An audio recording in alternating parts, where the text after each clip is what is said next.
Hey guys, this is Star What If. How are you all? Please support to subscribe this channel for watching new interesting stories. So in this video, we will see what if Harry united the elemental power to fight Voldemort.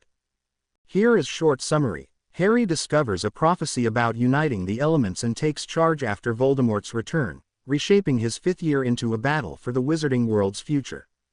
But before we start, if you want more stuff like this, then be sure to subscribe and like this video. And if possible, share this video with your friends. Now let's start the story. Good day, Mr. Potter. It's nice to see you again. Harry nodded. It's nice to see you as well, Tom. I take the usual seat in the corner. I take it that your friends will be joining you after a while. Harry just nodded and Tom led him to a table in the corner where you could see the whole pub from, but weren't easily seen yourself. Can I bring something to eat? Tom asked when he was seated.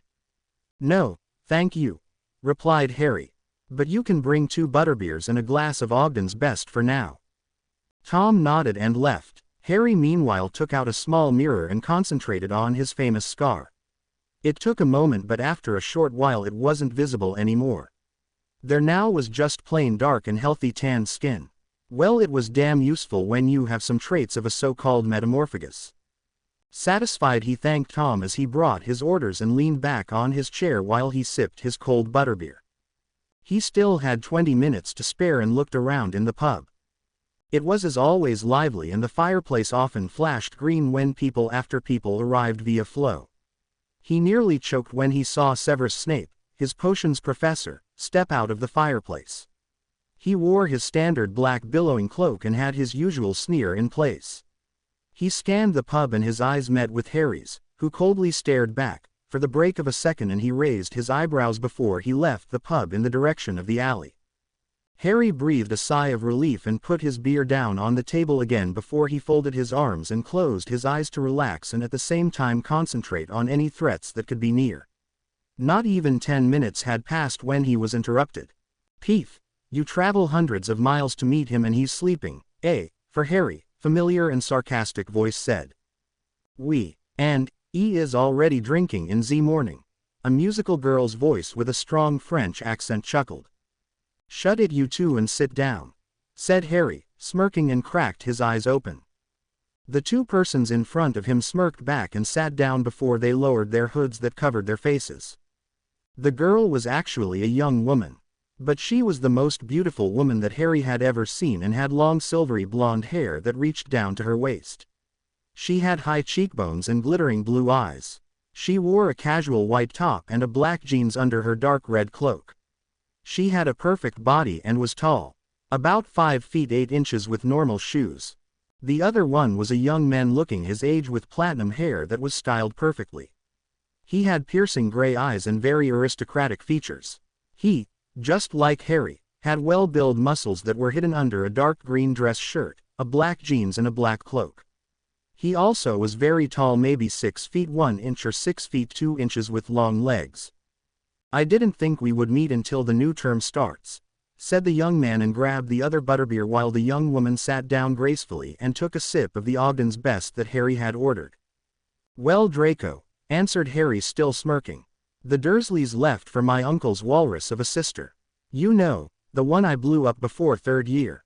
The young man, that was known as Harry Potter's archenemy, the one and only Draco Lucius Malfoy, snorted. "Yeah, you told me the story after Granger had beaten the shit out of me before the execution of that hippogriff. You always insult her. I think you deserved it for what you did to Hagrid," answered Harry, shrugging. "Zad, said the young woman, smiling, and Draco pouted. "So, after Fleur threw her galleon at me, too, can we get started?" asked Draco after a while. "Of course," said Harry and turned serious. He looked at the woman, Fleur Delacour, one of the 4 champions of the Tri-Wizard tournament. "You were right with what you said before I left. They don't tell me anything, but today I caught some drunken guy shadowing me with an invisibly cloak. He claimed to work for Dumbledore and said something about some order. Do you two know anything about it?" Fleur shook her head, but Draco seemed deep in thought. "An order? I think Father said something like this when he came back after a raid. I think it was something with birds." He looked up startled as Harry snapped his fingers. Of course, Sirius wrote me a letter and mentioned a chicken club. But I doubt that this is the real name, he said snickering. I don't think so too, said Draco amused, and suddenly his eyes widened. That's it. It was called Order of the Phoenix. Order of the Phoenix? Asked Fleur, clueless. I've never heard of something like that. Neither have I, said Harry. But I guess that's the right name for it. Think about it. Dumbledore is the only one I know who has a phoenix as his pet. So with him as the leader it seems fitting. Draco murmured something and took a gulp of his butterbeer. What about you, Draco? I know that you couldn't tell me everything in the letter. Did you find out something useful? Draco shook his head. No, what I wrote in the letter was really everything I could get on information regarding the Nutter. Father is just recruiting new members. And like I wrote, he keeps talking about something in the ministry. They sat in silence and suddenly Harry began to chuckle, which earned him curious looks from his two companions. What are you laughing about? Asked Draco after a short moment. I just imagined Ron's and Hermione's faces when they discovered that I was the first 4 weeks of the holidays with you and Fleur. Pray that they don't find out about the real time we three were training. Not just that mutt of my cousin would kill you, but probably my mother as well. Because of her pocket watch, grinned Harry. But it was very useful, said Fleur nodding. Harry sighed quietly. But how are we going to keep it a secret? I don't really want to lie to my friends all the time. And I don't want to continue with this childish insulting of each other in the corridors. Yeah, I don't want to do that either. It's just embarrassing because you always get away with everything anyway. Gee, thanks, replied Harry sarcastically. Your only problem will be your potions professor. Severus Snape was S name? Asked Fleur and looked over her shoulder. Draco slapped his face. Ah, Uncle Sev will probably find out not even after a week of school. If we're lucky. Harry said nothing and decided to change the topic. So Fleur, have you arranged to stay in England now? She nodded. I got a great job at Gringotts. I will. ELP Bill Weasley, who stays in the office for now. That's brilliant, smiled Harry happily while Draco groaned. Over the last weeks Fleur had become something like a big sister to him, just like Draco had surprisingly become like a brother. Where doesn't a Weasley work? Asked Draco exasperated. First we are nearly roasted by a dragon because of the redhead in Romania, and one is helping us blocking my father's and the Lestrange's accounts. 2 of them are working in the ministry, granted one is just an arrogant beep-up, but still. Harry just chuckled and looked at his watch. Well, who of you wants to go shopping? Today everything is on me. Why? Asked Fleur, surprised but with a gleam in her eyes. Because it's my birthday. So I'm supposed to care for my guests' welfare. Oh, Ari, said Fleur, jumped to her feet and enveloped him in a big hug. Didn't you tell us right away? Happy birthday. Yeah, happy birthday, Harry, said Draco after Fleur had released him and patted him hard on the back. Even if we celebrated one of your birthdays this year. Thanks, guys. Fleur nervously bounced from one foot to another. So, shopping you zaid. Harry laughed and the 3 paid for their drinks and left the pub. Draco tapped the brick wall with his wand and the passage to Diagon Alley was opened. Ladies first, said Harry and playfully bowed to Fleur. Thank you, monsieur. 2 hours later Harry regretted it to have taken Fleur to the shopping trip. He wasn't as bad off as Draco, because he had to drag the bags around the alley. But still, his vault now had a huge dent and he was sure he never had spent so much money in this short amount of time. Not even when he had bought himself a whole new wardrobe last week. We should go to the apothecary, said Draco from behind the bags. We need our potions ingredients, and while we are still here we can buy them. Better now than later. Do you know which ingredients we will need? Asked Harry and looked around if somebody was watching them. He saw nobody and flicked his wand. The bags in Draco's arms began to shrink and in the end he could put them into his pocket. Draco sighed in satisfaction and nodded. I know them. I got my letter 2 days ago, after you had left. Well, lead the way then. Oh, Ari, I'm sorry, but I haven't you to go to Gringotts, said Fleur when she appeared in front of them and scared the hell out of them. The goblins vant to talk to moi in private. That's okay, smiled Harry. I hope I see you again before the term starts. He gave her a quick hug. Take care, beautiful, and don't hesitate to contact me when something happens. Fleur nodded and Draco too hugged her quickly and gave her the bags from his pocket. Seconds later she wasn't seen anymore. Harry and Draco slowly walked to the apothecary and talked about Quidditch in the process. They stopped in front of the destined shop and went to enter when the door suddenly opened and a familiar person came out. Oh, shit, Draco voiced Harry's thoughts. Well, good afternoon, Draco, said Severus Snape, and the sneer he usually wore lightened a bit. Harry also realized that his hair wasn't as greasy as ever, but looked rather smooth and shiny at the moment. Who is your friend? Harry stiffened and Draco started to stutter. Well, you see this is damn. Snape looked at Draco strangely before he scanned Harry from head to toe. Suddenly his eyes widened comically as he looked into Harry's eyes. Mr. Potter, could it be? What are you of all people doing here in Diagon Alley together with Mr. Malfoy? Harry sheepishly rubbed the back of his head and ruffled his hair in the process. Shopping for my birthday, sir. Alone? Asked Snape with narrowed eyes. Yes, sir, answered Harry truthfully. My relatives aren't at home until next week. They are staying at my uncle's sister Marge. I see, murmured Snape. That good-for-nothing thief Fletcher really is an idiot, so he left his post at your house, I assume. Harry shrugged and Snape glared slightly as he took in his new appearance. It's rather surprising to see you two together here without firing curses at each other. You two rather seem to be good friends, sneered Snape to Harry. Harry shook his head and bowed slightly. Sorry, sir, I know that I shouldn't be out on my own, especially when he is on the move again. But with all due respect, Professor, times change and so do people. Draco and I simply agreed to stop our childish feud and became friends instead. Snape stared at him slightly open-mouthed but quickly composed himself. I see, but when did this happen? Harry shot a quick glance at Draco, who looked around and answered for Harry. After the finals of the tournament. You know, I never wanted to be a Death Eater like my father, so I approached Harry. We were together the most of the holidays. Now Snape was totally baffled and took a look at the busy street. He leaned to them and said quietly, "Follow me." Harry sighed and he and Draco followed the professor. He led them into a small alley and stopped in front of a small house. He flicked his wand at the door and then led them inside into a seemingly comfortable but small house. Sit down, ordered Snape and locked the door with various curses and jinxes. This is a house of mine so nobody will overhear us. With another swish of his wand 3 teacups appeared on the small desk near the fireplace.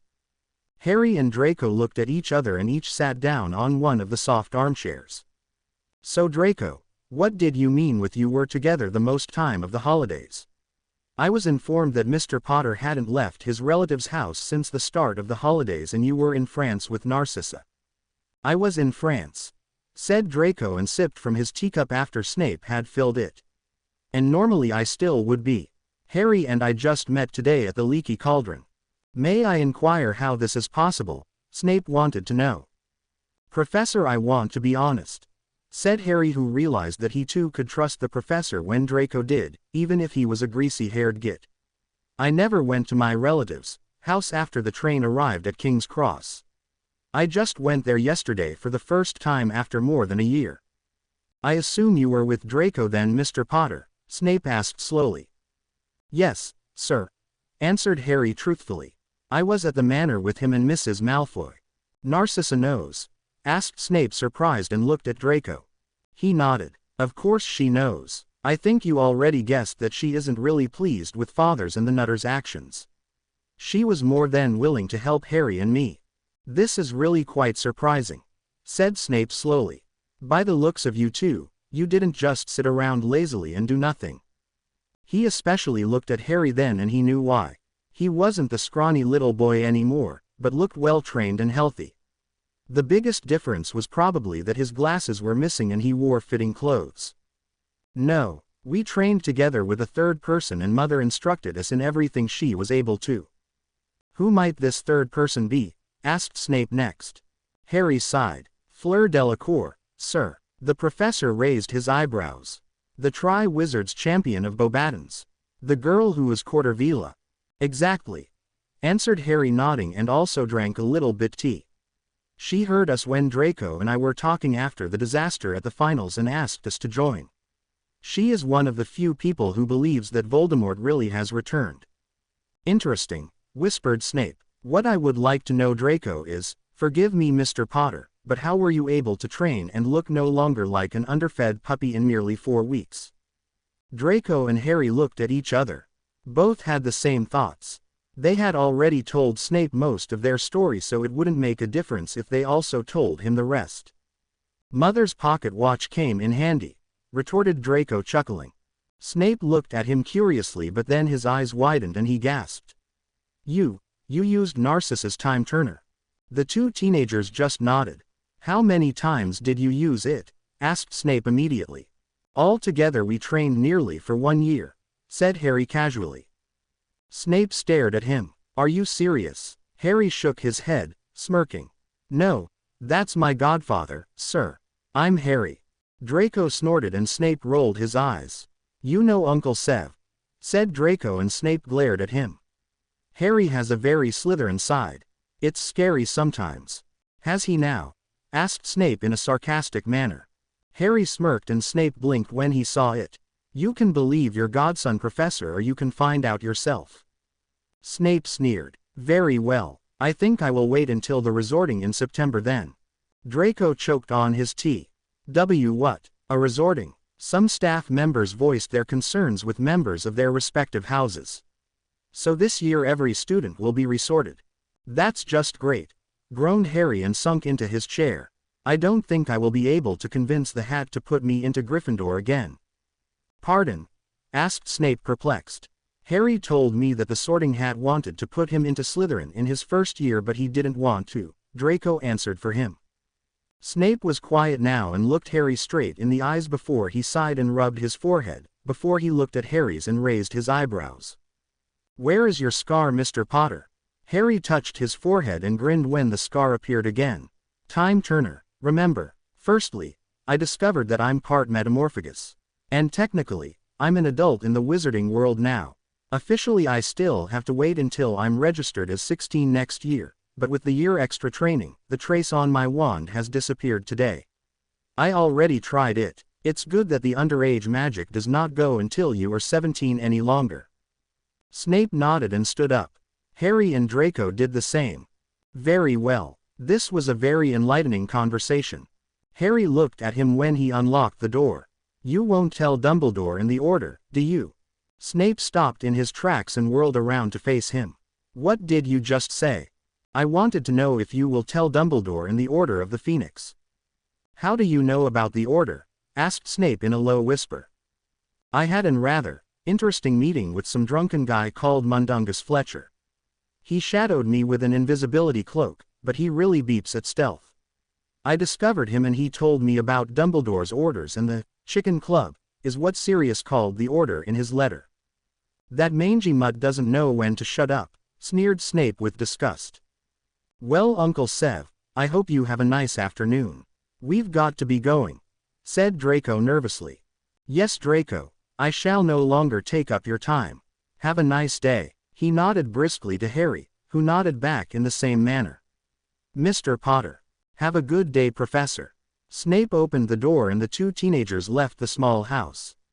When they reached Diagon Alley again, Harry had to chuckle when he saw Draco's face.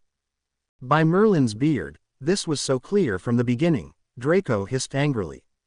I said that he wouldn't find out the first week if we are lucky, but now he knows before the term even starts.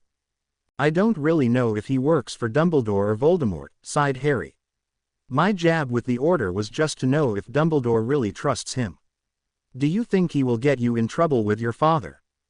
Draco stared at him and then chuckled softly. No, definitely not. He seems to be a bad guy, but he is on the side of the light through and through, that much I can tell you. Harry nodded. There were just too many things that he didn't understand about his potions professor. He hadn't done anything to him and Snape kept picking on him. I think we should call it a day, said Harry after a while when they had realized that they had passed the apothecary for the third time and still hadn't bought their ingredients. This Fletcher guy said that at night someone else is watching the house and it's nearly 6. I don't want to take any chances. You're right, answered Draco, and they turned around and went back to the leaky cauldron. How will you get home anyways? I think I have to risk it to go by flow powder. Maybe Mrs. Fig isn't at home. In case of an emergency I can still oblivate her. Yeah, mused Draco as he took some flow powder. I see you then in Diagon Alley before school or when the term starts. Take care. Harry nodded and patted him on the back. You too. He nodded and threw the powder into the fire. He stepped in the flames and whispered softly, France Manor. When the fire died down and Draco had disappeared, Harry realized that he was hungry and stopped. Why shouldn't he eat here? It would be better than something out of the fridge. He turned around and looked for an empty seat. He saw one near the entrance and sat down. Immediately Tom came shuffling in his direction and grinned. Mr. Potter, what can I do for you? I would like to know what you've got today for dinner. Tom nodded. Today we've got roast potatoes with lamb and our homemade mint sauce. Harry licked his lips. Delicious. And please bring me a glass of elderflower wine, too. Right away. Harry put his hand in his pocket and took out one of the shrunken bags. Not just Fleur had done shopping today. He took out his new book, The Dark Arts, Defense and Offense. It wasn't really a book that he normally should be reading, but he wanted to know as much as possible about the dark arts. Voldemort was after him for Merlin's sake, so he had a very good reason for reading such books. Now the pub was relatively silent, because the shops in Diagon Alley closed now and all the families went home. He quickly looked around and then went to his book. After 5 minutes of reading he was so engrossed in the first chapter that he didn't realize that Tom had brought his food until he nearly squashed the potatoes with his elbow. He marked his current side, laid the book next to his glass of wine and started to eat. And just like always it was delicious. He took his time and looked around and to the door from time to time. He had learned to be always aware of his surroundings. When he looked at the entrance that led into the Muggle world he nearly choked on his last bite when a huge black dog entered the pub followed by a tall man with short grayish-brown hair and amber-colored eyes who wore a shabby-looking cloak. Harry quietly cursed his luck. Of all the times Remus Lupin and his godfather had to be here now. He watched out of the corner of his eyes as the black dog sniffed around in the pub just like Lupin looked around with narrowed eyes. He cursed again and stood up. He quickly took his book and his wine, went to the bar and whispered to Tom, I want to go into the back room if that's okay. Very well, Mr. Potter, said Tom quietly. Harry threw a last look at his late father's best friends and saw that the dog looked directly in his direction and so did Lupin. He cursed again and went through the door behind the bar. Damn, he said and kicked the armchair before he heavily sat down. What's wrong today for Merlin's sake? Everywhere I go people I know are running around. He didn't sat long in the chair when he heard that the door creaked open. He sat with his back turned to it and put his head into his hands. Harry sat into the back room of the leaky cauldron and sighed as he heard a pair of footsteps on the wooden floor and some clicking of claws. When he looked up Remus Lupin stood in front of him and looked at him with narrowed eyes. The dog tilted his head and sniffed at his robes before he barked loudly. Close the door will you? Sighed Harry and Lupin flicked his wand and muttered several spells and jinxes. In an instant the black dog changed into a human shape. Suddenly Sirius Black stood in front of him and looked him up and down. Harry looked at his godfather and saw that he was much better looking than when he last had seen him. He now had short black hair and looked a lot more like he did on his parents' wedding picture. He had gained back his aristocratic and haughty black good looks that everyone of his family had. All traces of his years in Azkaban nearly had disappeared and he looked healthy and well fed. Merlin's beard. Harry James Potter, what are you doing here? Lupin demanded to know while his godfather grinned happily. I might as well be hanged for a dragon as an egg, said Harry quietly sighing and stood up to look at them better. Sirius and Lupin's eyes widened when they saw that he was now nearly as tall as them and had gained muscles and weight.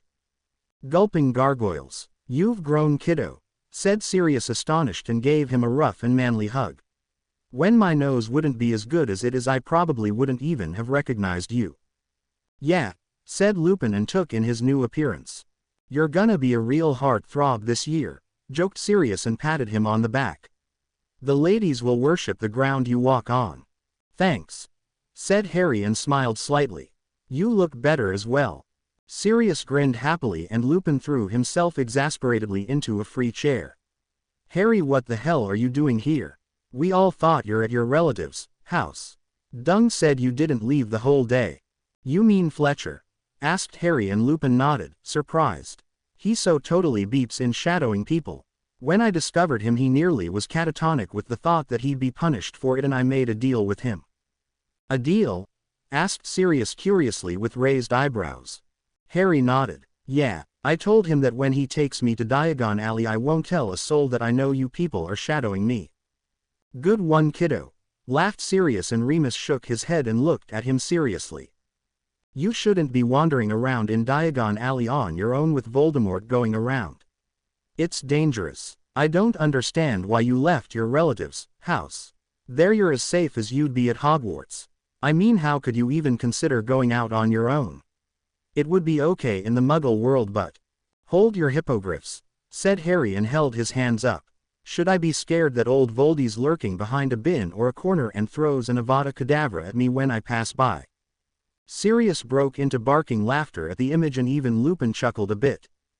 But seriously, we're serious here, said his godfather after a while, and Harry raised his eyebrows. Why are you even here? And what in the name of Merlin's blue boxers did you eat the past 4 weeks? Harry shrugged. I was shopping for my birthday. Sirius and Lupin nearly gave him heart attack by shouting in unison, Happy birthday. Damn, today's the 31st of July, I nearly forgot with all the things going on, said Sirius, ashamed, and Lupin nodded. As the Chicken Club, so much trouble? Harry wanted to know, smirking. Or has Dumbledore got you on your toes for information gathering? Lupin looked at him oddly. So you know. Harry threw a quick glance at his godfather and nodded. It wasn't hard to find out that Sirius meant the Order of the Phoenix when he referred to the Chicken Club. But really, you're the second one who asked me today why I'm here. Who else asked you? Sirius wanted to know quickly. I had a short meeting with the greasy-haired git that calls himself my potions professor not too long ago. He was determined to find out why I was here and had a nice chat with me. Lupin snorted and Sirius frowned a bit before he grinned again. But what should we do now? Didn't your relatives ask where you're going? Oh, please, now it was time for Harry to snort. My relatives aren't even at home for the next 7 days. They left to visit Uncle Vernon's sister. Lupin and Sirius looked at each other with a gleam in their eyes and reminded Harry not surprisingly a lot of the twins. Does Mr. Mooney think what Mr. Padfoot thinks? Mr. Mooney thinks so, Mr. Padfoot. What does Mr. Padfoot say? Mr. Padfoot thinks it is a brilliant idea, Mr. Mooney. So it shall be then, Mr. Padfoot. Mr. Padfoot is really excited at the thought. So is Mr. Mooney. May Mr. Outsider inquire what Mrs. Mooney and Padfoot are talking about? Interrupted Harry loudly. Mr. Outsider is quite confused at the moment. Sirius and Lupin chuckled and grinned at him. You're coming with us, kiddo, answered Sirius. Why bother staying at Privet Drive when your relatives aren't at home anyways? We just moved your planned departure a little bit forwards. Yes, screamed Harry in joy and jumped into the air. When do we leave? I still got my things at the Dursleys. Relax, cub, said Lupin chuckling. We're going to apparate to Surrey to get your things, but first I have to speak with Dumbledore. Harry nodded. You do that, Professor. Please, Harry, I wasn't your professor for over a year. Call me Remus or Mooney. As you wish, Mooney, said Harry and bowed playfully. You use the flow and go to Privet Drive and pack your stuff. We're going to get you then. Harry grinned and took a bit of flow powder and threw it into the fire. He stepped inside and vanished to Mrs. Fig's house. He fell out of the fireplace and nearly crashed into a small coffee table. He heard a scream and took his wand out. He blinked. Mrs. Fig laid sprawled on the floor and looked at him with wide eyes. By all that's holy, she said and staggered to her feet. Harry dear, is that you? Harry nodded. Sorry, Mrs. Fig, I haven't got much time. My godfather's picking me up in a few minutes." He left Mrs. Fig standing there perplexed and hurried to the front door. For the first time he managed not to trip over one of the many cats that were running around in the house and was outside in a flash. He walked along the street when suddenly the air around him grew cold and a familiar feeling crawled up his spine. He felt that all happiness and hope left him and his breath quickened. He looked at a car's window which slowly started to freeze. It can't be. His breath was visible now and came in small clouds out of his mouth. He looked around but couldn't see anything. Harry slowly started to walk again and clutched his wand tightly with his hands. The street lights that were already turned on flickered and disappeared, and for the early evening it suddenly grew dark. He stopped again when he felt that something brushed his cloak from behind and whirled around just to be face to face with a foul creature that he had hoped to never see again. A Dementor. He jumped backwards and held his wand high when two more Dementors appeared behind the first one. "Today's not my day," he cursed and took another step back when they closed in on him. Expecto Patronum. A slight silvery mist shot out of the tip of his wand, but soon vanished. He had practiced the curse over 100 times together with Malfoy but still couldn't really get it right in front of an actual Dementor. His eyes widened as one of the Dementors started to reach with his glistening grayish and scabbed hand to its hood. Harry didn't wait long. Expecto Patronum. Nothing. The Dementor pulled its hood down and Harry could see the thing that was his mouth. Damn. Expecto Patronum. Again just the silvery mist. What the heck was wrong with him? The Dementor closed the distance between itself and Harry. Harry staggered backwards when the screams of his mother rang in his ears. He heard the cold laughter of Voldemort and his father's shouts. A cold hand gripped his neck and he was lifted from the ground. He smelled the foul breath of the Dementor who was ready to give him its key. "No, you don't, you filthy scumbag," whispered Harry quietly when he felt his insides growing cold and his rapidly beating heart slowing down. "Harry!" He heard somebody scream loudly. He raised his wand. Expecto Patronum. Finally, the bright shimmering silver stag broke out of his wand and the Dementor immediately jumped backwards. The stag galloped around on the street and drove the Dementors away with his antlers. He lifted his hooves and suddenly a bright silver dog and a wolf joined him. Harry smiled slightly when all three of the Dementors disappeared into the sky. Moony, Padfoot and Prongs, together again. He looked to his left where Remus and Sirius were not standing far away. They stared at the three Patronuses too and snapped out of it when they suddenly vanished. "Kiddo, are you all right?" asked Sirius, panicking, and ran over to him, Remus on his heels. Harry slowly stood up and nodded briskly. "Yeah, I'm okay."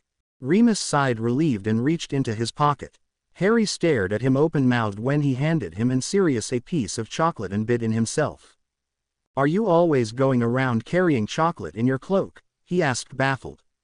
Remus shrugged. "I just love chocolate, and as you can see it comes in handy." "Yeah," said Sirius with narrowed eyes. "I just want to know what Dementors were doing here, oh damn." Harry did underage magic. "And we've got company at the peanut gallery," threw Harry in. They looked around and saw that lots of the neighbors were staring at them with their jaws reaching the floor. "Bollocks," cursed Sirius and scratched his head. "This is going to cause a whole lot of trouble with the ministry." Remus sighed and Harry raised his wand. "Oblivate Maxima," he said quickly, and a bright blue flash blinded them for a short moment. "That's done. Come on." He hurried along the rest of the street until he reached the doorstep to number 4. He opened it with a quick Alohomora and went inside. "Are you insane? You already did enough underage magic for today," hollered Remus. Harry ignored him. "Accio Trunk, Hedwig's Cage and Firebolt. Harry James Potter," hissed Remus angrily when Harry's things came flying down the stairs and landed in front of him. He grinned at Remus while Sirius was smirking in a very Slytherin-like manner. Harry swished his wand and his things shrank to the size of golf balls. He bent down and put them into his pocket. "I give up," said Remus exasperated. "You probably are already expelled from Hogwarts, so why bother?" Moony, "Not yet, Padfoot. I'm thinking about a way to lessen the consequences." Moony, Sirius tired again. "Not now." Sirius looked at Harry who grinned cheekily and took a deep breath. Moony, they screamed together. Remus threw his hands in the air. What is it? Damn it. Sirius moved his hands around. Have you seen any ministry owls? Or someone who wants to snap Harry's wand? Remus blinked and then shook his head for the negative. Harry looked down at his suddenly very interesting shoes. So, Harry doesn't seem to be in trouble at all, concluded Sirius. Remus blinked again. You're right. This is, rather unexpected. Can we go now? Asked Harry whining. Dumbledore gave his okay, didn't he? Yes pup, we can go now, said Sirius and grabbed his shoulder. But at first you have to read this. He gave him a piece of parchment and Harry carefully read it. The headquarters of the Order of the Phoenix are at number 12 Grimmauld Place, London. Are Ron and Hermione there as well? He asked his godfather, who nodded. I didn't know you still lived in this house after your mother died. Isn't there a grumpy old house elf running around taking orders from her picture? Sirius and Remus looked at each other with wide eyes and Harry slapped his forehead. He wasn't supposed to know that. Well, said Sirius unsure, and Harry felt the familiar sensation of apparition tingling in his muscles. Let's go then. When they stood on solid ground again, Harry looked around and saw that they were standing on an old and dusty street that Harry had often seen in the pensive of Narcissa Malfoy when she had taught him about the dark arts and the proud pure-blooded families. He looked around but didn't see number 12. Instead he just saw number 11 and number 13. He looked between the two houses when Remus appeared next to Sirius and him, and suddenly the two houses moved and another door appeared. After the door followed a wall and two big windows, and with a crack he stood in front of number 12. Ah, the Fidelius charm. Is Dumbledore the secret keeper? Harry wanted to know. Sirius nodded and exchanged a look with Remus, who just shrugged helplessly.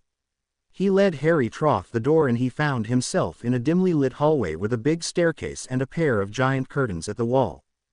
Dumbledore awaits us in the kitchen. It's the staircase that leads down, whispered Remus. He said that nobody else will be there at the moment. We are going to get your room ready in the meantime. Harry nodded and quietly passed the curtains, which again earned him a surprised look from the two marauders. He went down the stairs and opened the door. He didn't bother to look around because he already knew what the whole house looked like, even if he had it just seen in memories. In front of a big fireplace stood the familiar form of Albus Dumbledore. He had his back turned to Harry and was crouched down a bit, and he realized that he was making a flow call to somebody. He quietly turned to the cupboard on the left side of the kitchen and took out a bottle of butterbeer and then leaned at the stove while he shrank his cloak and put it into his jeans pocket. After a short while the flames in the fireplace died down and Dumbledore straightened himself before he turned around. He stopped and blinked when he saw Harry standing at the stove and then smiled with a twinkle in his eyes. Harry, my boy, you have grown, look at yourself, he said and looked at him approvingly. Sit down. We've got much to talk about. How were your holidays till now? Harry nodded after a while and murmured a short answer. Dumbledore hadn't been looking into his eyes. He had always stared at his head or his shoulders. He narrowed his eyes and sat down on a chair near the fire. It's nice to see you, Professor, said Harry when Dumbledore was seated as well. I hope you are well, sir. Indeed I am, answered Dumbledore, and still didn't look into his eyes, and it started to annoy Harry greatly. And by the looks of it you are faring well too. Yeah, said Harry slowly as he scanned Dumbledore's face.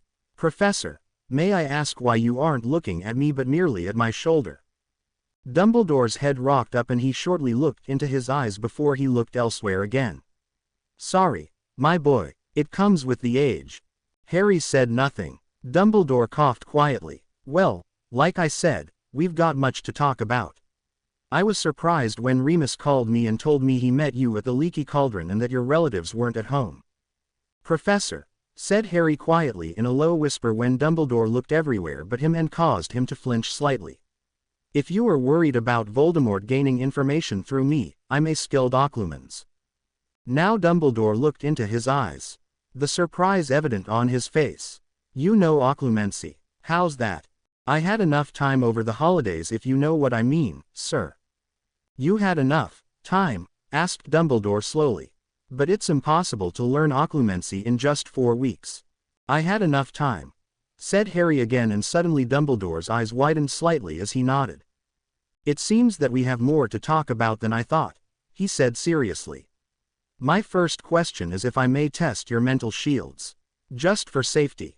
Harry nodded and stared into Dumbledore's eyes as he felt a prodding sensation in his mind. He blinked and raised his occlumency shields, and then it was gone, and Dumbledore gasped. I'm impressed, Harry, he said after a short while, and smiled at him with his twinkle turned on fully. You are indeed a very skilled occlumens. I never saw somebody who could throw me out of their mind this fast. Thank you, sir. Harry smiled back. So can we proct? Yes, of course, answered Dumbledore and folded his fingers. At first I would like to know when and how you gained access to a time turner and for how long you used it. Harry nodded. Very well, I will try to leave nothing out. He took a little time to sort everything out. You can say it began after the third task and Voldemort's return at the graveyard. ... Flashback. Harry groaned as he woke up under the familiar ceiling of the Hogwarts hospital wing. He tried to get out of his sheets that were tangled around his legs. Suddenly he heard a grunt and looked to his right only to find his bed curtains there. He drew them back and saw the form of Professor Moody, this time the real one, laying at the other side of the room. He blinked and reached for his glasses that laid on his nightstand. He didn't bother to wait for Madame Pomfrey to check on him and stood up a little bit shakily. Harry noted relieved that he wore some normal clothes and not a standard hospital gown, and looked out of the window. It was just dawn and he reckoned that it was between 5 and 6 o'clock. He crept out of the hospital wing before the nurse realized that he was awake and went down the corridor. He didn't really know where to go and decided to take a stroll around the lake. When he passed the entrance hall he heard footsteps and hurried a little bit. He opened the doors and breathed in the fresh morning air and sighed. The events of the last day came to his mind and he shook his head and slowly went to the Quidditch field where he could still see the maze of the third task. He went through the locker rooms and was standing at the entrance of the maze after a short while. He struggled with the memories of Voldemort and Cedric's lifeless body and shuddered. He looked at the trophy that lay on the ground exactly where he had reappeared the last evening and knelt before it. Harry didn't dare to touch it again, out of fear that it would bring him back to the graveyard. He flinched as he heard footsteps again and raised his wand when they suddenly stopped behind him. Relax, Potter, said a familiar voice, and he turned around. Malfoy? Harry asked, surprised, and took a closer look at the other boy. Malfoy looked like he hadn't slept in days and his normally perfectly styled hair stood up in every direction much like his own. His robes were a bit crumpled and he hadn't drawn his wand, so Harry lowered his own. What are you doing here? Harry wanted to know, suspicious. I guessed that you would be here and came down. Malfoy hesitated. I want to talk to you about something. What? Asked Harry, perplexed. About what? Malfoy sighed and sat down on the soft grass. Harry too hesitated a moment and sat down in front of him. You have to swear that you won't tell anybody about it, said Malfoy pleadingly. After a short while Harry nodded. This wasn't the Draco Malfoy he knew. I swear. Good. So, yesterday, after you came back from the graveyard with Diggory's body, my father sent a letter to me. Harry nodded when Malfoy's voice faltered and he went on. He wants me to become a Death Eater and I don't know what I should do. I had hoped that you could help me somehow. Harry raised his eyebrows. Why me? How would I be able to help you? Because you are the bloody boy who lived, and all that, said Malfoy a little bit louder and didn't look at him. Harry rubbed his head. I don't know what to say. I didn't expect that you, of all people, don't want to become a Death Eater. I mean, no offense, but you always go around like Voldemort's Junior Brigade. Malfoy sighed. I know, but it's just because of my father. I had to act like a total moron and the little junior killer. Otherwise he would have punished me. And what changed your opinion? Harry wanted to know curiously. My mother now is divorced. Yesterday it became officially approved by the ministry. I live with her now. Father is still able to come into our house, but he has no longer the right to tell me what to do. My mother is really happy now and nothing is more important to me that it stays like this. She may not look like it in public, but she abhors you know who and his actions. Now that was a real surprise for Harry. He had met Narcissa Malfoy at the Quidditch World Cup and she looked like she was just another one of those proud and arrogant purebloods. But then again, Malfoy didn't seem to be what he always led Harry to believe also. "What do you want to do about it then?" he asked the Slytherin. Malfoy looked up. "I want to train to fight against the Dark Lord. When my father finds out that Mother and I are against this pureblood hierarchy, he will be furious and I can tell you that he won't hesitate to kill my mother and me. I rather hope that you could help me with this task." "How would this work?" "The day after tomorrow when the train arrives at King's Cross, I will be locked away at my relative's house until someone decides to let me come over. You could stay at my house," suggested Malfoy and Harry's eyes nearly popped out of his head. "Are you serious?" he asked loudly. Draco smirked. "No, serious as that mutt of my cousin who runs around here somewhere in his animagus form. My name is Draco." Harry stared at him, mouth agape, and then burst out into laughter but stopped when he realized something. "You know about Sirius Animagus form and didn't tell anybody?" Malfoy nodded. "In third year, you know when we had that little truce after Granger punched me in the face?" Harry chuckled a bit. It was right, after that incident they really had a little truce, but it had only lasted 3 weeks. Not that his friends knew about it. "After that, shortly before the train's departure, I saw the huge black dog and immediately knew that it was Sirius." "But Malfoy, how?" "My mum, she was on very good terms with him when they were in school. Not like my Aunt Bellatrix and the other Slytherins. She found out about his transformation in her 7th year and told me when he broke out of Azkaban last year." "I see," mused Harry. "But your father is going to kill me on the spot when I stay at your house." Draco shook his head. "My mother and I are staying in an old manor in France for the holidays. Father probably will still come sometimes, but we will be alerted of that then." "So you really believe Voldemort is back?" Harry asked quietly. "And you want us to train together to fight against him?" "I do," Draco said. "And so do I," said a girl's voice behind them with a heavy accent. Harry and Draco whirled around and stared at the person who came across the field to them and sat down on the grass.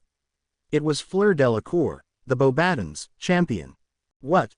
Harry and Malfoy asked simultaneously. "Eared what? Oh, you were talking about." "And I want to fight." "I am too," answered Fleur. "I believe, you when, you say that Voldemort is back." "Ah, Fleur, this is nice, but how?" asked Malfoy. Fleur chuckled. "Ah, but, you forget that I live in France. And I Ari something because, rescued my sister Gabrielle." Harry and Draco looked at each other and shrugged before they smiled at her. "Then I look forward to seeing you at France Manor, Fleur." "You can reach it by flow," said Malfoy. "And by the way, Potter, my name is Draco, got it?" Harry smiled slinkly. "But only when my name is Harry. I meet you, then, at the station of the Hogwarts Express," said Fleur and stood up smiling. The two boys nodded and stood up as well. Fleur keyed them each on the cheek and left. Harry turned around too, but was stopped by Malfoy. "Thank you, Harry." Harry's smile grew. "No problem, Draco. ... End flashback. After that, Mrs. Malfoy picked Draco and me up at the station. She waited there together with Fleur, who was disguised, and we went to France Manor," said Harry to Dumbledore, who listened intently with the twinkle in his eyes on full force. "After 3 days, when we had finished our assigned homework with a little help from Fleur, Mrs. Malfoy found out that we wanted to train together and showed us her time turner. We used it regularly and Mrs. Malfoy instructed us in the dark arts and the history of the proud pure-blooded families. She was also the one who taught us 3 occlumency and a little bit of legilimency. I know this house from the roof to the basement, because Mrs. Malfoy had a lot of memories from here. This is really an remarkable achievement, my boy," said Dumbledore after a short silence and played with his fingers. "Tell me, how long were the holidays for you with the time turner?" Harry smiled sheepishly. "A little less than a whole year, sir." "I thought as much," smiled Dumbledore. "But it seems to have helped you to improve a lot." And it tells me why I didn't get an owl from the ministry because of underage magic at Privet Drive today and that you were expelled because of it. You know about that? Harry asked, surprised. Dumbledore nodded. The protection around the house alerts me when magic is done in Surrey and can filter the different magical signatures. I realized it was yours and waited for an owl, but it didn't come. May I ask why you did magic? Suddenly the door opened and Sirius, followed by Remus, entered the kitchen.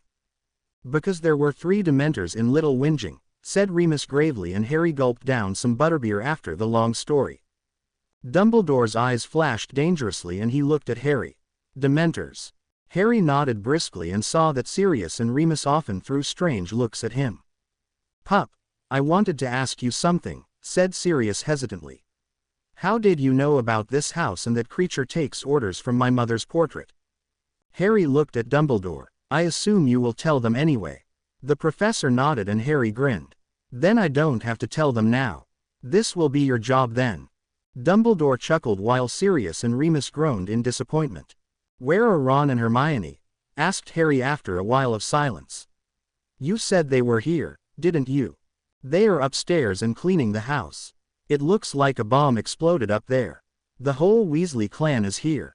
Except Percy. He had a big argument with his parents and the 2 eldest, Bill and Charlie. The latter are at work. By the way, your room is on the 3rd floor. The first door when you go up, said Remus. Would you not tell my friends that I'm here? I want to wait until breakfast, said Harry and grinned mischievously. Of course, pup, said Sirius with an equal grin. I think it's time that you get an actual Marauder name. It's your 5th year at Hogwarts after all. Harry nodded and stood up. At the door he turned around smirking and looked at Dumbledore and then at the 2 last Marauders. Think about something that stands in relation with the name of the order. And it's black, by the way. He waited until it dawned on them and chuckled as Sirius and Remus' jaws hit the ground while Dumbledore looked at him in astonishment. Before they could say anything else he had left the kitchen and went up the stairs to the hallway. He stopped in front of the curtains and heard a very loud, "No way!" from the kitchen. He jumped when the curtains opened and a shrill scream echoed through the hall. Harry blinked and looked into the face of Walburga Black, Sirius' mother. Disgraces, scum and blood traitors in my house. Mud bloods, filthy little. Shut up, Lady Black, said Harry calmly. She stopped and looked at him. Who are you, boy, that you dare to talk to me? Harry stared back into the eyes of the painting. My name is Harry James Potter. Mrs. Black sneered at him. You are the half-blood who killed the Dark Lord. Get out of my sight. Harry shook his head slowly. No, I just wanted to say hello from your niece Narcissa. The portrait blinked. You know my little sissy. Harry nodded. I spent the last weeks together with her and her son Draco. Mrs. Black was silent and scanned him from head to toe. Harry smirked when she looked into his eyes and raised his eyebrows. You don't seem too bad, she said then.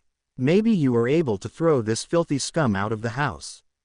I'm afraid that is not possible, Lady Black, said Harry formally and looked at the stairs where he now could see 2 persons standing, watching him. Why's that? She asked curiously. Harry bowed in apology. This isn't my house, so I have no right to decide who is allowed to have entrance. I would love to help you, but I can't. My apologies, Lady Black. At least you are a well-mannered young man who has respect to his elders, said Mrs. Black and smiled. A disturbing sight, how Harry thought. That is how it has to be, said Harry and bowed again. I don't want to be rude, but I have to go. I have some activities planned that are of utmost importance which can't be delayed. It was nice to talk to you, Lady Black. Likewise, she said, and the curtains closed. Harry heard hushed whispering at the stairs and looked at the 2 people standing there.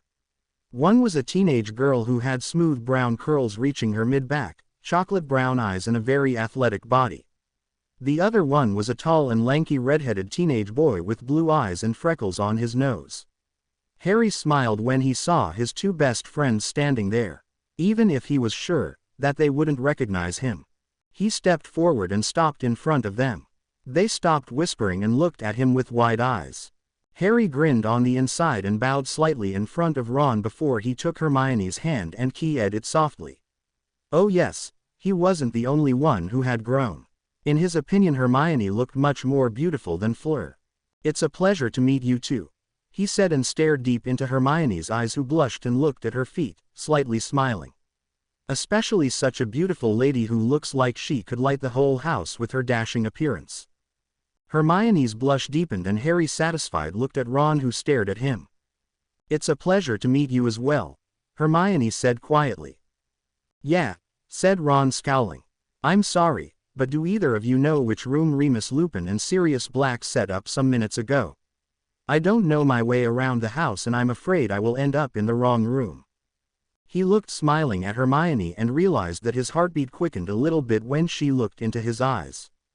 "Yes, I saw that they made a room ready. I can lead the way if you want to," said Hermione, and Harry saw how Ron rolled his eyes. "This would be excellent," Harry replied. Hermione smiled and Ron's scowl deepened when they climbed the stairs. They stopped on the 3rd floor and Hermione indicated to the first door in the hallway. "This is the room they set up. Thank you very much," said Harry and keyed her hand again. He nodded to Ron, who briskly nodded back and quickly led Hermione away from him. Harry smiled when he heard them whispering the way down the stairs. "Who was that?" asked Hermione. Ron's answer followed suit. "I don't know, but he's a dark wizard for sure. Have you seen Mrs. Black? She never gets so friendly with anyone except Snape." "Oh Ron, you're worrying too much. But he talked like Malfoy." "Strange. I just heard Malfoy talking with insults until now, and what he said definitely weren't insults." "But he is dark," he heard Hermione sighing, "but really good looking." He grinned and entered his room. It was simple and elegant at the same time. A large bed stood in the middle of the room and a wooden wardrobe was there. His clothes were already inside and Hedwig sat perched on the windowsill. Harry shuffled through his pockets and took out some owl treats. "Here you are, girl," he said as she gratefully took them. "For this morning and the quick delivery of Draco's letter. Are you up to another flight to France tomorrow?" Hedwig hooted softly and nibbled his finger. He took that as a yes and threw himself on the bed.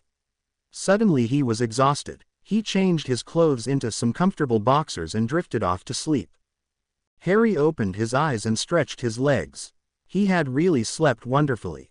He looked out of the window and saw that again it was only dawn. He cursed Draco and Fleur before he stood up. Somehow they had managed that he always was awake at this unholy time. He decided that he couldn't sleep anyways and took some running clothes out of his wardrobe. He slipped the skin-tight sleeveless black shirt over his head and then jumped into his long training pants. He snatched a towel from the small bathroom that was near his room and put on his running shoes. He silently went down the stairs and slipped out the door on the street. He looked at his watch. It was 5:15, so he decided to run until 6 o'clock. Harry did some stretches and then he was on the road. His way wasn't very eventful. He jogged 2 miles until he saw an underground station and shook his head when he saw some drunken guy trying to go over the barrier without being seen. He did some stretches again when he reached a small park and did sit-ups, jumping jacks and crunches before he decided to head back to Grimmauld Place again. When he was in the house again, he took the towel he had around his neck and heard a loud bang from upstairs, followed by a raged scream that could only be Sirius. Immediately, Mrs. Black's curtains were thrown open and she wanted to start screaming before she saw Harry standing there and closed her mouth. "Good morning, Lady Black," said Harry and bowed gracefully. "I hope you are faring well and had a good night's rest." Mrs. Black smiled tightly. "Indeed, young man, I hope you slept well, also, even if it is very early. Were you out training?" "So it is, and yes, I was," nodded Harry, and his eyes turned to the stairs where now Remus and Sirius were standing and gaping at him open-mouthed. Their eyes jumped from Mrs. Black's portrait to Harry and back. Mrs. Black sneered. "Ah, there's my good-for-nothing mudblood-loving son and the werewolf who taints my house." Harry narrowed his eyes. "Forgive me, Lady Black, but your son Sirius is my godfather and Remus Lupin is a brave man who has accomplished much in his life. I would prefer it if you don't insult them." She looked at him and blinked before she smiled again. "Of course, my dear boy. I wasn't thinking. I hope you give my regards to Sissy and her son when you see her next time." "I will do that, Lady Black. Have a nice day." Mrs. Black nodded and the curtains closed again. Harry dried his hair with the towel around his neck and grinned at Sirius and Remus, who were standing there petrified. Sirius snapped out of it first. "Damn pup, that was bloody brilliant." Remus was just standing there staring into nothing. "How?" She talked, didn't scream, was friendly. "How?" Sirius waved his hand in front of his friend's face and then shrugged helplessly. "I think his brain has shut off because of overload," said Harry. "Yeah," said Sirius and looked at him. "You've got a lot explaining to do, kiddo. Let's get down to the kitchen. I'm starving to death here." Harry nodded and they left Remus standing on the staircase before Sirius hit him over the head and he blinked and followed suit. "So," said Harry when Sirius was working on the stove and brewing some coffee. "What do you want to know?" It was Remus who answered. "We want to see your animagus transformation." Harry raised his eyebrows and buttered himself some toast. "So you got the hint yesterday, huh?" "Of course we did, pup," said Sirius and balanced some pancakes to the table. "Even if Dumbledore needed to throw a bucket of water over our heads." "All right," said Harry. "But first, let me eat breakfast and change my clothes." Their faces faltered, but then they nodded and Harry quickly went upstairs to change. When he passed the second floor, he could hear that the other occupants of the house were awake too. He needed 10 minutes for a quick shower and then changed into the same jeans like yesterday and took out a dark red sleeveless shirt with a silver and black phoenix on the back. He finished the look with a silver pendant of a phoenix which he had gotten from Fleur and a black belt. He went down again and saw Sirius and Remus waiting for him with gleaming eyes. "Then let's see it," said Sirius, jumping up and down, nearly throwing his teacup on the floor. Harry nodded and closed his eyes.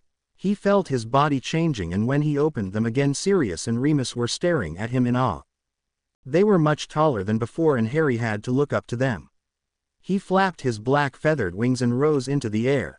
It was always a strange feeling to be in his animagus form, he thought when he flew over to Sirius and perched himself on his shoulders. He opened his beak and trilled some happy notes that sounded exactly like when Dumbledore's phoenix, Fox, did.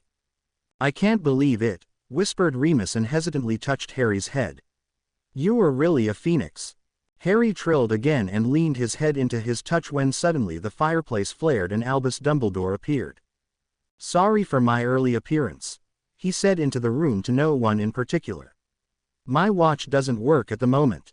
He looked around and stopped in his tracks when he saw Harry in his animagus form. "Oh my," he breathed, and Harry looked at him, his head slightly tilted to the side. Dumbledore slowly took some steps forward and Harry left his place on Sirius' shoulder and landed on the table near the professor. He trilled some encouraging notes and Dumbledore smiled.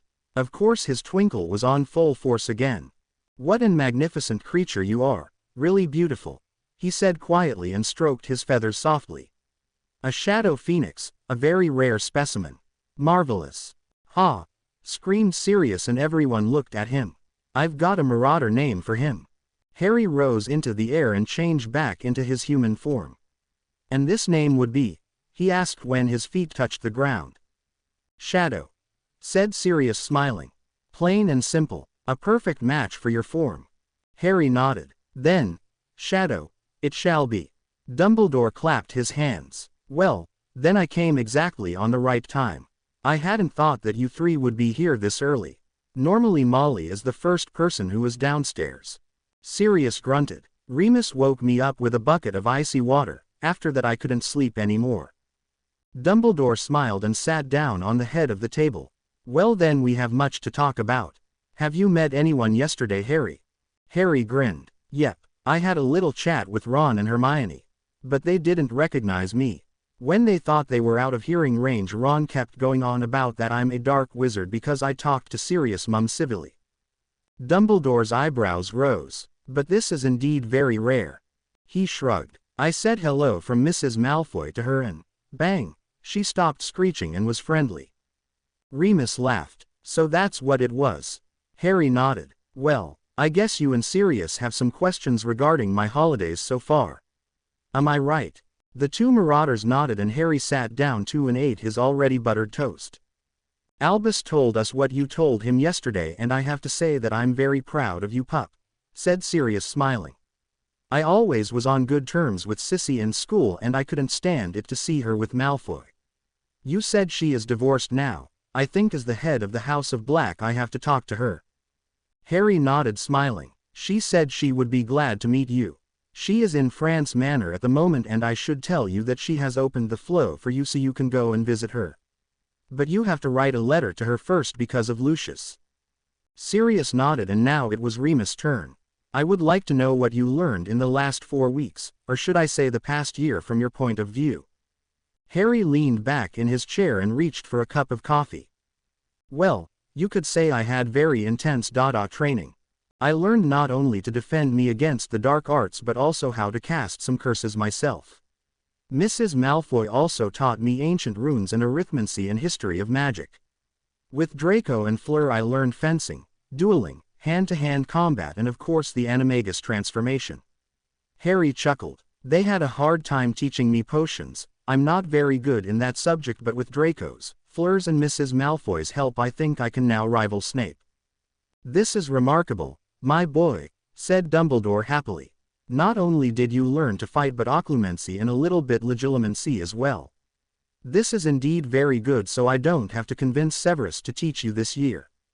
Harry nodded. Professor, I would like to know if it is possible to change my classes. I would like to drop divination and take arithmancy and ancient runes instead. You have to talk to Minerva about it, but I don't really see a problem with that. Harry smiled and suddenly the kitchen door was opened and Molly Weasley appeared in the kitchen. She stopped and smiled. Oh, good morning Albus, Remus and Sirius.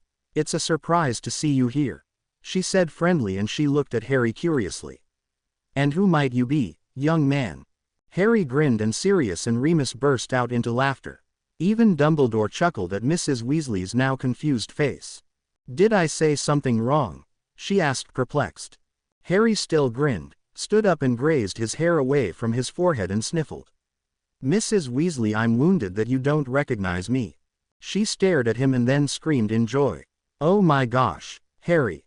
Before Harry had seen her move he found his bones being crushed by a giant Weasley hug. He struggled a little bit to get free and smiled when she released him. She laughed heartily and turned him around.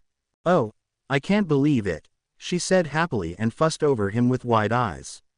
You've grown so much, you look really healthy and well fed and, oh my, you look really handsome, Harry dear. Harry smiled and bowed playfully. Thank you Mrs. Weasley. You look quite dashing yourself this wonderful morning. Mrs. Weasley blushed a little bit and rested her hands on his shoulders and Dumbledore chuckled while Sirius and Remus smiled at each other with a slightly sad gaze. Suddenly loud banging was heard and the kitchen door was thrown open. Harry grinned when he saw the whole Weasley clan and Hermione staggering through the door. They all looked a little bit banged up and their clothes were crumpled like they had hurried to change into them. Mum, did I hear right? Is Harry here? Asked Ron and rubbed his head because of Fred who came running into the kitchen and held on to him not to fall. We heard you scream his name Mrs. Weasley, said Hermione jumping up and down while looking around the room. Her eyes suddenly met Harry's and she stopped jumping. She looked him up and down like yesterday and her eyes rested on his scar for a second and she gasped. The other Weasleys looked at her when she dashed forwards and threw her arms around his neck. Harry, she screamed like Mrs. Weasley and squeezed him tightly. It was you yesterday. Why didn't you say anything? Harry hugged her back and looked over her shoulder to see all the other Weasleys standing there with their mouths agape. Ron opened and closed his mouth but no sound came out and Fred and George stared at him in awe. Ginny on the other hand eeped when he looked at her and blushed beet red and looked down at her feet. He bent down a little bit and whispered just that Hermione could hear him. I missed you, my own. I'm glad to see you. She blushed and let him go but her hand stayed on his arm. She looked at her feet and then smiled brightly at him. He smiled back and then looked at the other Weasleys. Wow mate, that really you? Asked Ron astonished and rounded him once before he gave him a one-armed hug. Damn, I didn't recognize you. Were your relatives brainwashed or what? What did they feed you? Ronald, scolded Mrs. Weasley, the hands on her hips. He ignored her and looked Harry up and down. Ron was still a little bit taller than Harry, because he seemed to have had a growth spurt over the last 4 weeks. But he was still lanky and had a lean body. Harry looked down at Hermione again, who still had her hand on his arm. He now was a good head taller than her, but saw that she too had grown quite a lot. She now was 5 feet 8 inches and had long legs and a perfect body. "You really have changed, you know," said Hermione, smiling and kissed him on the cheek before she sat down next to Remus and helped herself to some breakfast. Harry touched his cheek where she had kissed him and grinned. He didn't know exactly when his feelings had changed, but somehow Hermione now was a little bit more than his best female friend. Maybe. Harry looked at the twins who now stood in front of him. "Merlin's balls. You look absolutely dashing," started Fred and shook his hand. "Marvelous," was George's turn. "Extraordinary. Just absolutely brilliant," they chorused and grinned from ear to ear. "Thanks, Fred. Thanks, Forge," retorted Harry and was grinning too. Suddenly Ron patted him on the arm and he followed him to the table. Harry sat down next to Hermione and Ron sat on his other side. Harry smiled when he saw that he hadn't changed a bit as he was shoveling food on his plate. Hermione wrinkled her nose when she looked at him eating and he chuckled. Ron looked up between bites of pancake. "Say mate, it was you yesterday, wasn't it? The guy who talked with the portrait of Mrs. Black?" Harry nodded. "Yeah, that was me, and I can tell you I'm definitely not a dark wizard." The redhead grinned sheepishly and frowned then. "But, were you trying to flirt with Hermione, or what?" Harry heard a choking noise next to him and saw that Hermione had tears in her eyes and was coughing. He softly patted her on the back and she swallowed after a moment and sighed, exasperated. "Thanks," she said, smiling, and then looked at Ron with a dangerous glint in her eyes that made even Harry gulp. "What did you just say, Ronald?" Ron shrank in his chair and shook his head. Hermione huffed and slowly ate her pancake. Her eyes often drifted to Harry and he felt himself blushing a little bit. "So," said Harry in an attempt to start a conversation, "what have you two been up to? There wasn't much information in your letters. You always just told me to stop mourning about Cedric." Ron and Hermione exchanged some uncomfortable looks and stayed silent for a short moment. "Harry, you see, we really wanted to tell you, but Dumbledore made us swear not to tell you," said Hermione quietly after she had finished breakfast. "It would have been very bad if this information had reached the wrong hands." "Yeah, mate," said Ron, who still was eating heartily. "We don't really know what's going on anyways. They never let us stay for the meetings." Harry stared at Dumbledore, who was talking animatedly with Mrs. Weasley. "I imagine. So the Order holds its meetings here." Hermione nodded but stopped suddenly and looked at him. "You know about the Order? How is that?" "Dumbledore told me. You know, I was here since yesterday evening. Did you already forget that? Why did you arrive yesterday anyways? They were all planning on picking you up next Monday and now you suddenly are here a week before that." Harry leaned back in his chair. "I ran into Sirius and Remus when I was shopping in Diagon Alley yesterday. They interrogated me, asked Dumbledore if I could come over earlier because my relatives aren't at home anyways, and after a quick fight with 3 Dementors we arrived here." "What? Diagon Alley? Dementors? Harry, what the hell were you doing there on your own? Are you okay?" asked Hermione indignantly and seemed to check him over for injuries. "I'm okay. My own," chuckled Harry. "As I said, my relatives went to visit Vernon's sister and they dumped me in London. I think they hoped to get rid of me that way," he lied. "So I thought, why bother? And went shopping. And if you don't believe me, take my clothes for example, I've got finally something that fits." "Right," said Ron when Hermione finished cheeking him over. "But what was that with Mrs. Black last evening? I never heard you talking like that before. I thought you were some arrogant git like Malfoy." "I had enough free time at the Dursleys, and started to order some books from Flourish and Blotts with Hedwig," said Harry, shrugging. It was true. He, Fleur and Draco had ordered quite a lot, but also from Nocturne Alley. There were some books about wizarding etiquette. "Are you nuts, mate?" said Ron loudly, and Remus looked over to them. "Don't tell me you're turning into another Hermione." "What's that supposed to mean, Ronald?" snarled Hermione. Nothing, forget it," said Ron quickly. Remus chuckled and looked at Harry while the two friends were arguing over his head. "You know, those two behave like a married couple sometimes." I think they're even going to end up together. Harry gave a lopsided smile. You think so? He wasn't really sure if he liked the idea of Ron and Hermione being together.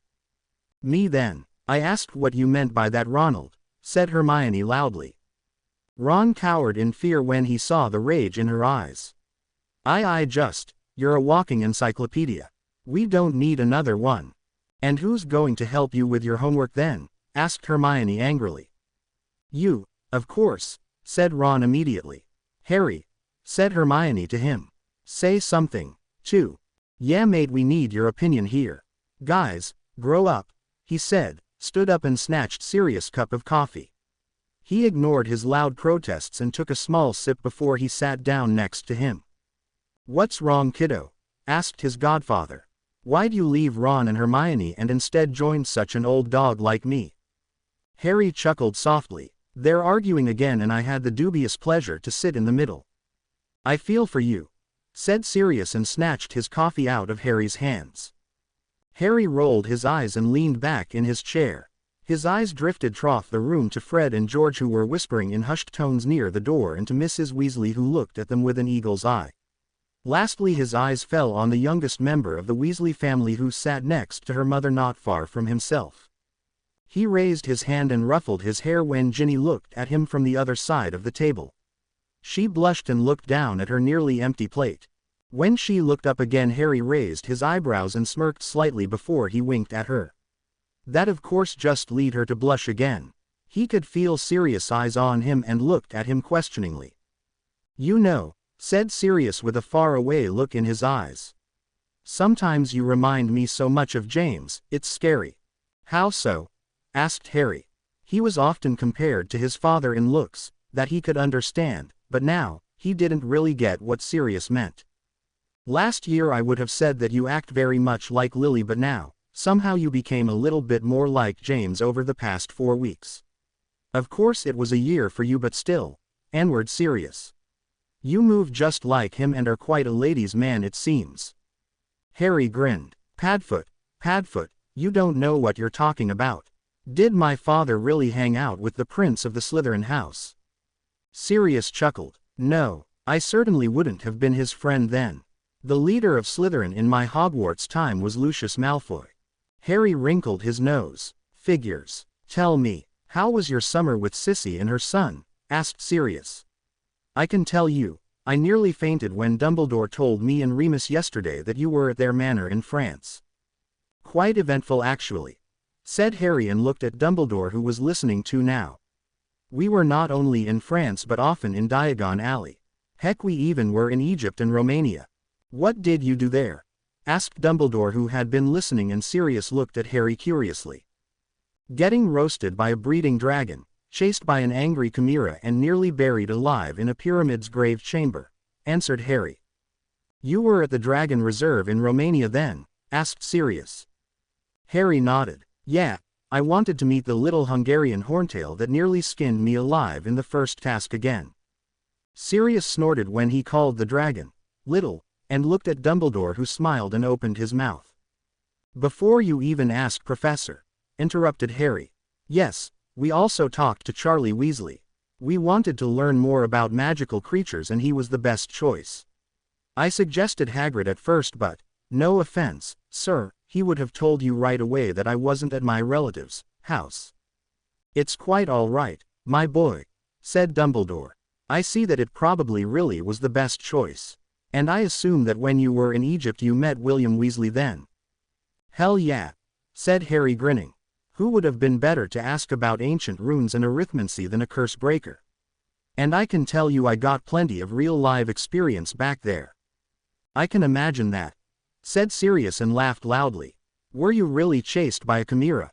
Yup, Draco was really pissed after Bill had dumped us in the grave chamber and fired curses everywhere. That of course wasn't a very good idea because the hallway collapsed and blocked the way. I'm sure you know how chimeras behave around Avila. Fleur was there too, so, yeah. Sirius whistled. That thing must have been raging and running through the walls. But it spared us from digging our way out, grinned Harry and slowly nicked Sirius' cup again. And by the way, Bill and Charlie know that we were jumping around in time. They both joined us for maybe 2 weeks or more. And how are your relations with Mrs. Malfoy and young Mr. Malfoy now? Asked Dumbledore quietly with that twinkle in his eyes. Mrs. Malfoy is a very nice person. She really reminds me of Mrs. Weasley sometimes, answered Harry smiling. She was always fussing over me in the beginning and telling me to eat more. She also told me a lot about herself and that she was forced to marry Lucius after her older sister had married a Muggle. Ah, that was my dear cousin Andromeda who married Ted Tonks, said Sirius. I think you will see their daughter Nymphadora soon. But don't call her that. She prefers it to be called Tonks. I feel for her, said Harry, and just now Sirius realized that his coffee was no longer in front of him. I would do the same if I was called Nymphadora, when I'm honest. And what about Mr. Malfoy? Asked Dumbledore. Harry looked at him with slightly narrowed eyes. Professor, with all due respect, but I already told you how Draco and I became friends. Sure, we had a very short truce at the end of 3rd year, but aside from that I told you what you have to know. Dumbledore looked at his fingers and nodded, so Harry continued. If you want to know which side they are on, then I can tell you, no. I can even swear by my life that they are on the light side. Suddenly they heard the familiar screaming of Mrs. Black's portrait and all looked to the door. Harry blinked when several people entered the kitchen. One was a tall woman with bright pink hair and a sheepish grin on her face. Harry immediately recognized her from Narcissus' memories as Tonks. But then she had been much younger, maybe 11 or 12 years old. He saw that she had really grown to be quite a looker. Then followed some people Harry hadn't met before. One was a tall black man with an blue cloak, then a slightly chubby woman with short brown hair. Then a small man with a big silk hat. The people that followed now made Harry smile. One was Severus Snape and the other was Alistair, Mad-Eye, Moody. He chuckled. If you looked at it in another way, he would be a Hogwarts professor with the shortest teaching career in history. He had been there, but actually just had held one lesson on the last day of the term. Harry's eyes widened when Moody's eyes flashed in his direction and he could see that he had drawn his wand under his robes. He jumped up and fired a quick Expelliarmus at him before he could even throw a curse or jinx. Tonks toppled to the side and landed on her butt when the curse brushed her shoulder and Harry snatched Moody's wand out of the air. He twirled it in his fingers and let his own wand disappear into his invisible holster. Moody had his eyebrows raised and laughed roughly. Very good lad. Constant vigilance, bellowed Harry, grinning, and the other people in the kitchen started to laugh at Moody's surprised expression. Harry didn't wait for a response and gave him back his wand before he turned to Tonks. He held her his hand out. My sincere apologies. It was not in my intention to hurt such a breathtakingly beautiful lady. I hope you can forgive me. The room grew silent in an instant as Harry helped the blushing Tonks to her feet. He looked around and saw the Weasleys gaping at him. Sirius and Remus were grinning slightly. What? Asked Harry loudly. I was just being polite. Thank you, murmured Tonks and dusted her robes off. I'm Tonks, by the way. Harry smiled and raised her hand to his lips while looking deep into her gray eyes. The name's Harry. It's a pleasure to meet you, Tonks. She nodded and Harry saw that her face was resembling a tomato. He smirked slightly and then looked questioningly to Dumbledore. The professor looked back and when more people Harry didn't know entered the room he mouthed, "Order meeting," in his direction. Harry nodded and turned to Tonks again and gave her a dazzling smile. I'm afraid I have to get going, he said and bowed. It seems that a meeting is going to be held here where I'm not allowed to take part. It was an honor to make your acquaintance. Tonks just nodded and quickly went to a free chair. Harry followed her with his eyes and winked at Ginny again while he was at it. He looked over to Ron, Fred and George, who were arguing with their mother to stay in the kitchen. He shook his head and climbed the stairs up to the hallway where Mrs. Black was still screeching. He sighed and rubbed his temples. Lady Black, please stop with that unnecessary screaming. It's highly inappropriate for a person of your status. She stopped screaming and threw him a slightly angry look before she pouted and the curtains closed. And I want it to be clean before dinner. Harry heard Mrs. Weasley scream and jumped into the air. Ask Harry to help you. His eyes widened when 4 Weasleys and Hermione came running up the stairs breathing heavily. He groaned inwardly. Couldn't they just stay away from Mrs. Weasley's temper? Fred and George were already hurrying up the stairs with Ginny on their heels, and Ron grabbed his shirt and dragged Harry behind him. He struggled a little bit but then sighed and started a casual conversation with a giggling Hermione. "You know you are really cute when you giggle like that," he said as Ron had managed to get him onto the second floor. Hermione blinked and hit him softly over the head. "Harry, stop being such a flirt." "But, my own," he whined and rubbed his head when Ron finally released him. "I'm just telling the truth. I can't help it that you look like a goddess." "What is wrong with you, Harry?" she asked in a low whisper as Ron looked at them strangely. "You are acting like a complete moron. Did you hit your head or something?" Harry pouted. "No, I just can't help it, my own. It's my duty to tell the truth about the people I see. Especially when it's you." "Don't you mean any girl you see?" she asked with narrowed eyes. He put his hand dramatically over his chest and looked at her with puppy dog eyes. "I'm wounded. Is that really what you think of me?" Hermione rolled her eyes but a small smile played on her lips.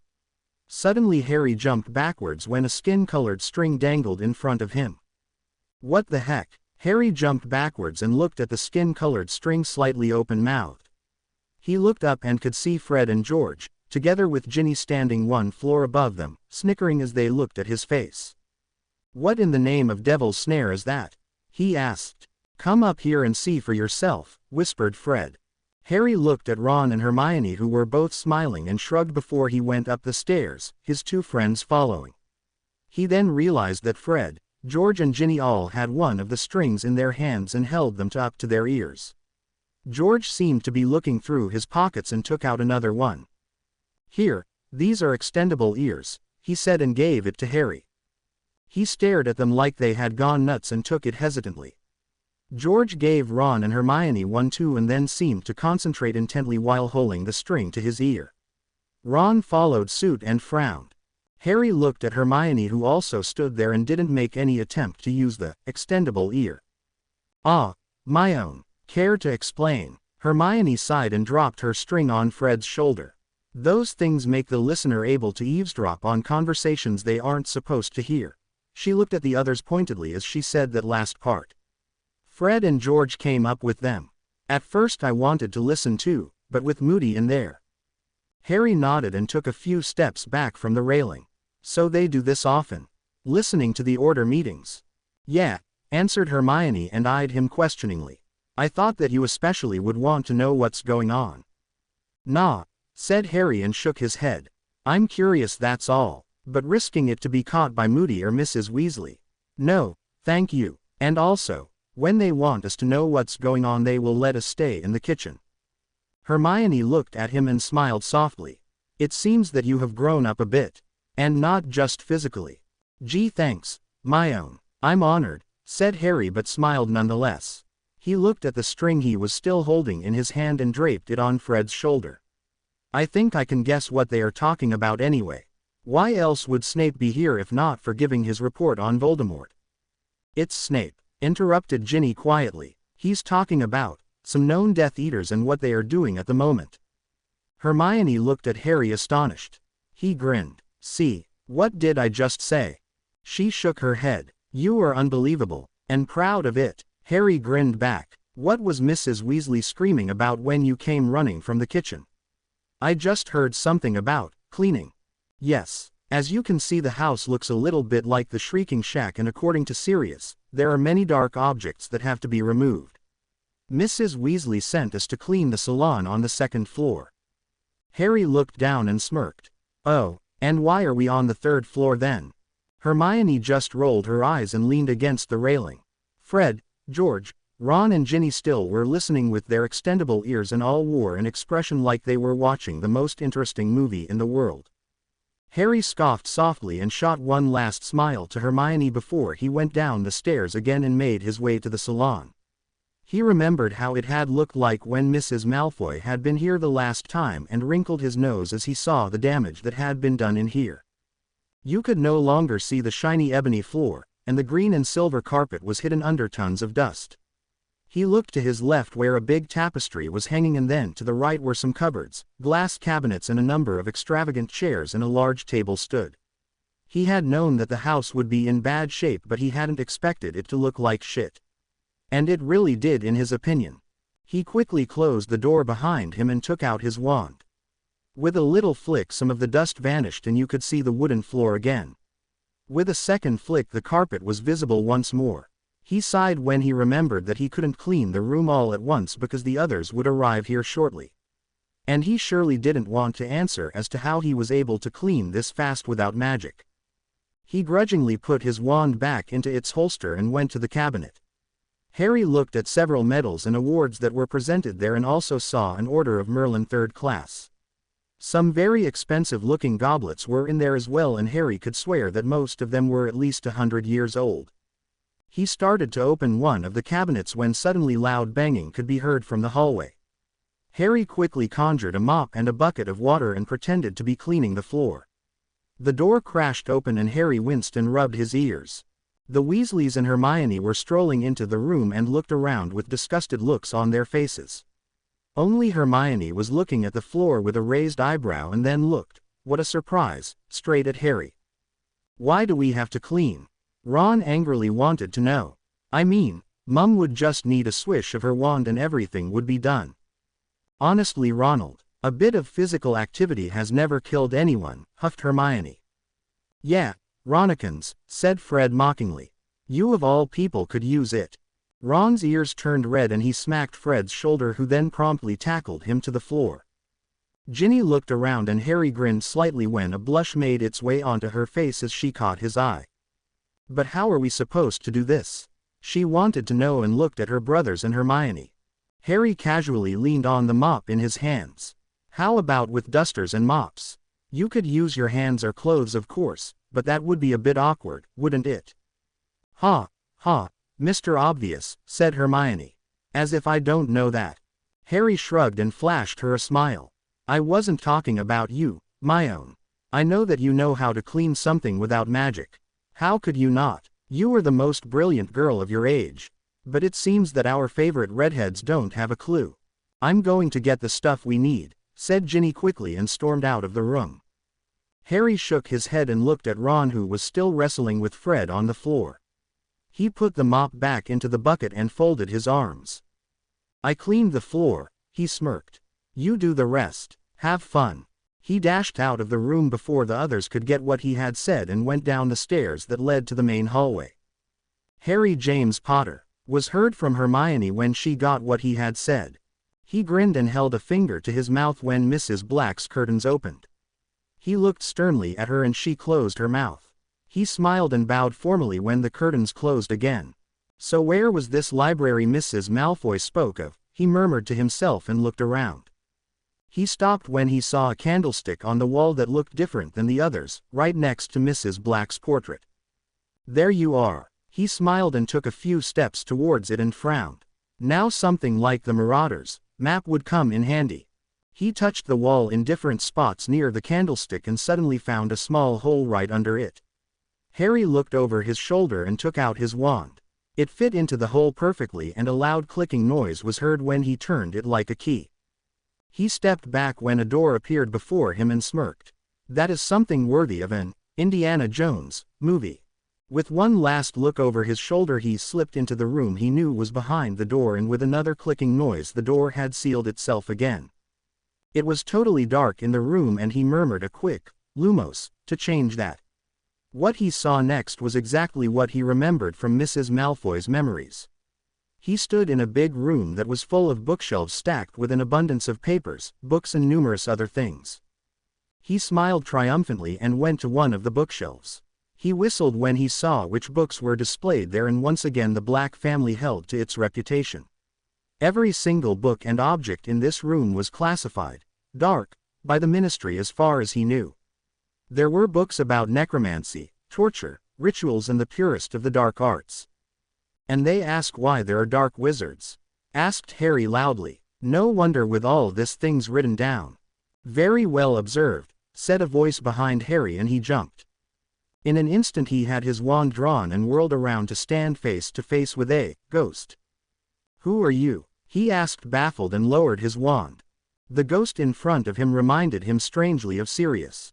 He was good-looking and had short hair which he guessed was black when he had been alive. He had very aristocratic features and carried himself proudly and confidently. He wore a little old-fashioned wizard's robe with expensive clothes underneath. The ghost smirked and bowed slightly. My name is Regulus Black. Harry's eyes widened comically. Of course. You are Sirius' younger brother. The ghost seemed to be taken aback and nodded briskly. Indeed I am. How do you know about that? Mrs. Malfoy told me that he had a brother, answered Harry, and frowned when the ghost's body seemed to stiffen. You know the Malfoys? Regulus sneered. And associate with them? Then you must be one of those bigoted idiots that allied themselves with Voldemort as well, I suppose. Harry looked at him strangely. I thought you were the Death Eater here. And yet you accuse me of being one of those bigoted idiots. How could I ally myself with Voldemort? He's wanted to kill me since I was born. Then you are Harry Potter? Asked the ghost of Regulus, astonished as his eyes flickered to Harry's forehead. Harry just nodded and raised his eyebrows questioningly when Regulus seemed to be far away in La La Land all of a sudden. Someone in there? Harry asked and waved his hands in front of the ghost's face. Regulus blinked and cleared his throat. Well, it's rather surprising to see you in this house. My dear mother must have grown old. But on the other hand, you know the Malfoys, so. Your mother is dead. How is it that you don't know that when you are here? Said Harry, surprised. And I was with Draco and his mother for most of the holidays. She and Lucius are divorced now and Draco asked me for help. Regulus' face brightened. So Sissy finally woke up, did she? That's good. Oh, and I didn't know that my mother is deceased. I'm bonded to this room only and can't leave it. I arranged it myself unintentionally before I died. Ah, said Harry. Why exactly are you here? I mean, no offense, but I know that you were a Death Eater when you were alive. Regulus chuckled. Very good. And do you also know why I'm dead now? Harry shook his head, but then his eyes widened. Of course. Mr. Malfoy said that you were killed because you betrayed Voldemort. Exactly, nodded Regulus. I found out something about him that he didn't want anybody to know. So he ordered his followers to kill me. I was heavily injured and knew that I hadn't much longer to live. But I made it into this house with a valuable object of his and hid it. I came down here and performed a ritual that bonded me to this house, but it went wrong and now I'm only bonded to this hidden library. When was that? Asked Harry. I was killed in 1984. I know it's not like in the canon, where he died before, but hey, it's a fanfiction.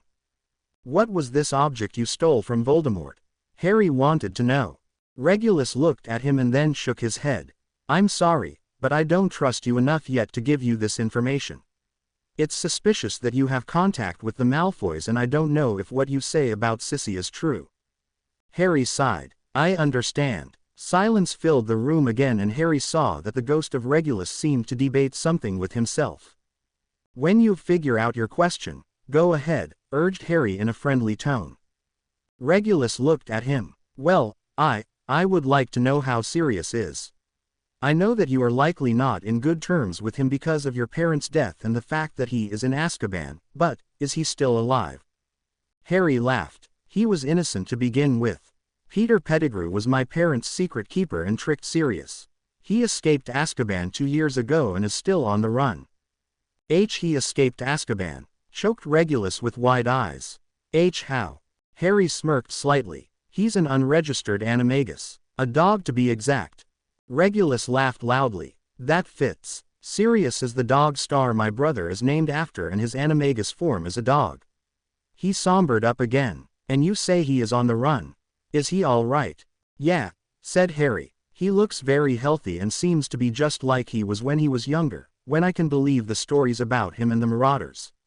He's here in fact. This house is now the headquarters of the Order of the Phoenix. Sirius is here, and headquarters of the Order of the Phoenix. Damn, my ancestors must be rolling in their graves. Harry chuckled. Probably. Do you want to see him? Sirius. Well, I guess so. I want to tell him the truth, but I still need some time. Very well, said Harry and looked around the room again. Does he know of this room? Regulus shook his head. No, not as far as I know. Mother and father surely didn't tell him. Every member of the Black family is told about this hidden library when they come back from their first year at Hogwarts. Since Sirius was in Gryffindor, no, surely not. Harry looked at his watch. Damn, I've already been here for half an hour. I really have to go before somebody comes looking for me. Regulus grinned. Sneaked out, didn't you? Harry shrugged. Something like that. I avoided cleaning the house by hand. But if I remember correctly, you are only 15. Or did the ministry change the rules about underage magic? A little bit. You were allowed to do magic outside of Hogwarts at 16 now. And I had some nice trips through time. So I'm that age now, grinned Harry.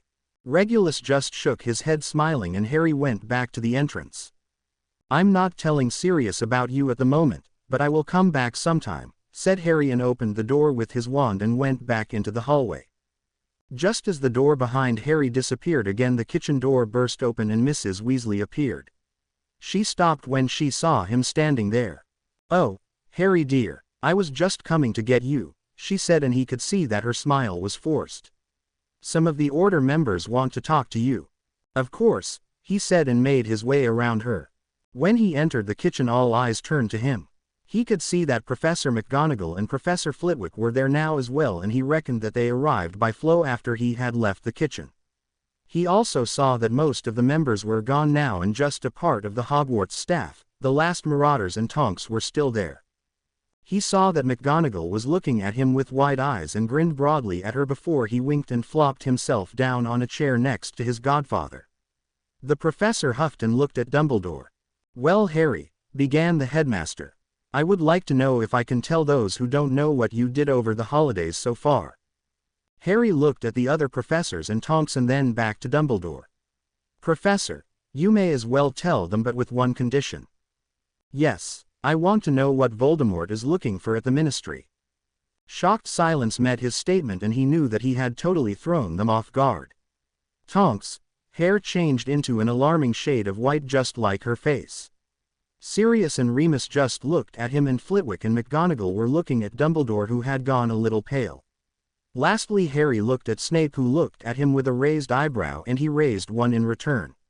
He could have sworn a small smirk made its way onto the potions professor's face, but dismissed it. Well, you see, Harry, this is nothing that should be discussed at the moment, said Dumbledore uncomfortably. Very well then, said Harry coldly.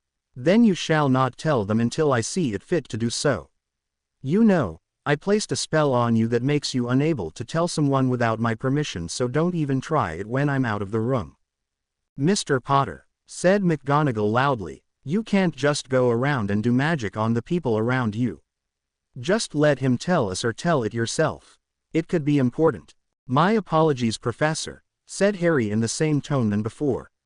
But I don't see why I have to tell everyone what's going on in my life when you people withhold information from me. You, just like everyone present in this room, know that Voldemort is after me, and I need every bit of information concerning him as much as you do. He's looking for something he didn't have in the First War, said Sirius suddenly. Sirius, chided Mrs. Weasley, who entered the kitchen just now. He's too young. Nonsense, scoffed Sirius. He's right. He has a right to know what's going on. Mrs. Weasley glared at him. He is still a child. And I have faced Voldemort more times than you could ever hope to, interrupted Harry and gave her a pointed look. But I'm responsible for you, said Mrs. Weasley. If I don't care for you, who else will? Sirius stood up and his chair crashed to the floor. I care. I'm his godfather, Molly, and therefore he is under my care. You know that. But you are. I'm what? Spat Sirius angrily. An insane guy from Azkaban. A reckless idiot. A convicted murderer on the run. Don't you dare bring that up. You aren't fit to care for him, said Mrs. Weasley sternly. You have your own issues, so you don't have the time to care for a child. I was always there for him. You, began Sirius, but Harry interrupted him when the glasses on the table burst into thousands of pieces. Everyone looked at him wide-eyed when he slowly rose to his feet and turned around to face Mrs. Weasley. The temperature in the room suddenly seemed to drop. Mrs. Weasley, he said quietly but with steel in his voice. Don't even start to finish this argument. But I don't want to hear it. Harry seethed. You don't have the right to decide what I do and for that matter, what someone tells me. Your family took me in and you, like everyone else, treated me like one of your family, and I respected you for that, he glared at her. But you have just lost some of that respect. How dare you insult Sirius in front of me? Who are you to pass yourself off as my mother? Harry, began Mrs. Weasley shocked. No, said Harry, who had now entirely lost his cool. I don't care what you have to say. My parents are deaf. Do you understand that? He took a deep breath. I don't need someone to fuss over me and try to shield me from harm. I need someone who supports me in my decisions. Someone who stands behind me and can give me advice when I need it. Someone like Sirius, or even Remus. I say it again. You are not my mother. The room was deadly silent when Harry finished, and everybody looked at Mrs. Weasley, who looked shell-shocked and seemed to be fighting with herself. I'm sorry, Harry, she said after a while, but didn't look him in the eye. I didn't want to replace your mother. It's just. Harry sighed, rubbed his head and sat down again. Mrs. Weasley, I can understand that you want to protect me and I'm sorry for my outburst, but you must understand that I grew up without a family and never had someone who tried to control me. Not that it would have ever done any good, he chuckled, and the tense atmosphere in the room lessened. I just don't want you to ever talk to Sirius like that again. It's not his fault that he was in Azkaban. You have to blame Pettigrew for that. He smiled slightly when Mrs. Weasley nodded after a short while and went to the stove to make lunch. So Harry, what Sirius said before, said Dumbledore as he cleared his throat. He's right. Voldemort is looking for something he didn't have in the First War. Something he didn't have in the First War. Harry needed some time to clear his thoughts and nodded. Like a weapon. Yeah, said Sirius, who had also calmed down now. You could say that. A weapon that could decide the outcome of his plan. What's this weapon? Dumbledore shook his head. I'm sorry, Harry, but that's something we won't tell you until you are older. Harry threw him a look that clearly said, I'm 16 and an adult for Merlin's sake. You know that. A small smile played on Dumbledore's lips. At least we won't tell you while you still attend Hogwarts. Are you serious? Asked Harry, disbelieving. No, that's me, quipped his godfather, and Remus hit him over the head. Harry ignored him. You won't tell me for 3 years. What if Voldemort is able to gain access to this weapon? What if he uses it against us? Dumbledore shook his head. I'm sorry, but this is all you will get for now. Harry ruffled his hair in defeat and leaned back in his chair. Very well. You may tell them where I was and what I did, but not for how long. Dumbledore nodded and told the other people in the room where Harry had been staying. McGonagall sometimes threw him disbelieving looks, and so did Tonks and Flitwick. Snape, on the other hand, smirked slightly, and Harry stood up to stand next to him in the shadows. Aren't you excited about the resorting, sir? He asked him. Snape looked sternly at him. I must say that was a very Slytherin move of you before, but still. I doubt that you and your foolish Gryffindor bravery would end up in my house, Mr. Potter. Harry shrugged. Not that I really care. Hogwarts is Hogwarts. It's not really important which house you are in. I just bet that the press will make my life a living hell if I end up in another house than Gryffindor. Probably, answered Snape when Dumbledore finished his explanation. Mr. Potter, asked McGonagall, did I hear right? You want to change classes? Harry left the shadows and nodded. I want to drop divination. That subject is just utter rubbish, and I'm tired of Trelawney predicting my death every 5 minutes. She snorted. Very well then. I will speak to Bathsheba and Septima. You will probably have to do a test to see if you are fit to be in their classes this year. Thanks, Professor, said Harry and flashed her a bright smile. Now that is settled, stated Dumbledore. Sirius, I would like you to go meet Narcissa Malfoy in the next few days and ask her if she wants to join the Order. Sirius nodded. I wanted to go anyways, even if just to restore her status as a Black. Dumbledore's eyes twinkled again over his half-moon spectacles, and he looked at Harry. I understand that you learned occlumency and were able to throw me out of your mind, but are your shields steady? Harry rolled his eyes. Professor, you have seen my form. You know as well as I do that nothing can shatter the shields of that creature. Professor McGonagall's head snapped in his direction and he could have sworn that he heard a crack in her neck. Form. Mr. Potter, don't tell me that you are an animagus, please. Harry smirked. Indeed I am, Professor. She sighed pitifully and rested her head in her hands. We're doomed. Now Minerva, said Dumbledore and soothingly rubbed her back while the last marauders chuckled. I'm sure you know that James was an animagus too and did no harm. But that's the problem, the professor countered. He was an animagus and the biggest troublemaker I ever met. Hey, interrupted Sirius, pouting. What about me? And the Weasley twins? Quipped Harry. McGonagall didn't answer, just buried her head in her hands again.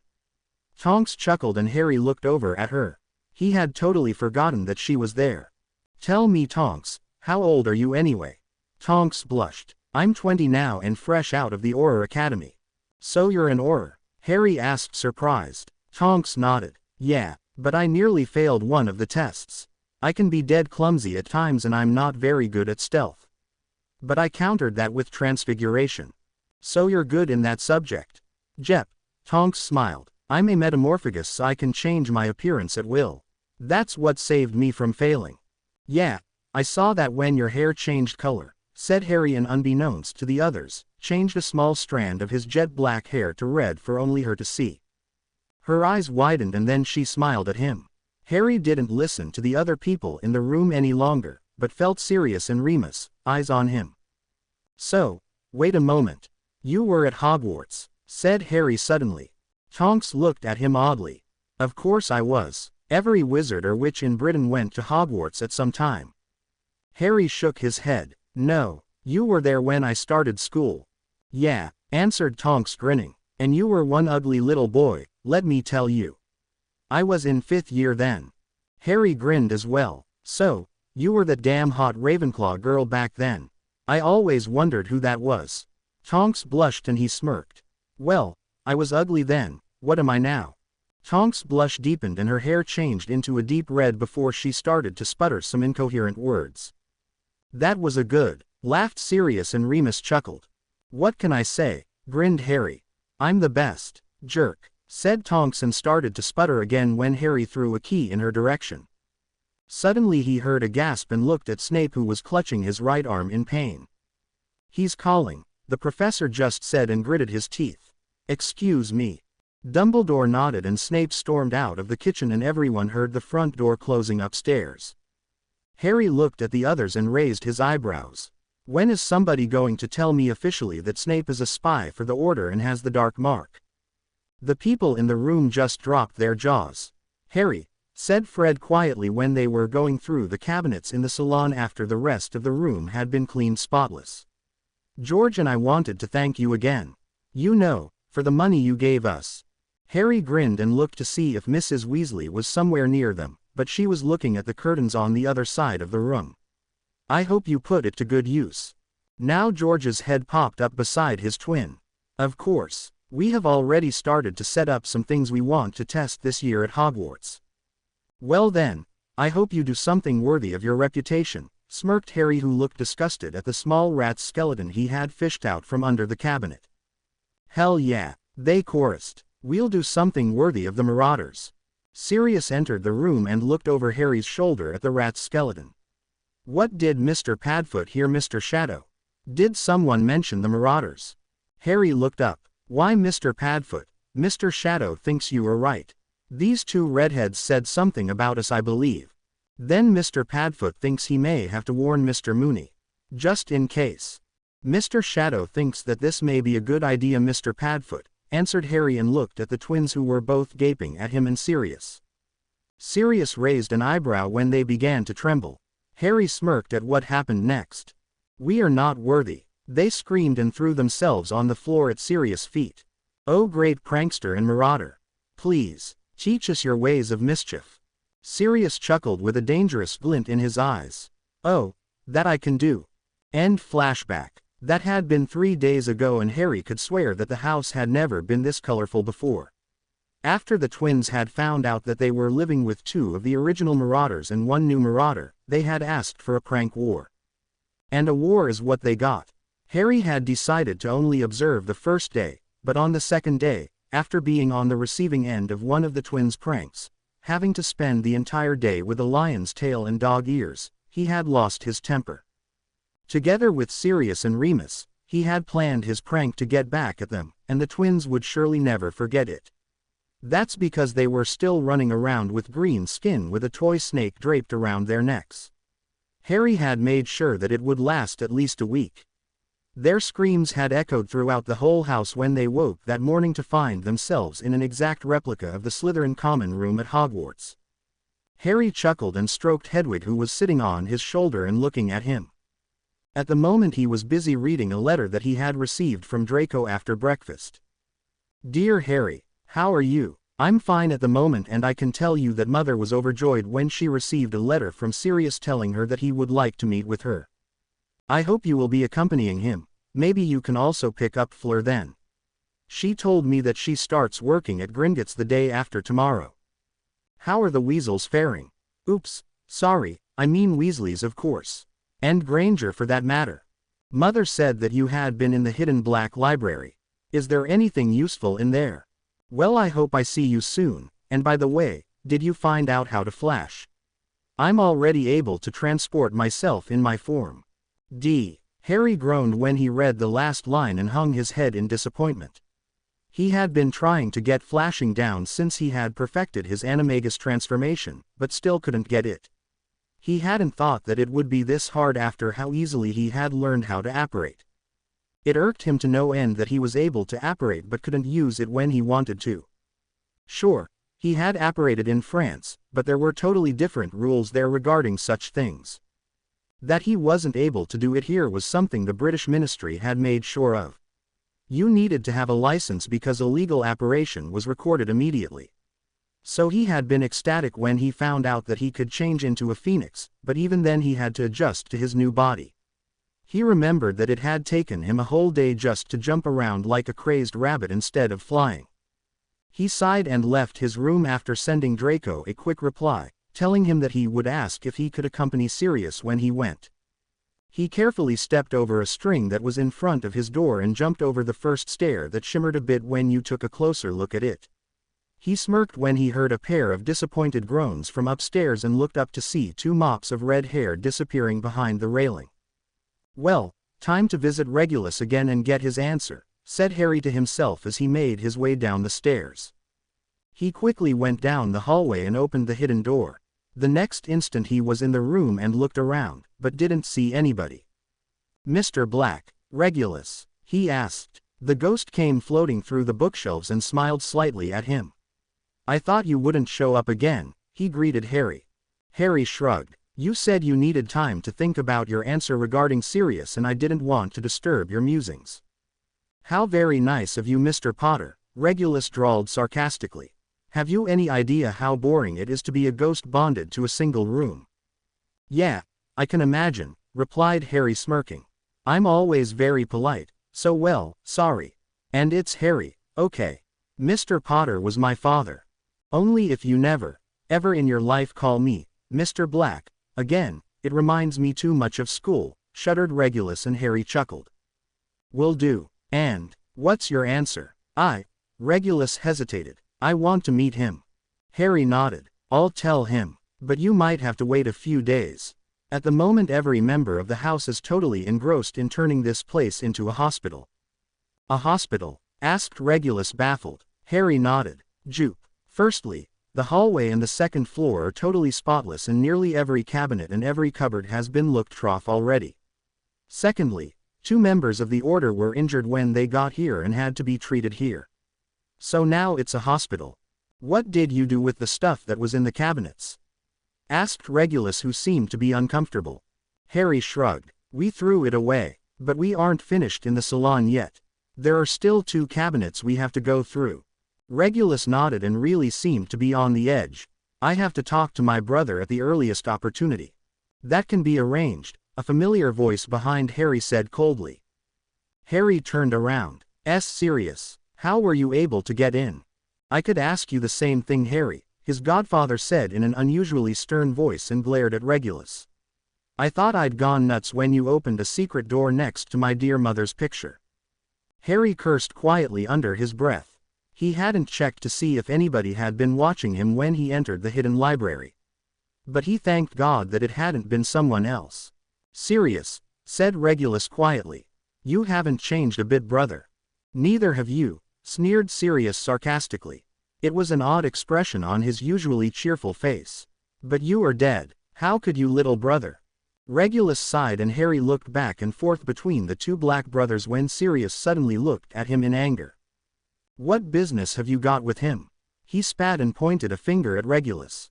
"I told you when we were in front of the family tapestry yesterday that he was a Death Eater, didn't I? And now I find you chatting with him in a hidden library with books no one should ever be allowed to read." Harry held his hands up. "I met him even before that. The second day I was in the house I went into this room. I got the information from Mrs. Malfoy's memories. Regulus suddenly popped up and I talked to him for a little while." He sighed when he saw Sirius glare directed at him now and not at his dead brother. "I knew he was a Death Eater before, so don't start with that, please." "Harry," said Sirius quietly, "what am I supposed to think about you now? First you disappear for 4 weeks and turn up with a story about the Malfoys being light, and now you are chatting with a Death Eater in a library for the dark arts." Now it was Harry's turn to glare. "Do you mean you don't believe me? You wrote to Mrs. Malfoy yourself. You know that it's true that I was at their manor in France. You could have made up that story about her changing sides," said Sirius and his eyes hardened. "In order to give them a valuable information source about the measures being taken against their master. To get information from the light side and give it to Voldemort. You think I would betray my friends to Voldemort?" Harry screamed and whipped out his wand in rage. "You really think so?" Sirius took a step back and took out his own wand. "In times like these, anything is possible," he said, but his voice was quivering slightly. "He could have offered you something you couldn't refuse and—" "Stop this, Sirius," interrupted Regulus loudly when Harry began to tremble in anger and clenched his wand so hard that his knuckles turned white. "Offered me something I couldn't refuse," repeated Harry, his voice as cold as ice as he looked at the floor. "Yeah, he could have done that. Do you know what I never would refuse in my life?" Sirius said nothing but looked at Harry in panic when the air around them grew suddenly cold. "Tell me," bellowed Harry, and red sparks shoot out of his wand. I don't know," answered Sirius quietly. "I would join Voldemort in an instant if he could offer me something I would never refuse," whispered Harry, and Sirius looked mortified. "Have I ever told you about the Mirror of Arised?" Sirius shook his head trembling and held his wand a little higher. "That mirror shows you your deepest desire. It shows you a wish that comes deep from within your heart. Your greatest and deepest wish. Do you know what I saw in the mirror? Do you know which offer I would never refuse?" He didn't wait for an answer. "I saw something I would never say no to if somebody offered it to me. Not even if I had to join Voldemort to gain it. Any idea?" "No. Harry, don't tell me that you really joined him to get your wish," pleaded Sirius desperately, and Regulus just sighed. Harry broke out laughing, but it was a cold and empty laugh. "I'll tell you what I saw in this mirror." He threw him an icy cold look. "I saw my parents, alive and well, smiling at me, laughing and caring for me." Sirius stood there petrified. "Harry, I'm not Peter Pettigrew," he interrupted calmly, but there was steel in his voice. "I would never betray my friends to the one who killed my parents. I would rather die than tell him anything. You of all people should know that." Black. Sirius flinched and his wand fell onto the carpeted floor with a loud thud as he buried his face in his hands. "Very insightful, Sirius," said Regulus dryly. "Really well done." "Shut up," he snapped. "This is all your fault." "No, it's not," Harry threw in. "Regulus may have been a Death Eater, but he was killed because he betrayed Voldemort, you damn mutt.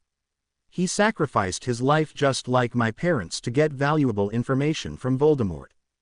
You are right, Harry. Please can you forgive me?" begged Sirius and sunk down on his knees. I don't know what came over me. When I saw you here with Regulus I felt betrayed. I was afraid that I would lose you too. I was afraid you would do it just like Pettigrew and betray Remus and everyone else for that matter." Please, forgive me. Harry sighed and leaned heavily against one of the bookshelves. Sirius, you are the only family I have left, please don't destroy our relationship because of something like that. I can forgive you, but I will need time to forget what you said. He was silent as Sirius nodded. It hurt, you know. It really hurt that you would think I would change sides and go to Voldemort. Damn, said Regulus and shook his head. You really haven't changed one bit, Siri. You always act before you think. You really need to work on your social skills. Is it true? Asked Sirius, ignoring his jab. Did you really betray Voldemort? Regulus sighed. That I did. It wasn't one of my brightest ideas to join him in the first place. Harry snorted and Regulus threw him a pointed look which he ignored. Sirius grabbed his wand and stood up again. Why should I believe you? There is no evidence that you weren't one of his followers. This isn't something I want to reveal in front of Mr. P. Harry, said Regulus quietly, and Harry frowned angrily. Well, said Sirius uncomfortably and looked at Harry. I think it would be the best if he stays to listen. Regulus shook his head with finality. No. Harry looked at the younger Black and nodded briskly. Very well, I will take my leave. I'll see you at lunch then, Sirius. His godfather nodded and Harry left the room. He looked at his watch and sighed. It was nearly time for lunch, but he wasn't really hungry at the moment. He thought back to the words that Sirius had said to him, and anger followed by guilt overcame him. He stormed up the stairs and opened and closed the door to his room with a loud bang that rang throughout the whole house. He let out a scream of frustration and punched the wall so that it cracked slightly. He tiredly leaned his head against his arms and sighed. Damn it all to hell. He cursed. What's wrong with me and the people around me? Harry, mate. He heard the voice of Ron. What's wrong with you? Did something happen? Harry whirled around, his eyes wide as he saw Ron and Hermione sitting on his bed looking at him. They both had concerned looks on their faces. What are you doing in my room? He snapped more rudely than he had intended to. We were waiting for you, said Hermione. We wanted to talk to you. Harry rubbed his head. About what? Couldn't it wait until lunch? Well, said Ron and squirmed uncomfortably. About you actually. You've changed, mate. And I mean it. Harry rolled his eyes. I thought we already covered that on my first day here. Yeah, but I mean, like when you think no one is watching you, for example, Ron said quickly, and Harry narrowed his eyes. Or when you are around Dumbledore or my mum, and even Snape for that matter. You behave like someone. Well, you often behave like Malfoy. What's your point? Asked Harry, already tired of this conversation. Harry, we're just concerned, that's all, said Hermione in an attempt to soothe him. You're able to handle Mrs. Black like she is an old friend, and some of those books you've got here in your room are about more than just dark magic. I'll ask you again, said Harry calmly. What's your point? Have you been waiting for me just to tell me that you believe I'm turning dark? That I'm changing into a pure-blood idiot like those jerks that believe themselves superior to everyone else? Yeah, blurted Ron, and Hermione's eyes widened. You. Shut up, weasel, sneered Harry and looked at him coldly. I'm a half-blood myself, you idiot. See what I mean? Asked Ron angrily. He already talks like a junior Death Eater. Ronald, Hermione scolded him. Are you insane? How can you even think something like that? We just wanted to talk to him about it, and now you are accusing him of being a Death Eater. Harry just stood there unmoving, his arms crossed tightly as he glared at Ron. The redhead stood up. He doesn't tell us anything anymore. He is treating us like air most of the time. What am I supposed to think? It might be that he is just annoyed at your childish behavior. Hermione countered and looked at Harry. Since he's been here, he has never ignored me. I want an answer now, mate, said Ron, who turned to him. Are you planning something against us? Suddenly he took a letter out of his pocket and held it in front of him. What's this letter about? Is this one of your new Death Eater friends? Harry's eyes flashed dangerously and he took the letter out of Ron's hands. It must have arrived shortly after he had left for the hidden library. He carefully read it. My dear Harry, I'm concerned about our special connection. You know exactly what I mean. But you also know that those foolish muggles and mudblood lovers would never stand a chance against us. So I'm asking you now, and I'm asking you just this once. Join me. Come and stand by my side. Be my equal just like it should be. I know that I didn't make a very good second impression on you, but we have so much in common. Yes, we both were dumped like trash on some muggles and had to take up with this scum for years. We both grew up without parents and we both are half-bloods. And for both of us, one person is responsible for our miserable life. This person is Albus Dumbledore. So I ask you to join me and take revenge on that old fool. Consider your answer and send a reply within the next week. I'm waiting for you.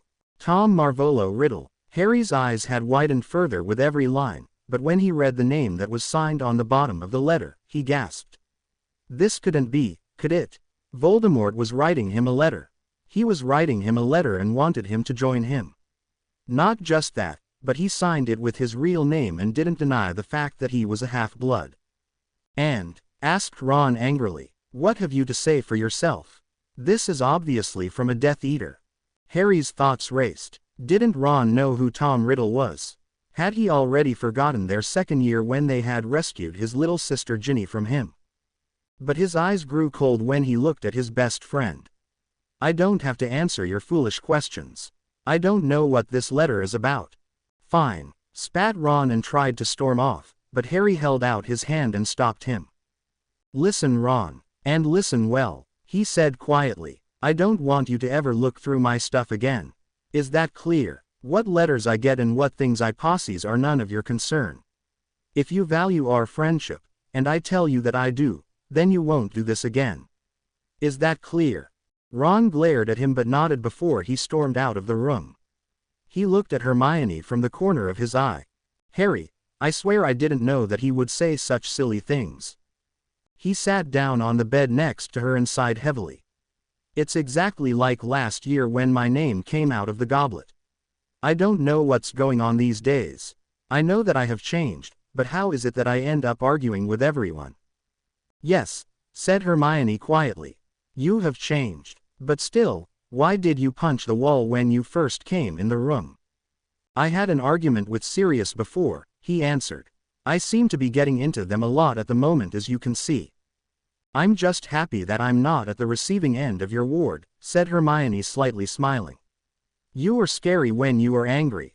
Harry chuckled. I could never be angry at you, my own. You never give me a reason to even try it. And what about third year? She asked with a raised eyebrow. I remember that you didn't talk to me for a month because of a stupid broomstick. I was an immature git back then, he said and flashed her a smile. No, really, about your concern, I would love to tell you what's going on, but I need time. I need to make sure that the people I tell the truth will accept it. I understand, said Hermione and looked at him as she stretched her limbs. At the moment you are just an enigma to me. Harry didn't say anything because he was enchanted by her elegant movements and his eyes wandered lower to where long brown curls that reached her mid-back accented her curves. She snapped her fingers and he looked up again, smiling sheepishly.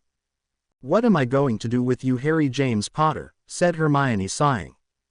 Give me a key, he suggested grinning and dodged a pillow aimed at his head. Idiot, Hermione scoffed. Love you too, my own, he replied sarcastically. Hermione threw a mild glare in his direction and he tried to hide behind his bed but lost his balance. Hermione yelled in surprise when he landed painfully on top of her and she grimaced slightly under his weight. Get off of me, said Hermione sternly as she struggled to be free. Hermione, whispered Harry, and she stopped struggling and looked at him questioningly. He steadied himself on his elbows and adjusted his legs so that Hermione could freely move and stand up if she wanted to. His eyes traveled down to her lips and back to her chocolate brown orbs. I meant what I said. Harry, you, started Hermione but Harry silenced her with his finger. No, Hermione, please don't. She looked at him and her eyes softened as a blush made its way to her face. Harry's finger trailed down her face and slipped into the soft brown curls at her nape. Hermione still looked at him unmoving and suddenly he felt a hand on his back. He looked at Hermione's face again and could see that she had a slight green shimmer in her eyes that he hadn't seen before. But on the other hand, he had never been this close to her face before. Please, whispered Harry and looked deep into her eyes for any signs of anger or fright. Key me. Just this once. He leaned down to her and when she made no attempt to move away, their lips softly met. Harry gently nibbled at her bottom lip and she opened her mouth ever so slightly, inviting him to continue. He smiled against her mouth and deepened the key. His hands glided through her hair and gently over her face. He felt her hands trailing up his spinal cord and resting in his wild mop of hair. After nearly a minute he broke the key and drew back to look at her. I can't believe it, Hermione said with a flushed face, breathing heavily and looking at him wide-eyed. I just key-ed you.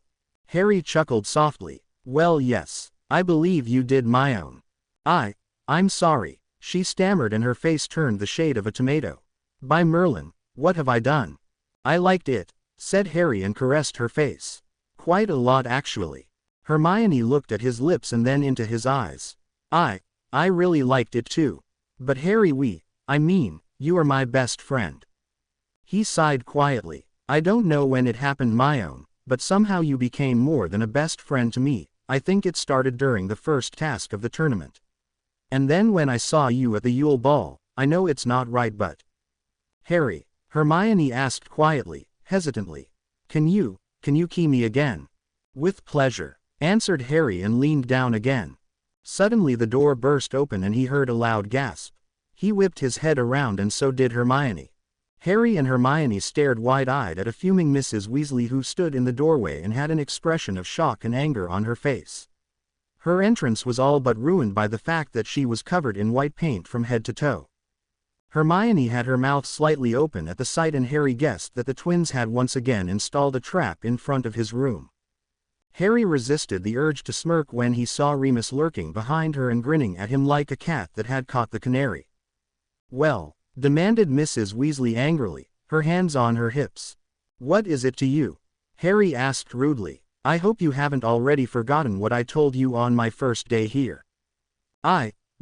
You. She sputtered helplessly and Harry looked at Hermione who was still slightly wide-eyed but a small smile crept its way onto her face. What are you doing here? Molly, I believe those two didn't want to be disturbed, said Remus who winked at them. Hermione blushed and Harry decided to change his position.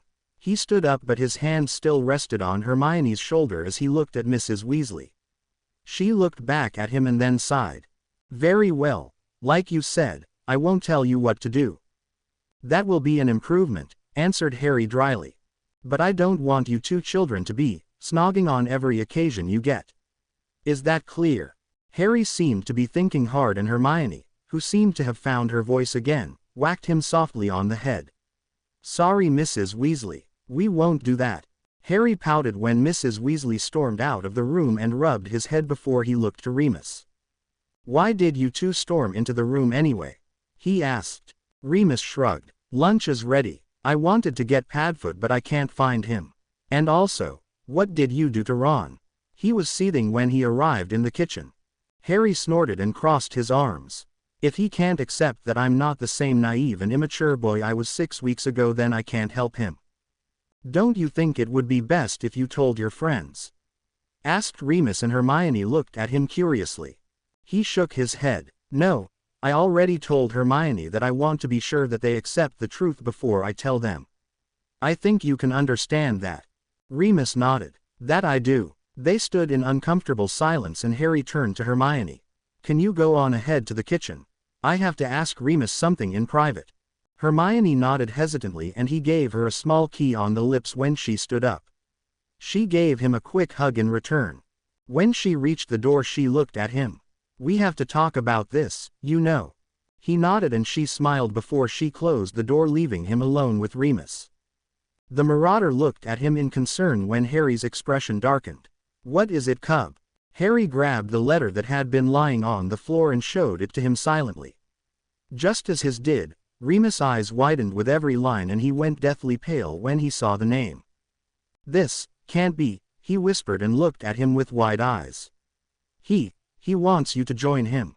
Harry nodded briskly. I think he must be growing old if he thinks I would say yes. I think it's best if you stay after lunch, said Remus and handed the letter back to him. We have to speak to Albus about that. No, said Harry. What? Harry shook his head. I won't tell Dumbledore. He doesn't tell me anything important, so I won't tell him about the letter. It won't make a difference anyway. But Harry, we're talking about Voldemort here, said Remus frowning. Do you think I don't know that, Moony? Asked Harry and took his wand out. Swear me a wizard's oath that you won't tell Dumbledore. Remus hesitated but then took out his own wand. I, Remus John Lupin, hereby swear by my magic that I won't reveal anything what Harry James Potter has told and shown me. Harry nodded. I, Harry James Potter, accept the oath with exception of Sirius Orion Black, who may be told about it. A spike of magic lit the room and vanished into the tips of their wands. You can tell Sirius, I don't want to keep too many secrets from him. He won't like it after what Pettigrew did. Remus smiled slightly. You're right, cub. Let's go and have lunch. Harry just nodded and followed Remus down into the kitchen. Every member of the Weasley family was already there, with the exception of Bill, Charlie and Percy, and he saw that Mr. Weasley was finally there too. He had last seen him for a short time a week ago, when he came back from working at the ministry. He looked at the redheads and saw that they all looked very somber and had angry expressions and that Mrs. Weasley was crying while Mr. Weasley patted her comfortingly on the back. Was all Harry could say before joining Hermione at the table but not before giving Ron, who sat next to her on the other side, a cold look. What's going on here? She shrugged her shoulders helplessly. I don't really know, but I think it has something to do with Percy. That git said he doesn't want anything to do with us. Spat Ron angrily. Harry just raised his eyebrows and looked at Ginny, who was sitting next to her mother. She sighed and decided to elaborate. He wrote a letter to Dad today at work and said that he wouldn't associate with us any longer because we believe that rubbish, Dumbledore and you told us about you-know-who. Does that idiot have a death wish? Asked Harry in disbelief. I always knew that he was dense, but is he that stupid? Hermione sighed and Ron glared at his plate. After nearly 10 minutes in which they sat quietly, Mrs. Weasley's sobs finally subsided and she swished her wand, sniffling. Harry didn't react when the food was served. He was thinking about the letter he had gotten from Voldemort. Somehow he knew that this was a trap aimed at both sides.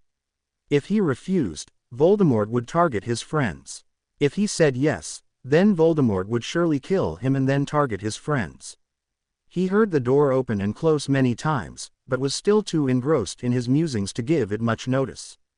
Aren't you hungry? Harry heard the familiar voice of his godfather. He shook his head but didn't look at Sirius. No, not really. My appetite is ruined for today. Sirius sighed and grabbed a small sandwich. I'm really sorry, pup. I didn't mean what I said in the library. I was being stupid and I talked with Regulus, as I said before. I really hope you can forgive me. Harry looked at him. I already told you that I forgive you. Listen, I've just got so much in my head and I can understand that I'm not the friendliest of all people at the moment. He looked at his empty plate and added quietly. Maybe you have a point. Even Ron accused me of being a Death Eater. What nonsense, threw in Remus, who wasn't aware of the argument the two other marauders had before. He sure knows how to piss someone off. Sirius looked at his sandwich with a guilty expression while chewing and Harry burst out laughing. Sorry, he said when Remus and Sirius looked at him like he was crazy. Padfoot, you just looked like you were caught with your hand in the cookie jar. Sirius grinned slightly and ruffled his already messed up hair. I can't help it, but I'm glad our argument hasn't changed anything. Harry nodded and ignored Remus' questioning gaze when he looked at him. You can tell him what I showed you before. The werewolf nodded and Harry looked over at Hermione, who was telling Ron not to eat like a pig. Honestly, Ron, she scoffed, that is just disgusting. Can't you eat like a normal human being? Ron looked up at her with a full mouth and shrugged. Well, Orida, I'm huggy. Hermione wrinkled her nose and Harry grinned. Let him be my own. He never learns. How many times have you already reprimanded him? She sighed and then looked him straight in the eye. About before. Can we talk about it? Harry shrugged. Sure. She seemed to struggle with her words. You know, Harry, I really like you. I mean, I really like you. He raised his eyebrows but took her hand to encourage her. You know, I changed my perspective about you when we rescued Sirius in third year, she said quietly. But I didn't want to destroy our friendship because of that. I assumed that you would never like me back. Harry raised her hand to his lips and placed a small key on it. Hermione, I already told you that I was a dense idiot back then. I don't think I even realized what I had missed until you came down the stairs at the Yule Ball. You looked so beautiful. Nothing can describe what I felt at that moment. Hermione sniffed and looked at the floor. Come on. Look at me, said Harry softly, and her head snapped up. You are the most beautiful girl that I have ever seen in my life, you know that. Hermione sighed. But I'm just a bushy-haired know-it-all. I can't rival someone as good-looking as Lavender or even Parvati. And I'm not nearly as pretty as Cho Chang. Harry grabbed one of her soft curls. I don't see anything bushy here, he smiled and held her hair up to her eyes. And Parvati and Lavender hide themselves under tons of makeup. That's not beautiful, that's disgusting. As for Cho Chang, where did you get the idea that she is prettier than you? She shrugged. You have a crush on her, don't you? That was over long ago, said Harry. He was right. It had been over a year for him since he had fawned all over the Chinese girl, and now he didn't even know what he had seen in her. Have you ever looked in the mirror these last few weeks? Hermione blushed and then sighed. Harry, I really like you, but what if this doesn't work out? I don't want to lose you. Do you think that this won't work? Asked Harry and wiped away some tears that threatened to fall from her eyes. I think it will work. We just have to give it a try. She nodded slowly and then smiled at him. Let's give it a try. Well then, let's make this official, said Harry smiling as he looked her in the eye. Hermione Jean Granger, do you want to be my girlfriend? Hermione nodded. I would love to be your girlfriend, Harry James Potter. Harry beamed at her and leaned forward to give her a long and tender key. He heard some whistles from the twins and Sirius and some chuckles from Remus and Mr. Weasley. When they separated again, he saw Ron glaring daggers at him and raised an eyebrow while Hermione leaned her head on his shoulder. What, have you started snogging every girl you see now or what? He spat. Ron, what the hell's wrong with you today? Asked Harry as Hermione frowned angrily. Nothing's wrong with me, it's just, you have changed so much and now you're snogging Hermione. He said and slammed his fist down on the table. Ron, listen to me, I may have changed, but that's because I have done some growing up over time. It can't just always be the same. Times change and so do people. We can't just suddenly stop growing and behave like 11-year-olds for the rest of our lives, answered Harry. And what's it to you that Harry and I have decided to start a relationship? Asked Hermione, giving him a pointed look. But, said Ron but was interrupted. Oh Ronald, grow up damn it, huffed Hermione. Harry chuckled because it was very rare to hear Hermione swear. He smiled when the fact that she was his girlfriend washed over him and leaned back on his chair. Suddenly the fireplace flared and Snape appeared in the kitchen. He wrinkled his nose in distaste when he saw that they were still eating lunch, and just then Harry realized that several Order members were already present. Tonks was there, as well as the black man whose name was Kingsley Shacklebolt. The small wizard with the silk hat Sturgis Podmore, Hestia Jones, and Neville's grandmother Augusta Longbottom were also present.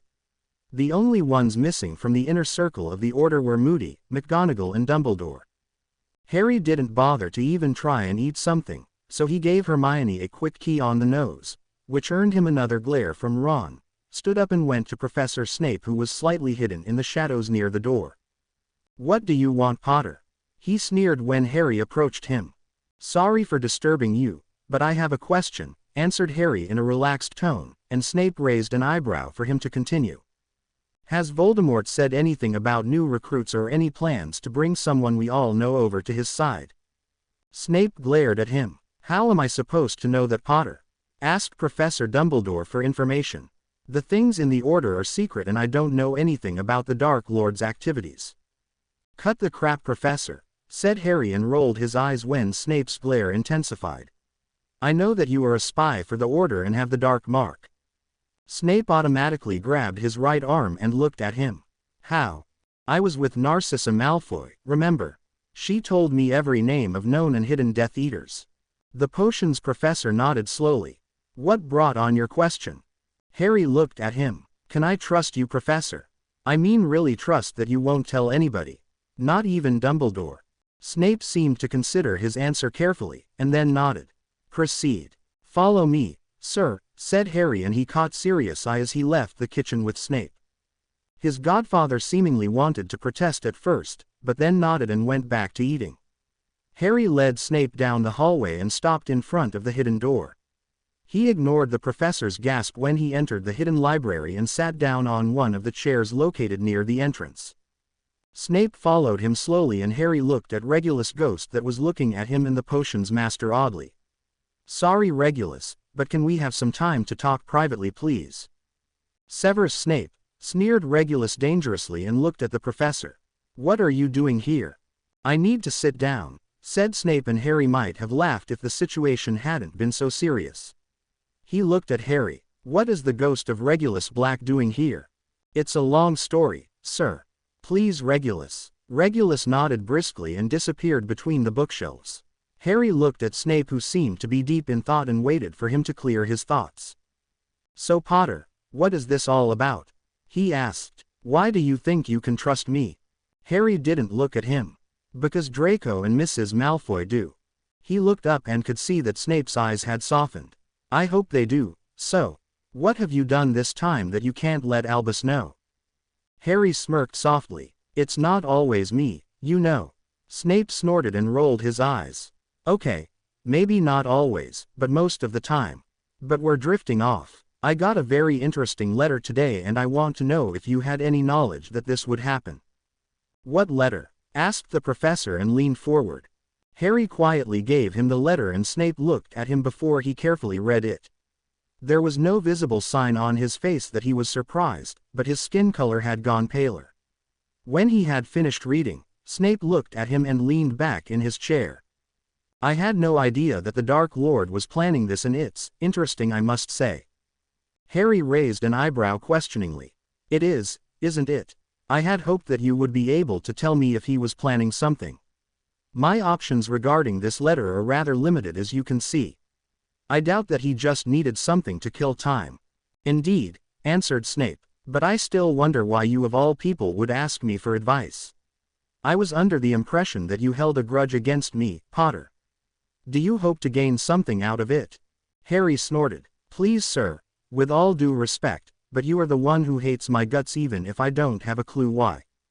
Snape was silent, and Harry folded the letter and put it back into his pocket. I don't want to gain anything out of it. I rather hope you can give me a hint about what to do. Draco says you're rather experienced with that.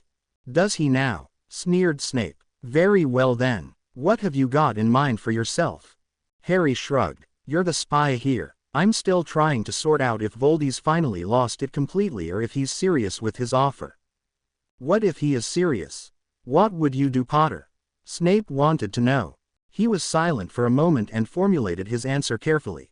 It's hard to tell. Both options have their pros and cons. Snape threw him a disbelieving look. I know what you think, but take a closer look at it. If I refuse to join him, he will surely target my friends and kill them if he has the chance. On the other side, I wouldn't be in any more danger than I am now. If I join him, well, we would have a second spy and the chance for more information about him and his cronies. That, or he kills me on the spot. Snape looked at him like he had grown a second head. You would actually consider joining him. You would risk being at his mercy, and that you might get caught by the Ministry when they see the dark mark. Harry shook his head. You read the letter. I doubt that he would give me the mark if I join him. He blabbered something about me being his equal, and as his equal I wouldn't have his mark. Snape's eyes widened. He will mark him as his equal, he whispered more to himself. What? Asked Harry and narrowed his eyes. Potter, asked Snape, has Albus told you anything about something the Dark Lord wishes to find? Harry shook his head. You were there when I asked him. I only know that this thing Voldemort must be looking for is in the Ministry. So it is, said Snape, and seemed to struggle with himself. Potter, do you know why the Dark Lord came after you in the first place? Now Harry was at a loss. He had asked himself this question often when he had been training with Draco, Fleur and Mrs. Malfoy, but he hadn't come up with an answer. His eyes met Snape's and he knew that he knew the answer, even if he seemed to be really uncomfortable with his current position in this conversation. I have no clue, he said then. But I assume that the rest of the order knows why. Snape nodded hesitantly. That they do, and if I'm honest, I don't understand why Albus hasn't told you already. He told me that your occlumency shields are unbreakable, so he doesn't need to worry about the Dark Lord gaining information through you. Professor, asked Harry quietly, if Dumbledore doesn't want to tell me, will you? Snape looked him in the eyes for a long time and Harry could feel that he was testing his shields while doing so. Then he nodded and sat up straight. Before you were born, there was a prophecy made. I don't know the full content of this prophecy, no one except Albus does. The Dark Lord himself only knows the beginning, but only because of a foolish mistake I made. Snape stopped, and a bad feeling started to rise in Harry's abdomen and he rested his head on his hands. I was there when the prophecy was made, he said, and Harry's guess was confirmed. I am sure that Narcissa told you that I really was working for the Dark Lord in the First War. I heard a part of the prophecy until I was discovered and ran. Foolish as I was, I went straight to the Dark Lord and told him what I could gather. This was what cost your parents their lives. I still regret having betrayed Lily. Harry's head snapped up. My mother. So it is true then. You really were friends with her. Mrs. Malfoy didn't just tell me that to tease me.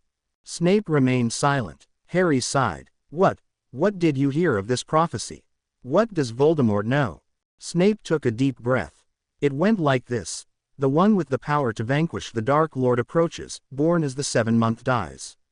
Born to those who thrice defeated him. And the Dark Lord will mark him as his equal. This is all I heard and the only part that he knows. Harry was silent for a moment as this sunk in. So, he believes that when I'm his equal, that he will have a better chance if I'm on his side. Apparently so, answered Snape and seemed suddenly very tired. As I said before, I don't understand why Albus hasn't told you. Harry sighed disdainfully. He probably believes that I'm too young and not ready. That would fit. So what are you going to do, if I may ask? First you swear an oath that you won't tell anybody about our conversation. Snape hesitated, then swore the oath and Harry nodded when the door opened and Sirius, followed by Remus, entered the library. Remus' eyes were wide when he saw some of the books on the shelves and Harry grinned slightly. Hey kiddo, said Sirius who ignored Snape. Moony told me about the letter. Harry nodded. And your opinion? Sirius shrugged and sat down next to him. Both options have their pros and cons. Are you serious? Asked Snape. You think so too? Sirius grinned and twirled his wand in his fingers. Why Snivellus? I believe I am. Padfoot, warned Remus quietly when Snape glared at him. So pup, what are you gonna do? Asked Sirius and looked at him. Remus and I had a little chat about it and we both will back you up, no matter what you do. Harry looked at each person in the room and then at Regulus who came floating through the shelves. Well, I think I might just send a quick reply. So you'll do it? Asked Snape. He shrugged. I hope to receive a reply from him as soon as he gets my answer. I'll tell you then. But as I said, it would be very good to gather more information. He frowned slightly. On the other hand, he shook his head and looked at the potions master. No offense, Professor Snape, but I don't think he tells you everything. None taken, answered Snape briskly. I know that he doesn't quite trust me. Remus chuckled. If somebody finds out that Harry has taken matters in his own hands, they are going to flip. Sirius looked at Snape. So you have told him what you know? I have told him the part of the prophecy, if that is that what you mean, Black. Guys, asked Harry. Sirius suddenly laughed. Somehow we are a little order in the order at the moment when you think about it. Yeah, mused Remus. But is it wise not to tell Albus? Snape snorted. He will find out soon enough. Guys, asked Harry again, but they ignored him. Remus rubbed his temples. What are we going to tell him about why we suddenly disappeared from the meeting? Don't know, we had a bad sandwich, suggested Sirius. Guys, screamed Harry, who now was seriously annoyed. Remus and Sirius looked at him startled while Snape smirked slightly. What is it, pup? Asked Sirius, who rubbed his ears. Harry looked at them. How do you write a letter to a Dark Lord without getting killed immediately? Snuffles, called a young man with blonde hair and hazelnut brown eyes grinning over his shoulder. Damn, you are slow today. A huge black dog that was running behind the teen gave an offended bark but quickened his pace a little bit. They were running at top speed through a crowded airport and the teen seemed to be looking for something. He ran straight to the exit and jumped over a trolley that was in his way. The dog barked again and the teen abruptly changed his direction and held the door of a bathroom open for him. When he had made sure that nobody was in there, he nodded at the dog. The dog then changed shape and a black-haired man appeared sitting on the floor and holding his sides. Why do we have to travel by Muggle means again, Harry? Asked Sirius Black, who had trouble controlling his breathing. Harry, who was in disguise, rolled his eyes. Because your apparition license has long been blocked and the flow in France Manor broke down because there is no longer a fireplace, thanks to Lucius Portkey, wheezed Sirius hopefully, but Harry shook his head. You have worked in the ministry as an Auror for Merlin's sake. You of all people should know how a Portkey works when there are anti-Portkey and anti-apparition wards. Right, said Sirius and shuddered. But you could have asked for the nearest location for us to land. But no, you had to go by that plane thingy. Harry grinned. Well, I always wanted to fly. That's what brooms are for. Gulping gargoyles. I tell you, you'll never get me to set foot on one of those things ever again. Raged Sirius. Yeah, calm down Padfoot, said Harry, and Sirius stood up and flicked his wand. His silky black hair changed to blonde just like Harry's and his eyes also took on the color of hazelnuts. With another flick of his wand his hair shortened and he grinned at him. Satisfied? He asked. Harry looked at him and nodded and made his way to the door. You'll do. Come on. Draco is going to skin us alive if we don't turn up in the next 10 seconds. Sirius sighed and followed his godson out of the bathroom. Harry exited the airport and looked around the busy street. He couldn't see any sign of the familiar platinum blonde Slytherin and jumped when somebody tapped him on the arm. His wand was ready in his pocket and his fingers twitched. He heard an amused chuckle and slowly turned around. Harry found himself face to face with a small boy that couldn't be older than 10 years. The boy wore expensive clothes and had mousy brown hair and dark gray eyes. Behind him stood a plump woman with short curly hair. Harry just raised his eyebrows and still held his wand ready. Constant vigilance, chirped the boy, and Harry's eyes widened before he broke out into a fit of laughter. Sirius looked at Harry oddly and then down at the small boy before a grin formed on his face. He leaned down and ruffled the boy's neatly combed hair. My, aren't you a cute little fellow? He said with a mischievous smile. The boy smacked his hand away. Stop that, you mangy mutt. Sirius chuckled and looked at the woman, who was fidgeting slightly and looking nervous. I must say, sissy, you really have a polite little brat there. It's good to see you. The woman snorted, amused, and nodded, smiling. It's good to see you too, Lord Black. I'm honored that you gave my son and I another chance.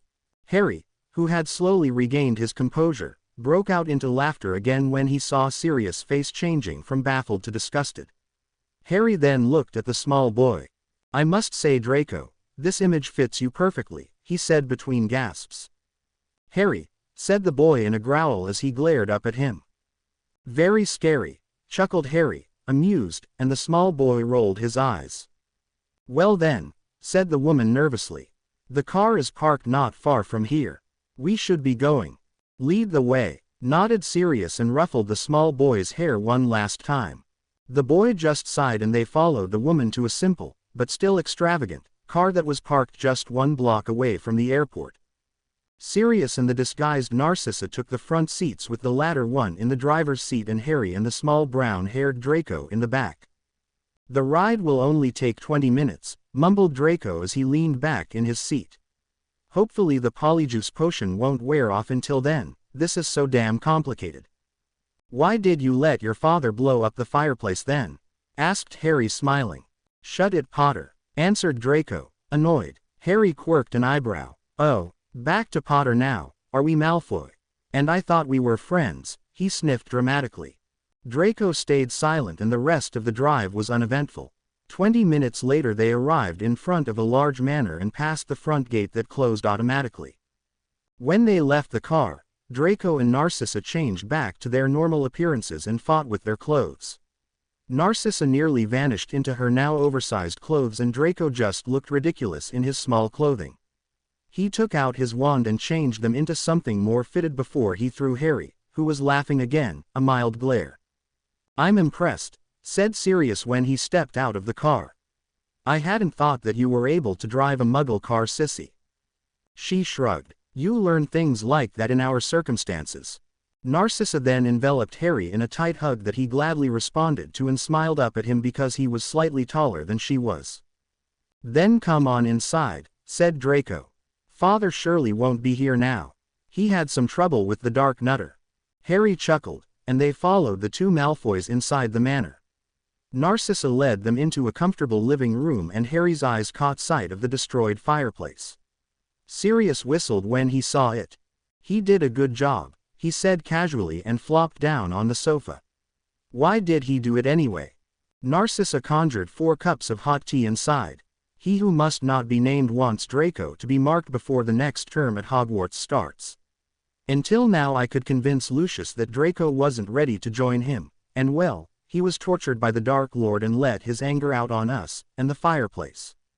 Harry looked sharply at her. "Are you hurt, Mrs. Malfoy?" She shook her head and sipped her tea. "Just a small bruise on my right shoulder where he grabbed me." A slight smile played around her lips when she looked at him. "How often have I told you to call me Narcissa?" Harry shrugged. "I think nearly every day that I was here. I just always forget it." Sirius cautiously sniffed his tea and took a small sip.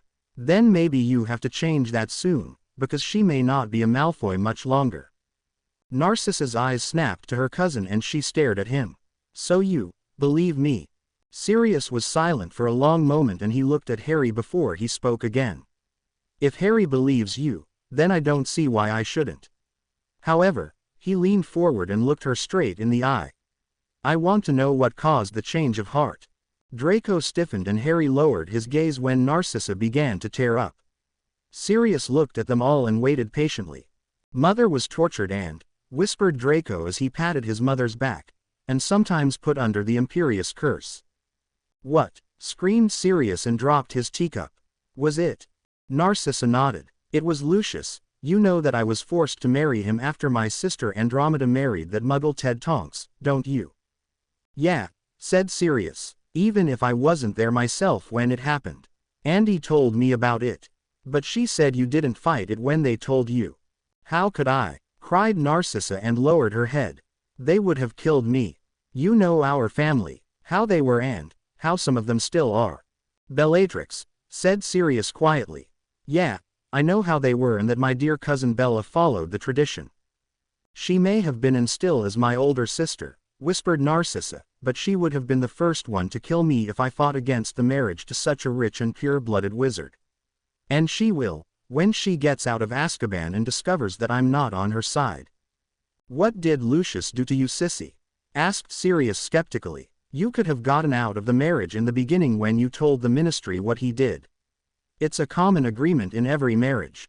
Narcissa shook her head sadly. "That is only the case when you haven't got an heir. Before Draco was born, he treated me friendly and respectful, he ensured that I would feel comfortable around him, but after Draco was born he showed his true face." She sighed. "When I gave him an heir I sealed the marriage and wasn't able to get out until our son came of age. I knew that of course, but I had hoped that he was really the man he pretended to be. I was wrong, terribly wrong. He left me alone until Draco was a year old and didn't need so much of my caring. That was also the time when he who must not be named was defeated by Harry. Lucius was furious. All day he was at the ministry bribing important people to testify that he had been cursed to serve him. After he was cleared of all charges, he vented all his anger out on me. Not as much when Draco was near, but regularly when Draco left for Hogwarts. I remember that there were times when I couldn't remember what I had done for nearly a week." She fell silent and Draco rubbed his eyes while Harry and Sirius were looking silently at the table, the tea long forgotten. Draco decided to say something. "I found out about all this 2 years ago. 1 year for you, After my 3rd year at Hogwarts I caught him as he cast the Imperious Curse on Mother before we went to the Quidditch World Cup. I always knew that my father wasn't the friendliest of people, but just then I saw what kind of person he really was. I admit that there was a time when I respected him. Even looked up to him and wanted to be just like him. After the World Cup, when he was out there with the other Death Eaters tormenting that Muggle family, it became so real. All the stories he told me about the glorious reign of the Dark Lord and his beliefs in the purity of blood, when he told me that he wanted me to join you-know-who and follow his legacy, I was overjoyed. But I saw at the World Cup how they tortured a little Muggleborn which before they had fun with this family. That was when I lost respect for him and his beliefs. I was disgusted, and I can tell you, nothing is more important to me than my mother. I thought a lot about it in my 4th year, and after the 3rd task of the Triwizard Tournament I finally decided that I had to do something. I approached Harry, we used the time turner, I became of age, and Mother could finally be free from her miserable life with my father. Sirius frowned. But why is Lucius able to gain access to this manor then? This manor has been the property of the Malfoy family for over 200 years now. We had nowhere else to go, but anything was better than seeing him every day, answered Narcissa, sniffling. I understand, said Sirius, and Harry thought that he had never seen his godfather this serious before, except when he had talked to him for the first time in 3rd year. I believe you, and I think it's time that you should be free from that bastard. Narcissa looked at him with wide eyes. Really? You mean it? He nodded, and she threw herself on the floor in front of him, whispering her thanks and sobbing. For Merlin's sake, sissy, stop that, commanded Sirius slightly angrily. I'm not one of those idiots that think you have to key the floor in front of them. Narcissa stood up and looked ashamed. Forgive me. Sirius looked sharply at her and sighed. Sure, so we just have one matter to take care of. But you must be 150% sure that you really want this. Of course, I've waited for this moment for so long. Harry looked at Draco, who was hastily wiping a tear away from his eyes, and smiled softly. He seemed to be just as happy as his mother. But Harry knew that he would never really show his relief. He was much too proud to show it. Well then, said Sirius, and stood up before he took his wand out and nodded to Narcissa, who mirrored his action. Sirius straightened his shoulders and coughed before he touched Narcissa's wand with his own. I, Sirius Orion Black, head of the most noble and ancient House of Black, hereby declare the marriage between Lucius Abraxas Malfoy, head of the House of Malfoy, and Narcissa Doria Malfoy née Black, the daughter of the House of Black, officially dissolved. May you once again carry the name of your ancestors with pride. Harry grinned when he saw that Sirius looked extremely disgusted by talking stuffy like that, and then a bright flash lit the entire room and Narcissa sniffled. I, Narcissa Doria Malfoy, daughter of the House of Black, hereby agree with all my heart, soul and magic to dissolve the marriage and wear the name of Black with pride once again. So mote it be. Quote. Draco too raised his wand and added it to the other two. Sirius and Narcissa looked at him startled, while Harry smirked when he began to talk. I, Draco Lucius Malfoy, with all my heart, soul and magic will follow my mother's lead and abandon the name of Malfoy for the name of the most noble and ancient House of Black. So mote it be. The flash brightened and then disappeared with a slight ringing noise. Sirius put his wand away. Well, welcome back into the family, sissy, and welcome Draco. From now on you shall be known as Narcissa Black and Draco Black. Narcissa beamed and threw her arms around him while Harry patted Draco, who had a pleased smile on his face, on the back. I'm happy for you, he said softly, and Draco nodded. I had no idea that you wanted to change your name too. Draco looked at him seriously. I want to cut all ties with my father. He is nothing more to me now than another Death Eater. Harry's godfather sat down again and they enjoyed the tea silently. Narcissa was still smiling from ear to ear, and even Draco couldn't seem to get the smile off his face. Sirius and Harry looked at each other. Both felt happy for them and didn't want to disturb the moment for them with order business. After a while Narcissa looked at Sirius. So, what else did you come for? Sirius grinned. As sharp as always, sissy. You were right, of course. We came for another purpose too. And what may that be? She asked and vanished the empty cups with a flick of her wand. I want to give you the opportunity to live at Grimmauld Place. There you will be safe and Lucius won't be able to get you when he sees that the marriage not only is dissolved in the ministry records but also magically. And I want to ask you, if you will join the Order of the Phoenix. Narcissa stared at him. Join the Order? They will actually let me. Sirius nodded. Dumbledore himself suggested I ask you. And in my opinion it would be wise, because this will give you and your son more protection. Yes, I want to join the Order, answered Narcissa determinedly. Suddenly the door opened and Fleur Delacour entered. Narcissa greeted her warmly while Sirius grinned mischievously when she bent down to them and kissed Harry and Draco on the cheeks. Not a word, warned Harry to his godfather. He mock-pouted. Who do you think I am? I just wonder what Hermione would say about you keying other girls. Draco looked at him astonished. You and Granger, you are together now. He just nodded and Fleur beamed at him. Harry stood up. Excuse me, but I have to talk to Draco and Fleur privately before we head back to London. They nodded and the three left the living room and went into the library. What is it? Asked Fleur when she saw his serious expression. I got a letter, said Harry and Draco rolled his eyes. Damn Harry, that's a new one, he said sarcastically and snickered quietly with Fleur. He rolled his eyes. It was from Voldemort. They abruptly stopped joking and looked at him wide-eyed. Both had their mouths slightly open and didn't seem to be able to form a sentence. He wanted me to join him, not as a Death Eater, but as his equal, Harry continued. I sent my reply 2 days ago. Draco snapped his mouth shut with an audible click, and Fleur asked immediately. And what did OU answer? I am. O did not agree, did OU? Harry shrugged. You will see, I guess. I don't think it will take him long to respond to my answer. I'm just curious as to what it will be. Your curiosity can be solved, said a cold, silky voice behind them. They whirled around with their wands drawn and stared dumbfounded at Lucius Malfoy who stood in the doorway. He was exactly as Harry remembered him. He had pale blonde hair, cold gray eyes, had a pointed face, and wore a Death Eater robe. Harry's eyes went to the small, chubby person with watery eyes, rat-like face and pasty skin next to him and he felt anger rise inside him like poison. Wormtail, he spat and the rat looked at him slightly scared. What do you want? Now Potter, said Lucius with a sneer. This is my house and I'm surprised to see you here, together with my son and heir. I'm no longer your heir father.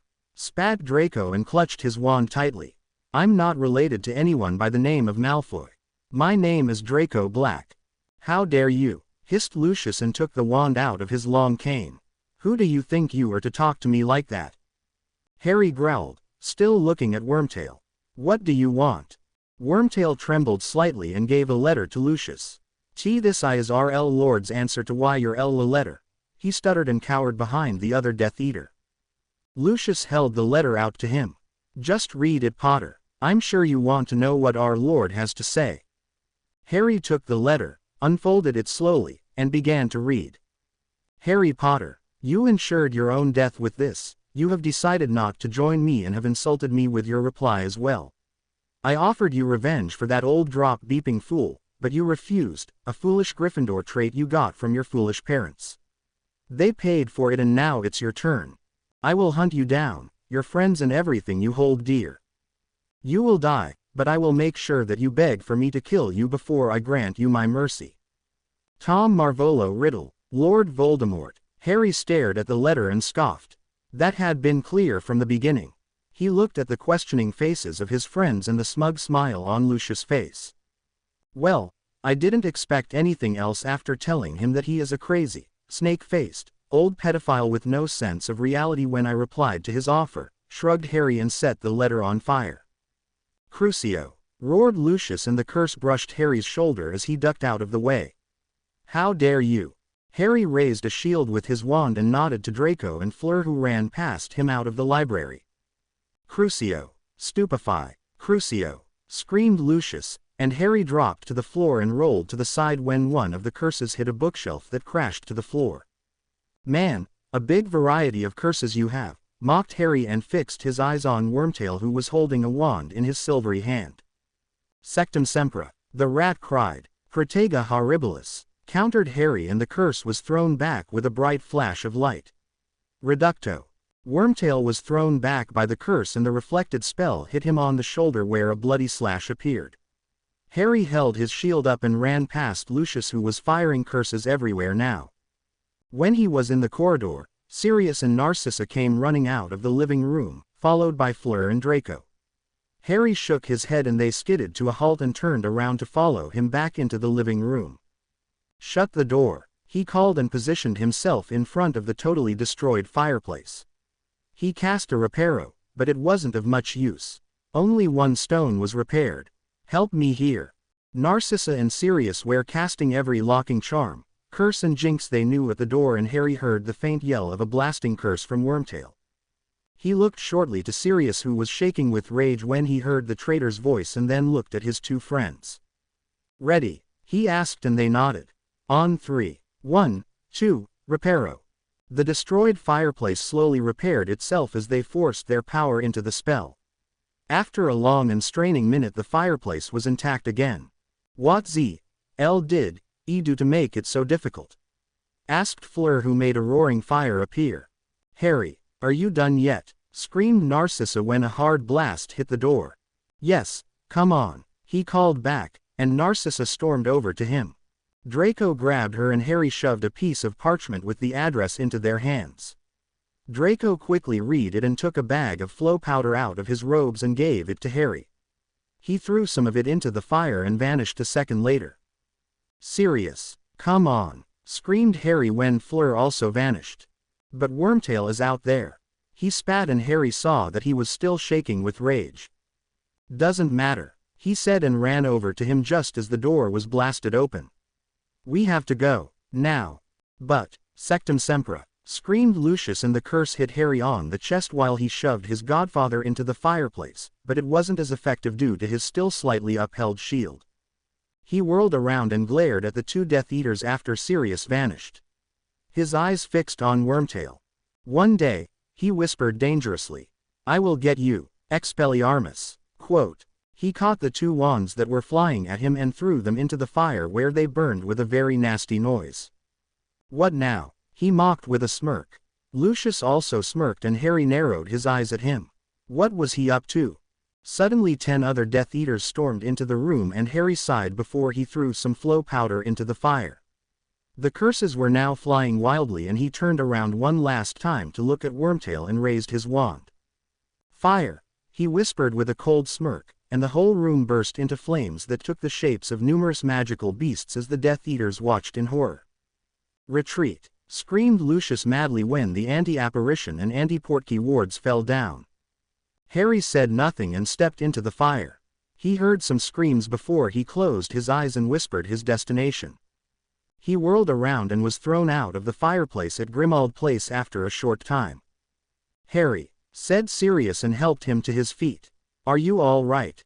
Yeah, said Harry, and cracked his neck before he looked at the new blacks. I'm sorry. Narcissa blinked. For what? She asked, perplexed. For burning the manor down with fiendfire and missing the Death Eaters, he smirked. You did what? Screamed Draco and fell down on a chair. You used fiendfire. You must have hit your head. That could have gone terribly wrong. Sirius looked at him when the kitchen door burst open and all the Weasleys, Tonks and Hermione entered. They stopped in their tracks when they saw Harry's bloody clothes and the small cut on Sirius' face that even Harry hadn't seen before. At last their eyes traveled to Narcissa and Draco. They looked at them and were totally silent. After 2 minutes Ron opened his mouth. What are they doing here? He voiced everyone's thoughts. Harry, Sirius, Narcissa, Fleur and Draco stood there looking at the newcomers. The only people who seemed to know what was going on were Remus, who had just come into the kitchen, and Tonks. Both were slightly smiling. Harry rubbed his head sheepishly. Well, you see. Suddenly Hermione rushed over to him and tackled him in a hug. He gasped at the force of her embrace, and she carefully examined his bloody shirt. What happened? She asked in concern as she traced the cut softly with her finger while looking at him expectantly. And what are those two doing here? I think I might be able to explain that. said Dumbledore, who entered the kitchen exactly at that moment. Harry sighed in relief, and so did Sirius. There sure were times when Dumbledore did something brilliant. Being at the right place at the right time was one of them. "I'm waiting," said Ron through gritted teeth as he glared at Draco. "I sure want to know what that git is doing here." "Ronald," scolded Mrs. Weasley, "show a little more respect." "Honestly," huffed Hermione and threw a quick glance at the new Blacks. "I'm sure there is a very good reason that they are here." Harry smiled at his girlfriend and gave her a quick key on the lips when she sat down at the table. Draco smirked at him and he rolled his eyes. "But he is a Malfoy," snapped Ron, exasperated, "and a lousy junior Death Eater just like his idiot of a father." Draco had his wand out in the blink of an eye and pointed it directly at Ron's head. "Shut up, Weasley. Don't you dare to compare me to that man. Don't you dare. I'm nothing like my father. I would rather die, and if I were, I would have killed you years ago." "Professor, I'm going to change my clothes while you tell them." "I think," Harry hesitated and sighed with a look at Ron and Hermione, "the spell is lifted. You may tell them everything and what my part in this is. They are all in danger now." Dumbledore looked at him and nodded slowly. "Very well." Harry wanted to leave the kitchen when Snape stepped out of the fireplace.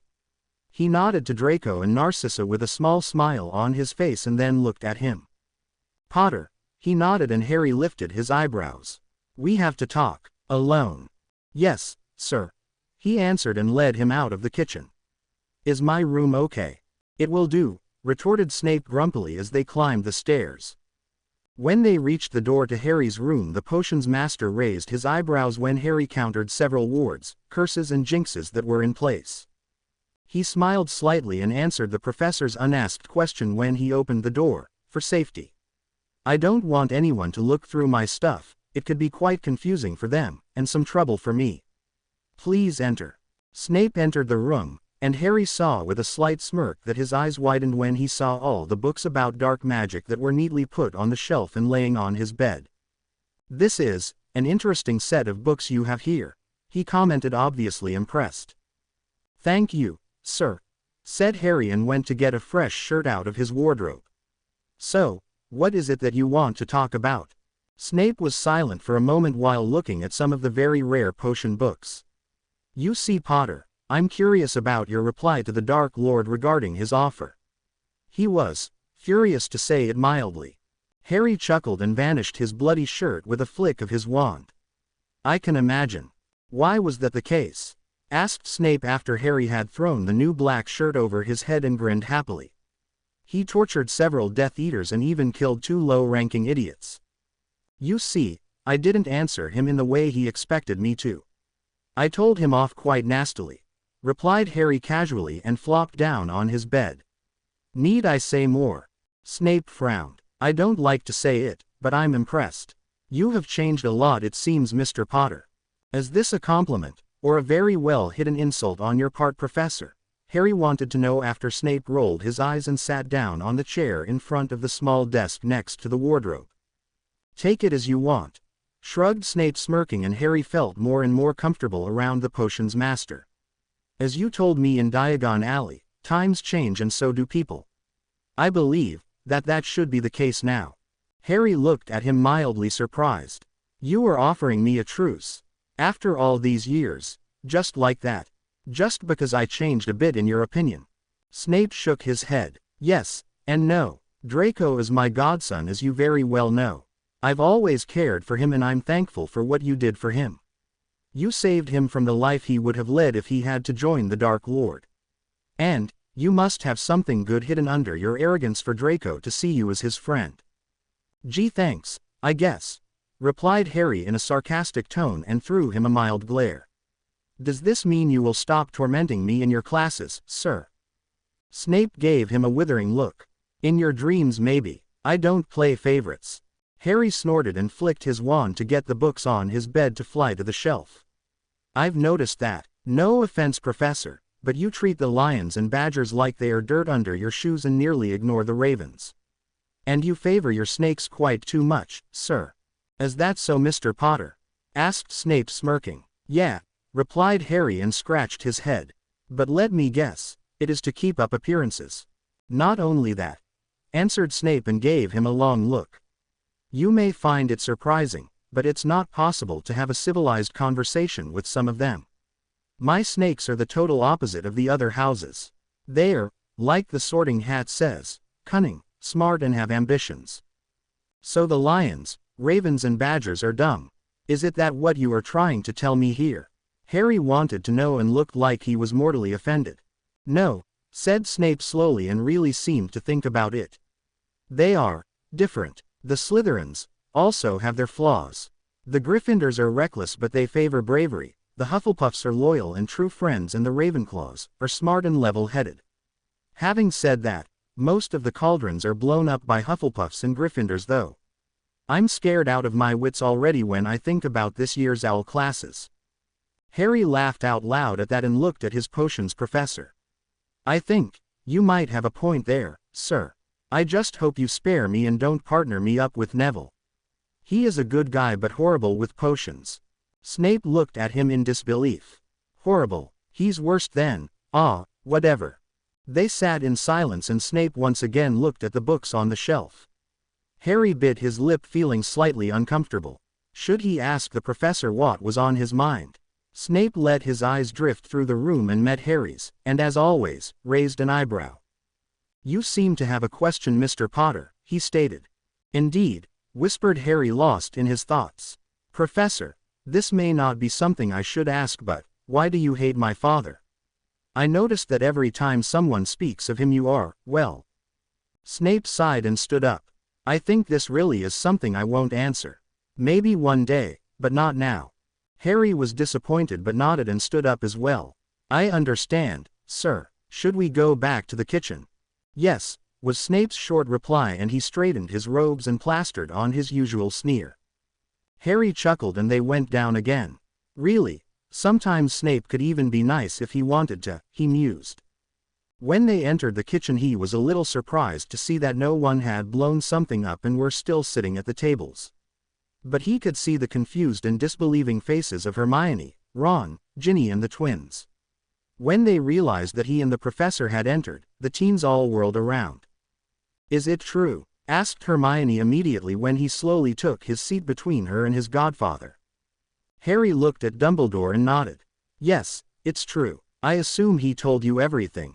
He told us that you spent a lot of time with Malfoy, no, Black and Fleur and used a time turner to train and visit our oldest brothers in Egypt and Romania, said the Fred and George with their usual confusing, twin speech. That sums it up quite nicely, nodded Harry and looked at Draco to see if something else had been said. He shook his head and smirked slightly at him while looking at Ron for a brief second. Harry's heart sunk and he slowly turned to the redhead who had a frown on his face and seemed to be thinking hard. Harry, asked Hermione quietly, do you trust him? Do you trust Draco? Draco's eyes snapped to the brown-haired witch and Harry smiled softly. I do, as much as I trust everyone else who is in this room here.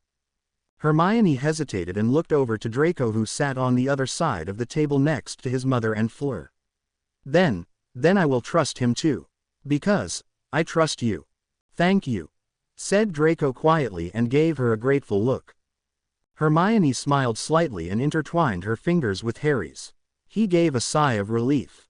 Now he just had to wait for Ron's reaction and he wasn't quite sure if he would like it. He narrowed his eyes when he thought about the letter he got from Voldemort and brushed a hand through his hair. Harry, what are you thinking about? Asked Dumbledore and everyone once again looked at him. You know, said Harry. I didn't tell you, but Voldemort sent me a letter with an offer to join him and, he looked the headmaster straight in the eye, be his equal. The equal that he marked me to be. I refused, but still, it made me curious. Hermione gasped and he saw that Ron had gone pale. Harry assumed that he had made the connection between the letter he had read when they had their argument. Dumbledore stared at him and sighed. So, you know. Harry nodded and briefly looked at the potions master. He told me in his letter. But I had the impression that it wasn't the whole prophecy. Am I right? Yes, my boy, he doesn't know the whole prophecy, said Dumbledore and put his fingers together. Why didn't you tell me? He wanted to know. I thought you weren't ready to know about it, he answered. You may be of age, but 16 is still very young. Too young to wear such a burden. Are you telling me the whole truth now? Dumbledore was silent for a moment and looked at him with a slightly sad gaze. The new term starts in 2 weeks. Is it okay to wait until then? I promise you now that I will tell you everything you want to know. Harry considered it for a moment and then nodded. All right, but no more lies and half-truths. Agreed. Dumbledore nodded and Harry gave him a slight smile that seemed to ease some of the headmaster's bad feelings. Well then, said Snape, I will be on my way now. I just wanted to have a quick chat with Mr. Potter. When something happens you inform us immediately, okay? Asked Dumbledore and Snape just nodded before he vanished with Flow Powder. They all were silent for a moment while Harry looked at Dumbledore again. He could see that the old wizard didn't mean anything bad by not telling him, but still. It made him slightly angry. Professor, he asked and startled everyone out of their wits. Is it possible to meet Fawkes in the near future? Dumbledore looked at him and the twinkle was back in his eyes. Of course it is. Is it okay for you to meet him on the first day of term? I'm afraid that even he is quite busy at the moment. That's okay, shrugged Harry and fell silent again. This L letter, stuttered Ron suddenly, white as a sheet. It was FR from, you know who. Is it okay if we leave the kitchen now? Asked Hermione hesitantly. I think we have much to talk about elsewhere. It was Mr. Weasley who answered. That seems to be a good idea. Harry threw him and his girlfriend a grateful look and nodded to Dumbledore before he stood up. He gave Draco a look that clearly said that he should come too and Hermione grabbed Ron on the arm and they left the kitchen. Halfway up the stairs the twins passed them and gave a wink to Harry that just had to mean trouble for someone. He chuckled quietly and stopped in front of his room before he turned around to look at his friends. Ron, he asked. The letter, it was from you-know-who and I threw it right into your face. I accused you of joining the one that killed your parents. I'm so stupid. Did you have a talk with Hermione to realize that? Or did you come to this conclusion yourself? Harry wanted to know. I thought about it. Wow, sneered Draco. Weasley can think. Draco, scolded Harry while Ron glared at the blonde. Stop that. He sighed and Harry embraced Hermione from behind and leaned his head on her shoulder. She sighed quite happily and leaned back a little bit. Ron looked at them and bit his lip. You know that we have to change how we treat each other now, don't you? Asked Draco and seemed to be quite miffed. What should we do? Ron wanted to know. I'm ready to make a truce with you Weasley, if you are, replied Draco. See, said Harry, he is ready to leave the difficulties we had behind and start anew. But I don't like him, protested the redhead. Then at least try to act civil towards him. We are allies now and don't need to fight against each other, said Hermione seriously. Anything against that, added Harry casually as he looked at Ron. No mate, said Ron sighing while looking at Draco's outstretched hand and took it very slowly. Then, let's try it, said Draco who seemed just as uncomfortable as Ron. Finally those two see the light, chuckled Hermione and Harry snorted in amusement. Ron and Draco looked at each other for a while longer and then at Harry. Draco smiled but Ron, on the other hand, lowered his gaze to the floor. Harry, I'm sorry that I blew up on you like that and treated you like shit. I just was jealous about everything I guess. I was afraid that you would just forget about me and just hang around with him. I guess I'm not that much of a friend, but I'm okay with him being here if you deem him trustworthy. Harry smiled and draped an arm over his shoulder. Thanks Ron. You know, I wouldn't be what I am without you. You have been my best friend since first year. I consider you to be my brother and I would hate to cut ties with you because of something like that. But, Ron looked at him gulping. Don't do something stupid like that ever again. He mock saluted and grinned in relief. Got it, Captain. Harry smiled mischievously and Ron took a step back. I know that look, he said and started to turn around. The twins always have it when, oh shit. No, Harry, no, you don't. Harry took a step forwards and Ron tripped over a small, nearly invisible string that was attached behind him on the floor. Activate. he said, grinning, and suddenly Ron's clothes changed into a pink tutu and he started to jump around in the hallway. They all burst out laughing, and Fred and George, who had heard their brothers yell, looked out of their room and gave each other a high five. "Make it stop," screamed Ron, but laughed himself. Harry smiled and kissed Hermione's cheek. It seemed that everything wouldn't be as bad as he thought it would be. Harry was lying on his bed at Grimmauld Place attempting to read a book about blood magic and rituals. But it wasn't really working. For nearly 15 minutes he had just stared at the words, lost in his own thoughts. Tomorrow his 5th year at Hogwarts would start, and he had a very bad feeling. Something just wasn't right. He hadn't heard anything about Voldemort and his Death Eaters since they had visited Narcissa and Draco in the now burned down France Manor. That alone made him suspicious. But there was something good too. Ron and Draco seemed to be getting along just fine now, even if they did nag each other most of the time. It had gotten on him and Hermione's nerves the first few days, but now they could be left alone without being afraid to find the room they were in crumbled to dust. He sighed and adjusted his pillow when he thought back to last week when they had started training again. This time, however, there were 4 people. Hermione and Ron were using the time turner regularly while Harry and Draco were setting up schedules for them. They had decided that they would just use Narcissa's time turner to tell them what to do and then leave them alone until the evening. The options of using the time turner in this house were rather limited, because they had to be careful that they didn't run into themselves. They just made 2 days out of 1, instead of going to the extreme that Harry and Draco had. Fleur didn't train with them now because she had too much to do at Gringotts, and Harry noticed that she seemed to have taken a liking to the oldest of the Weasley brothers. Draco, of course, teased her mercilessly whenever she was around. Suddenly there was a knock on the door and Harry looked down at himself. He was wearing a pair of black jeans and no shirt. He shrugged and opened the door with a flick of his wand. Just as he had guessed, Hermione, Ron and Draco entered the room. Hermione stopped in her tracks and blushed bright red when she saw his state of undress, and both Ron and Draco snickered quietly. Harry grinned and stood up. He bowed formally to his girlfriend. "Sorry for my appearance, young lady. I didn't think I would have visitors today." She giggled, something she did more often these days, and gave him a peck on the nose. "It's quite all right, young sir. I like your appearance just as it is." Harry raised his eyebrows when she looked at his chest and she nodded, still blushing slightly.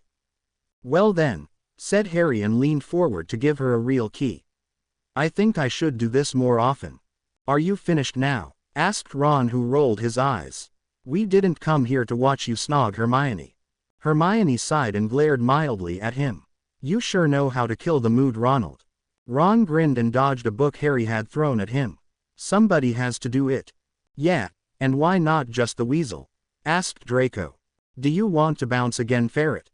Draco paled slightly. "No, once was enough." Harry burst out laughing at the smug look on Ron's face and thought back to when the fake Moody had transformed Draco into a ferret. He clearly remembered Ron's look of pure bliss at that moment. "So what is it?" asked Harry and sat down on the bed again with Hermione on his lap. "We just wanted to know where you were," answered Draco. "It's nearly 5 o'clock and we haven't seen you since breakfast. Oh, and Mrs. Weasley is going barmy in the kitchen because the Hogwarts letters have arrived."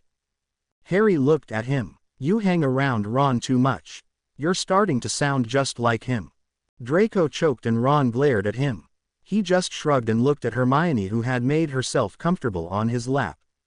"They are a little bit late, aren't they?" Hermione frowned. "You're right. Draco had gotten his letter weeks ago." "What have you been doing anyway?" asked Ron now. Harry looked at the books scattered on the floor around his bed. "As you can see, I have done a little research. Sirius allowed me to take some books from the hidden Black Library. They are actually quite interesting, if not a little bit disturbing." Hermione bent down and looked at a potions book. A grin made its way to her face. "What have you got here?" "Most potenty potions. I sure know that book." "How come?" asked Draco and raised his eyebrow.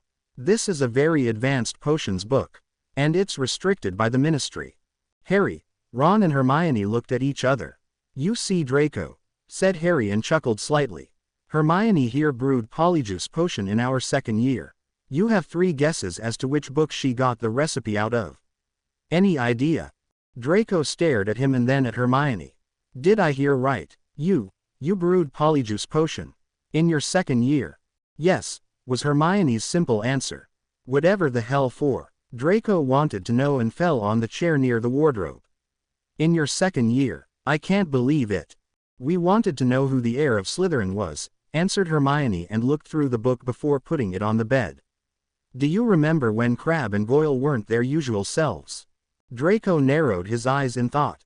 You mean, when they didn't grunt and behave like trolls? When one of them wore glasses just like Harry. You were under Polyjuice then. Right in one, smirked Harry.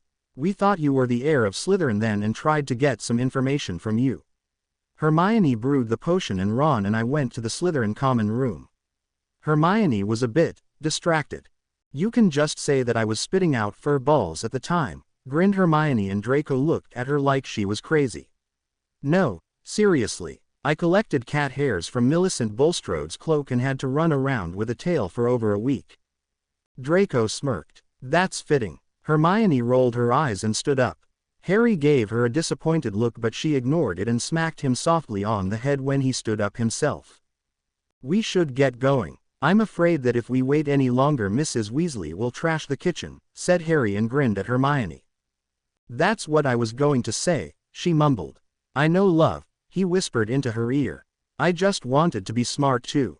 Come on, lovebirds, called Ron, who was already out the door without them noticing. Harry, asked Hermione when he started to leave the room. He turned around and saw her smiling from ear to ear. He raised his eyebrows questioningly. Don't you want to put a shirt on first? Personally I don't mind, but Mrs. Weasley will have a fit. Harry groaned and retrieved a white shirt with silver lining from his wardrobe before finally going downstairs, his hand joined with Hermione's. When they reached the hallway they found Draco and Ron having a heated argument with the portrait of Mrs. Black. What's going on here? Asked Hermione and narrowed her eyes when Mrs. Black glared at her with malice. Mrs. Black looked from her to Harry and sighed while Ron and Draco huffed simultaneously and crossed their arms. Good day, Lady Black, said Harry formally and bowed his head slightly. Might I inquire what you are arguing about? She threw her hands over her head and glared around the room. I wanted young Draco to see the errors of his ways. He is associating with blood traitors and mudbloods, werewolves and muggle lovers. This can't be tolerated from one of pure blood. Lady Black, snapped Harry angrily, I won't hesitate to blow your portrait off the wall if you keep talking like that. No offense, but I thought you were a little bit smarter than that. What? She asked enraged. But he is a descendant from the most noble and ancient house of Black. And I will become head of the Potter family after Hogwarts, so what? Harry wanted to know. I'm descended from one of the old pure-blooded families as well, and I don't act like a bigoted idiot. But he is a Black now. She raged. And so is your son Sirius. Threw Hermione in. You already drove him out of the family. If you keep harassing your own family soon there won't be any more Blacks left. Is that so hard to understand? Mrs. Black glared at her. Who are you to tell me what to do, mudblood? Harry, Ron and Draco had their wands out in an instant while Hermione looked angry and sad at the same time. Leave Hermione alone, growled Ron angrily, and Draco nodded. Don't insult my girlfriend again, said Harry in a dangerously low voice. My patience is wearing thin and you are walking on very thin ice, Lady Black. Now, I will tell you a little secret. Mrs. Black looked at the 3 wands warily but said nothing. Your beloved Lord Voldemort, who keeps rambling about blood purity, is a half-blood himself, said Harry, and Mrs. Black gasped. He actually is lucky that he even has magic in his blood. His father was a muggle and his mother was a squib. So, why do you believe in someone like him? This can't be, whispered Mrs. Black. He is the heir of Salazar Slytherin. He can't be born to someone like that. His true name is Tom Marvolo Riddle, said Draco. And what Harry says is no lie. I once thought so myself. But take Hermione here for example. She is better than me, a pureblood, in school and gets every spell right the very first time she tries one. Hermione smiled at Draco and Harry chuckled. Don't try to steal my girlfriend, Draco, he warned playfully but with an undertone of seriousness. Mrs. Black looked at each of them and then without another word the curtains around her painting closed. "I think we gave her something to think about," mused Ron as he put his wand away. "She will hopefully be quiet for some time now." "Thank God," said Hermione with relief. "Now, we really should go down to the kitchen." "As you wish, milady," said Harry and opened the door with a bow. "After you." Hermione smiled and passed him. When Draco and Ron wanted to follow her, Harry playfully wiggled his finger. "I said lady, I wasn't talking about you two," grinned Harry and closed the door behind him as he went down the stairs. He heard the two give an exasperated sigh and enter the kitchen when the door opened again. "Ah, Harry, there you are. I thought we'd have to send a search party out after you," greeted Sirius, who sat there with his feet on the table. "Here you three," said Mrs. Weasley and gave each of them an envelope. "Your letters. They are a bit late, but if you are quick I can get to Diagon Alley and buy your new things." "Thank you, Mrs. Weasley," said Harry and sat down next to Sirius. He opened the envelope and unfolded the letter.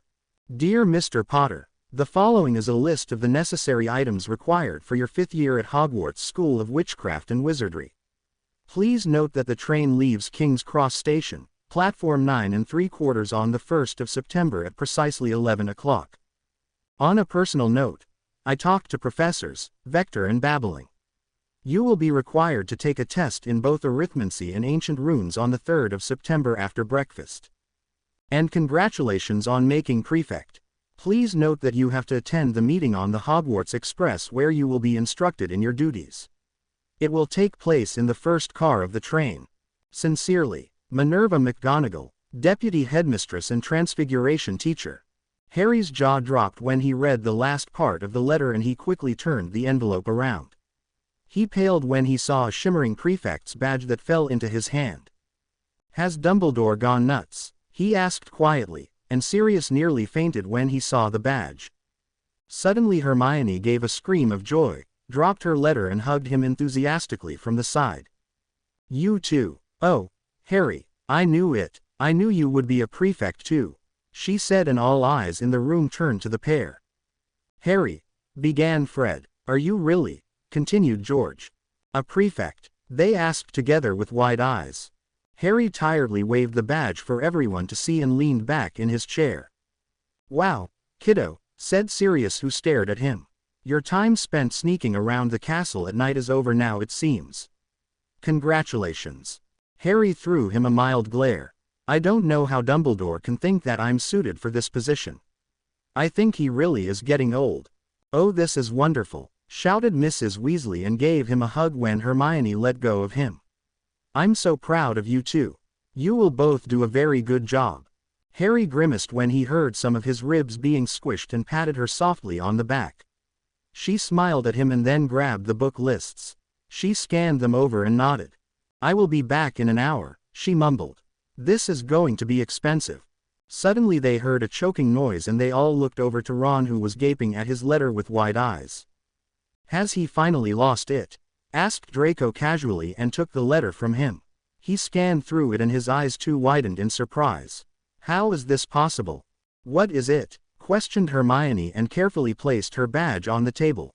Draco said nothing and grabbed Ron's envelope.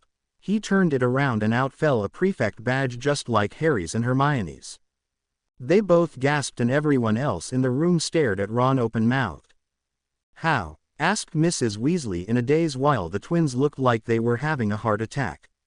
Hermione frowned. "But, there are only 2 prefects for every house, is this a mistake or something?" "I got that position too, but I'm in Slytherin," said Draco. "Oh man," sighed Sirius. "We are in the company of rule followers." "Shut up, Padfoot," said Harry lazily and locked eyes with Draco for a brief second. "It could be that it has something to do with the planned resorting." "What?" screamed Hermione. "There is a resorting." Her head snapped to Harry. "Why didn't you tell me?" I kinda forgot," answered Harry sheepishly. "I really hadn't thought about it since Snape told me, but I'm beginning to worry now." "I'm so proud of you," gushed Mrs. Weasley after she finally snapped out of her daze. "Now everyone in the family has been a prefect at some time." And what about us? Asked George, who seemed offended. Are we just some pets? Added George. Or the nice little neighbors?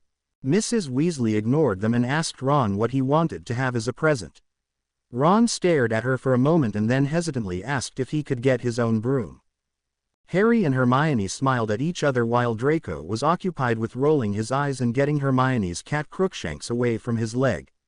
After Mrs. Weasley said that she would see what she could do about the broom, she hurried over to the cupboard and took a small bag of galleons out of it. Mrs. Weasley, said Harry when she was at the door, please use the money from my vault for our stuff. He handed her his key, but she shook her head. No, Harry, I can't do that. This is your money. She tried to give the key back to him, but he was already back at the table. And you are going to buy mine and Hermione's books too. So please take it. Pay for all the books with it. It's the least I can do after you have always taken such good care of me, he smiled. Thank you, she said after a short time and smiled back at him, before leaving the kitchen in a slight hurry. So, said Sirius, I hope you won't be abusing your new position. Harry smiled innocently at him. Never. How could you even think that? He chuckled. Your parents sure would be proud. And I am too, for that matter. I never would have thought that Dumbledore was that crazy. I mean, he is a bit odd, but that odd. They shared a good laugh and Harry stood up again. He looked at Ron and Hermione. I think it is time to finish your training. Their eyes lit up and they hurried up the stairs before Harry and Draco even could react. I haven't seen Ronicans that eager to learn, ever, stated Fred, surprised. Harry just chuckled and waved at Sirius before they followed them up the stairs to the attic that they used for training. When Harry and Draco arrived, they saw Ron and Hermione already sitting on the floor and looking at them expectantly.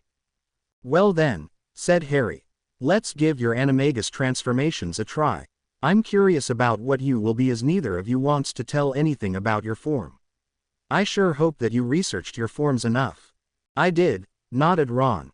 And I bet you will be surprised. So did I, smiled Hermione.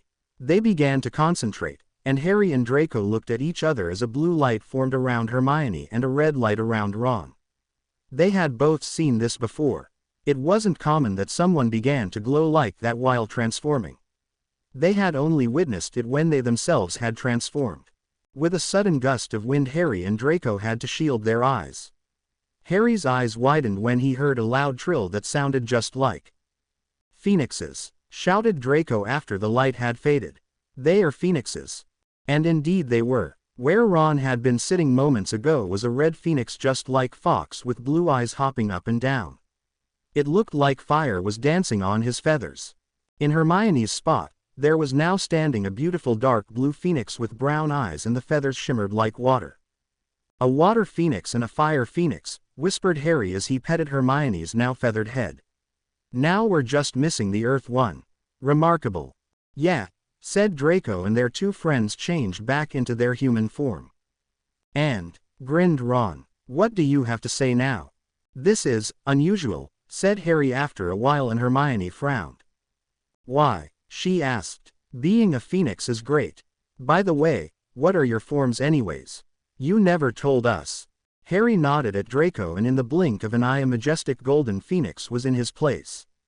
Ron's and Hermione's jaws dropped when Harry too changed into his black phoenix form and trilled softly before changing back again. Wha? How? Asked Ron, baffled. You are phoenixes too. Draco nodded. I'm a lightning phoenix and Harry is a shadow phoenix. You know, it is very rare to change into a magical creature. And now, we have 4 of them. Phoenixes no less. Hermione frowned. Harry, you said something about just missing the Earth Phoenix. Do you think that it means something that we all have a phoenix as our animagus forms? And different elements at that? Harry shrugged. I really don't know, but, he grinned mischievously. We will use the time turner now, and teach you how to fly. Then, after had only been 1 hour for the other people in the house, Harry, Ron, Hermione and Draco left the attic and grinned at each other. Now there is an order meeting taking place. Just the professors, Sirius, Remus and the Weasleys are there. Let's get on with the show. They all nodded and changed into their animagus forms. Harry as a phoenix nudged Hermione's head softly and she trilled softly. We can talk to each other like this, trilled Harry happily and the brown eyes of the blue phoenix widened. Wicked, trilled the red phoenix that was Ron as he flapped his wings. Draco in his golden phoenix form trilled, slightly annoyed. Are we ready now? Harry nodded his head and they all rose into the air. They had trained with Ron and Hermione for 12 hours so that they could learn how to fly, and now they soared down to the kitchen and with a loud bang burst through the door. All the people there had their wands drawn but dropped them to the ground when they saw just what had caused the loud entrance. Even Dumbledore's wand rolled down on the floor and his mouth was slightly open when he looked at the 4 different colored phoenixes soaring over their heads. What? Who? How? Stuttered Remus, who had recognized Harry and seemed to have made the connection to who the other ones were.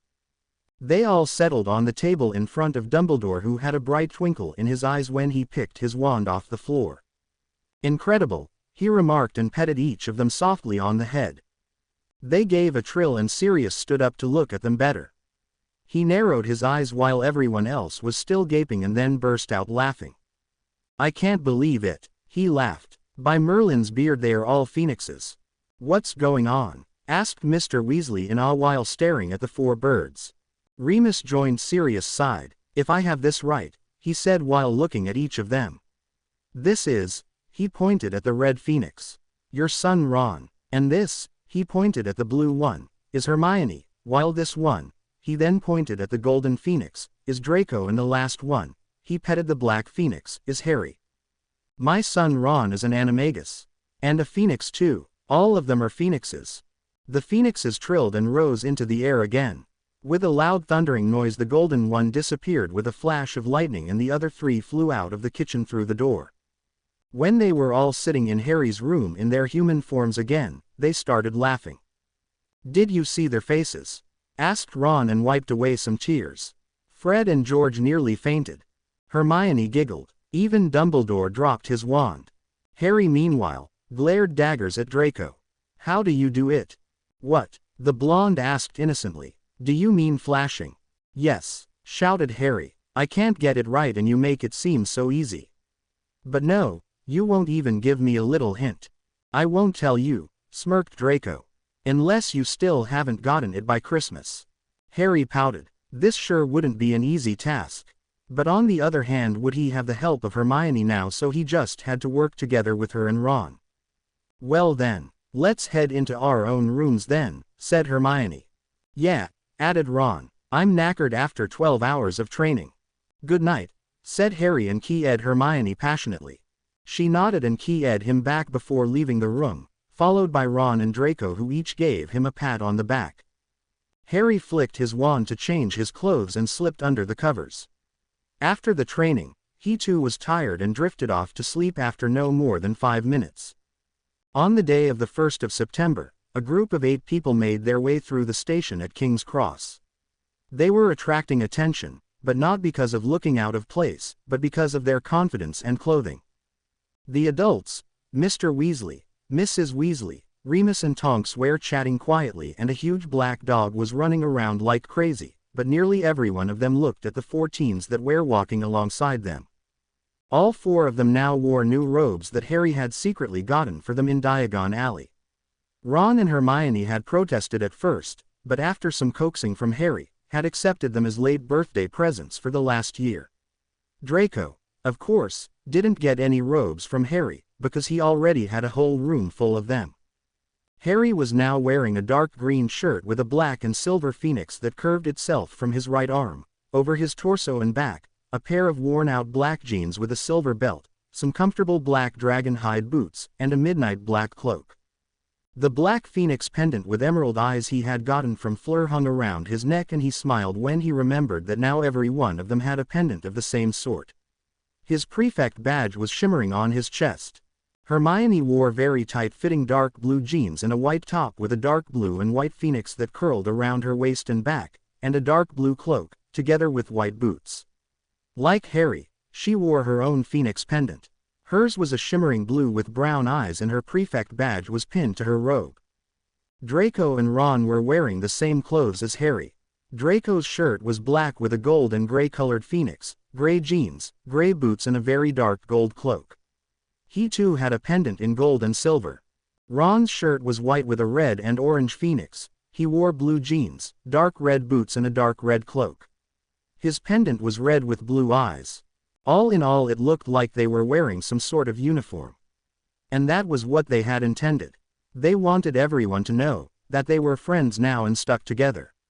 And other than themselves and the Order, no one would get the real meaning of their pendants and shirts. Of course, their cloaks were invisible to the muggles around them so that they wouldn't be considered insane for wearing something like that. They casually stepped through the wall between platforms 9 and 10, and arrived at platform 9 3/4. They stood on the platform and smiled brightly when they saw the Hogwarts Express waiting there in all its glory and the curious looks the other students were giving them. Why shouldn't they? They didn't look like ordinary fifth years now, and everyone seemed to recognize the new fourth member of the trio in disbelief after a second look. Harry smiled. I think our time as the Golden Trio is over, don't you think? Draco smirked. Yeah, it looks like that. I never liked that nickname you three had.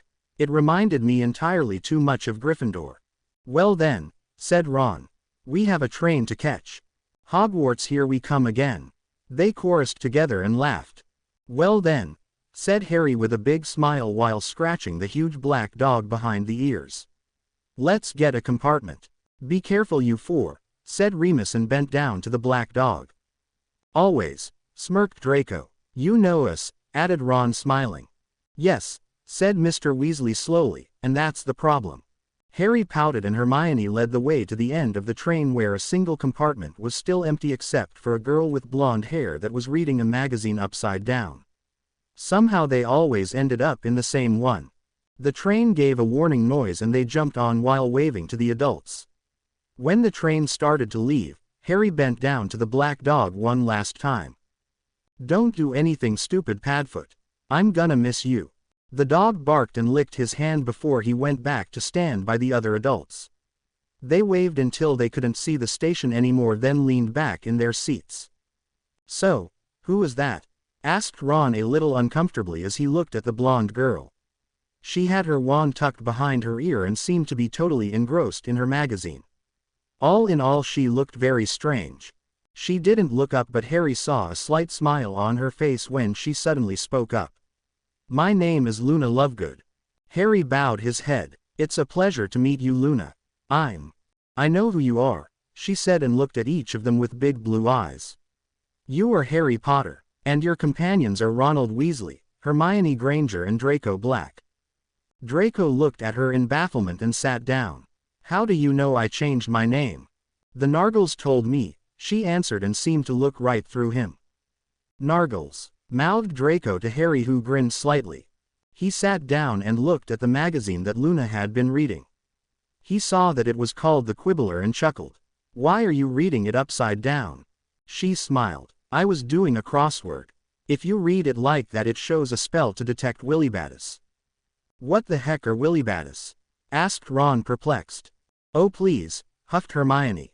Those aren't actual creatures. This magazine is writing about lots of stuff that doesn't exist. My dad is the editor, said Luna and picked the magazine up again. Hermione blushed. Sorry, I didn't mean to offend you. Luna said nothing and they looked at each other. Draco shrugged and enlarged his trunk to take out a book.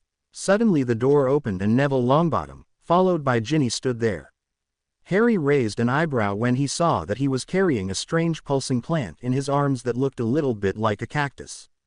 Ginny grinned at him and entered the compartment. Can we sit here? Everywhere else is full, asked Neville shyly. Of course, Nev, smiled Harry. Have a seat. Neville stared at him. Harry, is that you? Harry shook his head. Nah, I'm just an evil imposter under Polyjuice. Harry is sitting in my 7-compartment trunk. Okay, said Neville, suddenly wanting to leave. Ginny grabbed him by the arm and led him to a free seat. He is just joking. Of course this is Harry. Neville greeted Ron and Hermione, and when his eyes fell on Draco he nearly fell off his seat. What are you doing here? He stuttered wide-eyed. Relax, Longbottom. I'm not going to eat you. At least not now, said Draco smirking. I'm sitting here with my friends reading a book as you can see. Neville stared at him. But, he looked at Harry. But Malfoy is really my friend, and no longer goes by the name Malfoy. He is Draco Black now. Neville said nothing and Hermione leaned forward to look at the strange plant he was carrying like a precious baby. What is that, Neville? Neville smiled proudly. This is a Mimbulus Mimbeltonia. I got it from Gran for my birthday. She said since I'm really good at herbology I should try to raise my own plant and help it survive until next summer. Ron eyed the plant carefully as it pulsed. Is it dangerous? Neville shook his head. No, but it has an awesome self-protecting mechanism. Do you want to see it? He took a sharp quill out of his cloak and Harry shook his head. Sorry Nev, but we have to go to the prefect's meeting. His eyes widened. Oh, I nearly forgot about that. Where was it supposed to be held again? Draco looked at him oddly and Neville cowered in his seat. Do you want to tell us that you are a prefect too? Neville nodded shyly and showed them the badge on his chest. Why yes, I got the badge with my letter. Hermione looked at Harry. So we have 4 Gryffindor prefects. I sure doubt that this happened by accident. Harry shrugged and smiled at Neville. Then come on. The meeting is being held in the first car of the train. And we don't want to miss such an interesting thing now, do we? Ron snorted and they left Ginny and Luna alone in the compartment with the promise to return as soon as possible. Ginny nodded and started to play with Crookshanks who was curled at her feet, and Luna just nodded absently. Harry regretted being made a prefect the second they entered the compartment and had to listen to a long-winded speech about the responsibilities and rules from the head boy and head girl.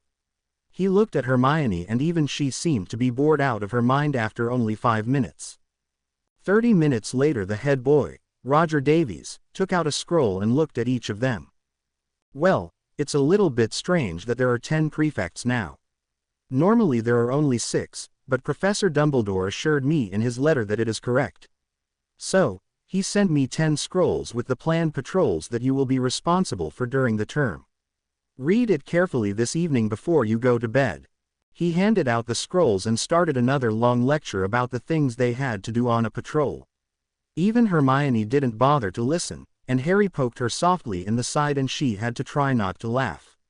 She swatted his hand away and Harry heard Neville chuckle quietly when she softly whacked him on the head.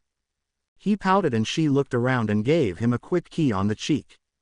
Harry looked at Neville out of the corner of his eye and saw that his eyes were wide now. Harry grinned at him and he looked away quickly. Neville sure has a problem with confidence, whispered Hermione, who had seen Neville's reaction, in Harry's ear. Harry nodded. Yeah, but he's a good guy. Hermione nodded and they both looked at the ceiling as if praying for Roger Davies' rant to end. After another half an hour he dismissed them and they quickly hurried out of the compartment. Harry stopped when they were outside and looked at Draco. Where is Ron? He asked. Draco slapped his forehead. Damn, wait a minute. He disappeared into the compartment again and a short time later dragged a sleepy-looking Ron out of it.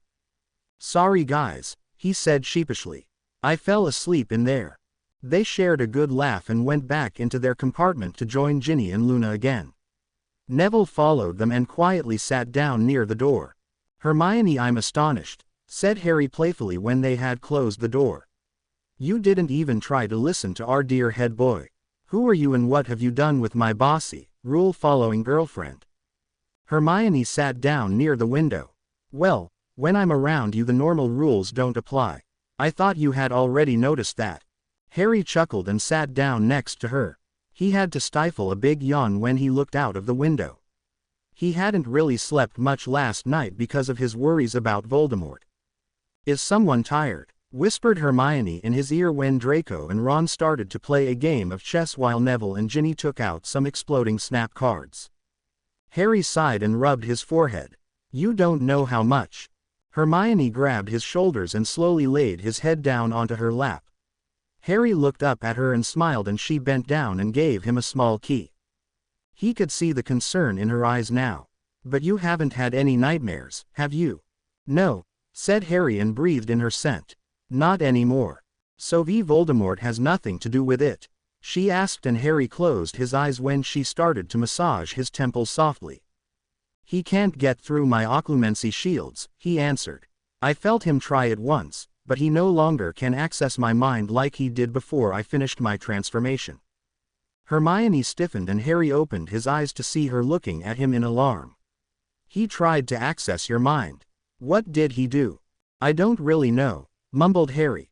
It was like I was running through a long corridor with black walls. I have no clue if it was accidental or if he wanted me to see it on purpose. Hermione looked at him and then smiled softly. I think you really should sleep a bit. Harry nodded and closed his eyes again. I must say, you are the most comfortable pillow I have ever had. Pratt, she whispered and gave him another key on the forehead. Hermione, asked Neville quietly after a while. Harry felt Hermione move a little bit. Yes. Are you and Harry a couple? He felt Hermione's hands in his hair and smiled when she answered. Yes, I believe we are. He asked me to be his girlfriend over the holidays. Neville said nothing else and Harry felt himself slowly drifted off to sleep. Harry, he heard Hermione's voice. Come on, wake up. We are nearly at Hogwarts. He mumbled something incoherent and turned his head around. Please, wake up, honey, she said, and Harry's eyes opened immediately. What did you call me? He asked sleepily and sat up. Hermione grinned at him. It was the best way to get your attention. It worked, didn't it? Well, yeah, he said and rubbed his head after she had given him a key. With a flick of his wand they were all wearing their black school cloaks and Harry looked at Neville and broke out laughing. He was black from head to toe and Ginny sat in front of him and was grinning from ear to ear. I lost 7 times in exploding snap, Neville explained and tried to wish the ash away. Hermione swished her wand and Neville now looked presentable again. Harry was still chuckling when the train started to slow, and grinned when it stopped at the station in Hogsmeade. Well then, let's get a carriage, suggested Draco after he had shrunk his trunk again. Harry looked at the horseless carriages and stopped in his tracks. Where before there had been nothing pulling them, now there were some horse-like creatures with big wings. You could see every bone in their body under their leather-like skin, but somehow they still looked friendly. He shook his head when Luna was suddenly next to him. I can see them too, you know. You can? Asked Harry quietly when the others entered the carriage. She nodded. Yes. Harry smiled sadly and patted one of the creatures carefully on the head. These are Thestrals. You can only see them if you have seen death. Do you mind if I ask? I saw my mother die, she explained. She was experimenting with potions and one of them went horribly wrong. I'm sorry, he said. She smiled at him and entered the carriage. It was long ago.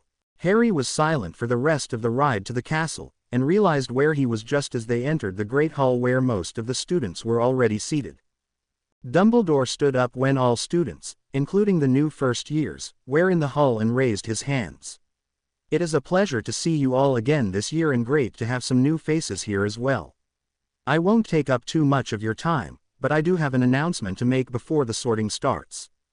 The students started whispering and the headmaster raised his hands again. This year we will have a re-sorting. Some of the older students have shown that they are better suited for houses other than the ones they are currently placed in.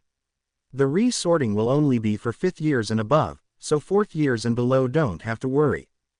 Professor McGonagall stepped forwards with the sorting hat and a stool. She carefully placed the hat on top of it and it immediately started to sing its song. In times of old, when I was new, and Hogwarts barely started, the founders of our noble school thought never to be parted. United by a common goal, they had the selfsame yearning to make the world's best magic school and pass along their learning.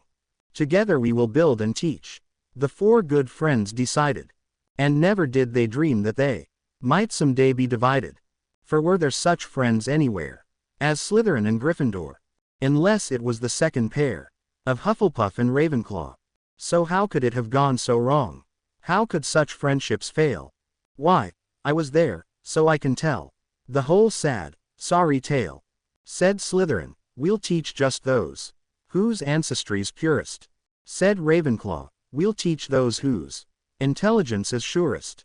Said Gryffindor, we'll teach all those with brave deeds to their name. Said Hufflepuff, "I'll teach the lot. And treat them just the same." These differences caused little strife when first they came to light.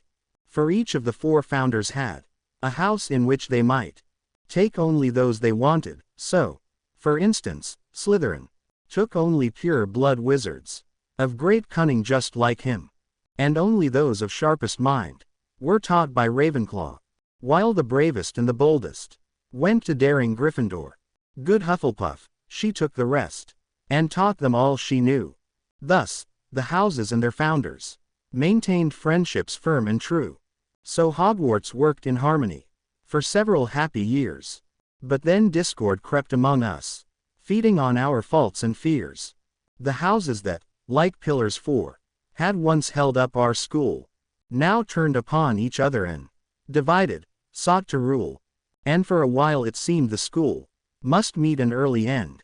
What with dueling and with fighting, and the clash of friend on friend. And at last there came a morning when old Slytherin departed. And though the fighting then died out, he left us quite downhearted. And never since the founders 4 were whittled down to 3 have the houses been united as they once were meant to be. And now the sorting hat is here, and you all know the score. I sort you into houses because that is what I'm for. But this year I'll go further. Listen closely to my song. Though condemned I am to split you, still I worry that it's wrong. Though I must fulfill my duty, and must quarter every year, still I wonder whether sorting may not bring the end I fear. But first I must remind you of the oldest house that's here. The phoenixes will rise again, and teach the darkness fear. But not everyone of the chosen will be in this old house. They are the key, so listen well. Bring unity to the house. When shadow, earth and water unite in their great fight, light and also fire will stand then on their right. With snakes, ravens, lions and badgers, they have the chance to empower. So hear me out, hear what I shout. Together you have great power. Oh, know the perils, read the signs. The warning history shows. For our Hogwarts is in danger from external, deadly foes. And we must unite inside her, or we'll crumble from within. I have told you, I have warned you. Let the sorting now begin. The hall was silent. No one started clapping as they always did, and not a sound was heard but for a few whisperings, and Harry, Ron, Draco and Hermione looked at each other. "Did the hat just give us a warning of some sort?" asked Ron quietly. "Brilliant observation, Weasel," retorted Draco as he rolled his eyes. Harry looked around the hall and saw that most of the students had frowns on their faces. But no one seemed to really grasp what the hat had wanted to tell them with its song. He frowned when he thought about the song. What were the last 3 verses about? It sounded like it had something to do with their animagus forms. Hermione nodded. "Yes, not only that. Harry, did you hear what it also told us?" He nodded. "I think this year will be more interesting than I first thought it would be." Professor McGonagall stepped forward again and held her list up. "First, the older students will be resorted. But again, only 5th years and above. Please line up in front of the podium." Silence greeted her statement while the students positioned themselves in front of the small first years. McGonagall nodded when they were all assembled. Harry was still thinking about the song from By the Hat when he felt Hermione give his hand a light squeeze. He smiled at her and looked back towards the front as McGonagall called the first name. "Bones, Susan." The hat took some time with her and finally shouted, "Gryffindor." Harry smiled when the younger Gryffindors broke into applause and he, Draco, Ron and Hermione joined in. "Black, Draco, read McGonagall." Whispers broke out in the hall when Draco stepped forward. Harry guessed that it had something to do with Draco's new surname. Well, of course there was also the fact that Draco now had the name of a convicted murderer and the big question was why he had it. Harry nearly laughed out loud when after not even 20 seconds had passed, the hat announced Draco's new, old house. "Slytherin." Hermione nudged him with her elbow. Why did he even have to go up there? It was pretty clear anyway. "Granger." "Hermione," called McGonagall, which shut Hermione up. Harry squeezed Hermione's hand and she smiled cockily at him before she went up and sat down on the stool. "Harry, Just like the rest of the hall waited for the hat's decision, but it seemed to be having a little chat with Hermione, so it took longer than expected. Finally, after 2 minutes, the hat shouted out, "Ravenclaw." The hall cheered and the Ravenclaws seemed to be really pleased to have Hermione in their house now. Harry smiled. Of course, a brilliant witch like her would be a very good addition for them. Longbottom. Neville. Neville hesitantly stepped forward and Harry raised his eyebrows in amusement when he saw that he was still carrying the Mimbulus Mimbeltonia. He could see that he was shaking a bit inside. The boy sure had a confidence problem. Hufflepuff, shouted the hat after a short time, and the Badgers clapped. Professor Sprout, who was the head of Hufflepuff, seemed to be the most pleased, and Harry guessed that it was because of Neville's talent in herbology. Potter, Harry, called McGonagall, and everyone quieted down instantly. Harry slowly made his way to the stool and sat down. McGonagall smiled sadly at him and then placed the hat on his head. Well, Mr. Potter, I see you have changed quite a bit since our last chat," said the hat with a slightly amused voice. Harry chuckled and decided just to think about what he wanted to say. "You could say that. Then let's see what we've got here," replied the hat. "Courage and bravery, a Gryffindor for sure, and you have become quite smart too. Definitely a trait for Ravenclaw, where young Ms. Granger now resides, and you are loyal to your friends and those you hold dear, just like Mr. Longbottom. Well, that's a trait for Hufflepuff. But you also have become ambitious and cunning. How very Slytherin of you, Mr. Potter. But no. I guess you already made up your mind." Harry wanted to know. "That I did," answered the hat. "I told you before that you could become great in Slytherin. And now I won't let you choose." Harry sighed quietly. "I guess arguing with you won't change your decision." The hat seemed to snort. "A really odd noise. Not this time. Now I will put you where you belong. And no whining. Think about what I told you in my song." Harry thought about it a little bit, and then a small smirk made its way to his face. "Very well." The hat seemed surprised for a short moment, but then Harry felt how it moved and he thought he could nearly feel the tension that was in the air. He adjusted the hat a little bit so that he could see the people in the Great Hall and winked at Hermione, who was now seated at the Ravenclaw table, who just gave him a knowing smile. He gave a short nod to Ron, who was still standing in the line of waiting students, and he nodded back a bit hesitantly. And lastly he looked at Draco and smirked. The newest Black immediately understood. "Then my decision will be final," stated the hat. "Maybe there is a chance for you to bring the houses, with the help of your friends, back together again." Harry nodded. "Maybe." The hat sounded like it was taking a deep breath. "Phoenix." Silence greeted the hat's announcement, and Harry smiled while giving McGonagall the hat back with a small bow. She stared at him, but a small smile tugged at her lips. "It was nice to be in your house, Professor," he stated formally for everyone to hear. "But I'm afraid that I am no longer one of the lions." "That's all right, Mr. Potter," she answered, and everyone looked at her in disbelief. "I hope you do well in your new house. It seems that you are a phoenix now." Harry chuckled. "Just wanted to make sure."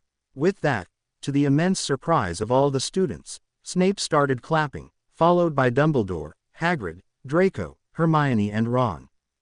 Harry bowed and everyone else started clapping too. He gave Ron a pat on the back when he passed him, along with a slight smile. Just then a new table appeared in the Great Hall, and Harry, just like everyone else, looked at the banner that now hung over the fifth table that was situated between the Gryffindor and the Slytherin table. It had a beautiful crest in green, red, yellow, blue, silver, gold, black and bronze. The colors of all the 4 other houses. In the middle was a majestic white phoenix who spread its wings. He felt a small surge of magic and looked down at his black cloak to see that the normally red trim was now white, and the crest on his chest had also changed. He smiled widely and sat down at the new table. He knew that all eyes were on him now, but he just ignored them and took a sip out of his goblet. Harry chocked slightly at the unexpected taste of wine and looked at Dumbledore, whose eyes were twinkling madly. He raised his head when it was Ron's turn. The hat took only 20 seconds, just like with Draco, and then shouted out loud, "Gryffindor." He clapped just like everyone else, but was a little bit distracted now. He couldn't be the only member of this new house, could he? Weasley, Fred, and, well, why not make it short, George too? called McGonagall, chuckling. Fred grabbed the hat and 5 seconds later George grabbed it as well. When they both handed it back to a confused McGonagall with a wide grin, it shouted, "Phoenix."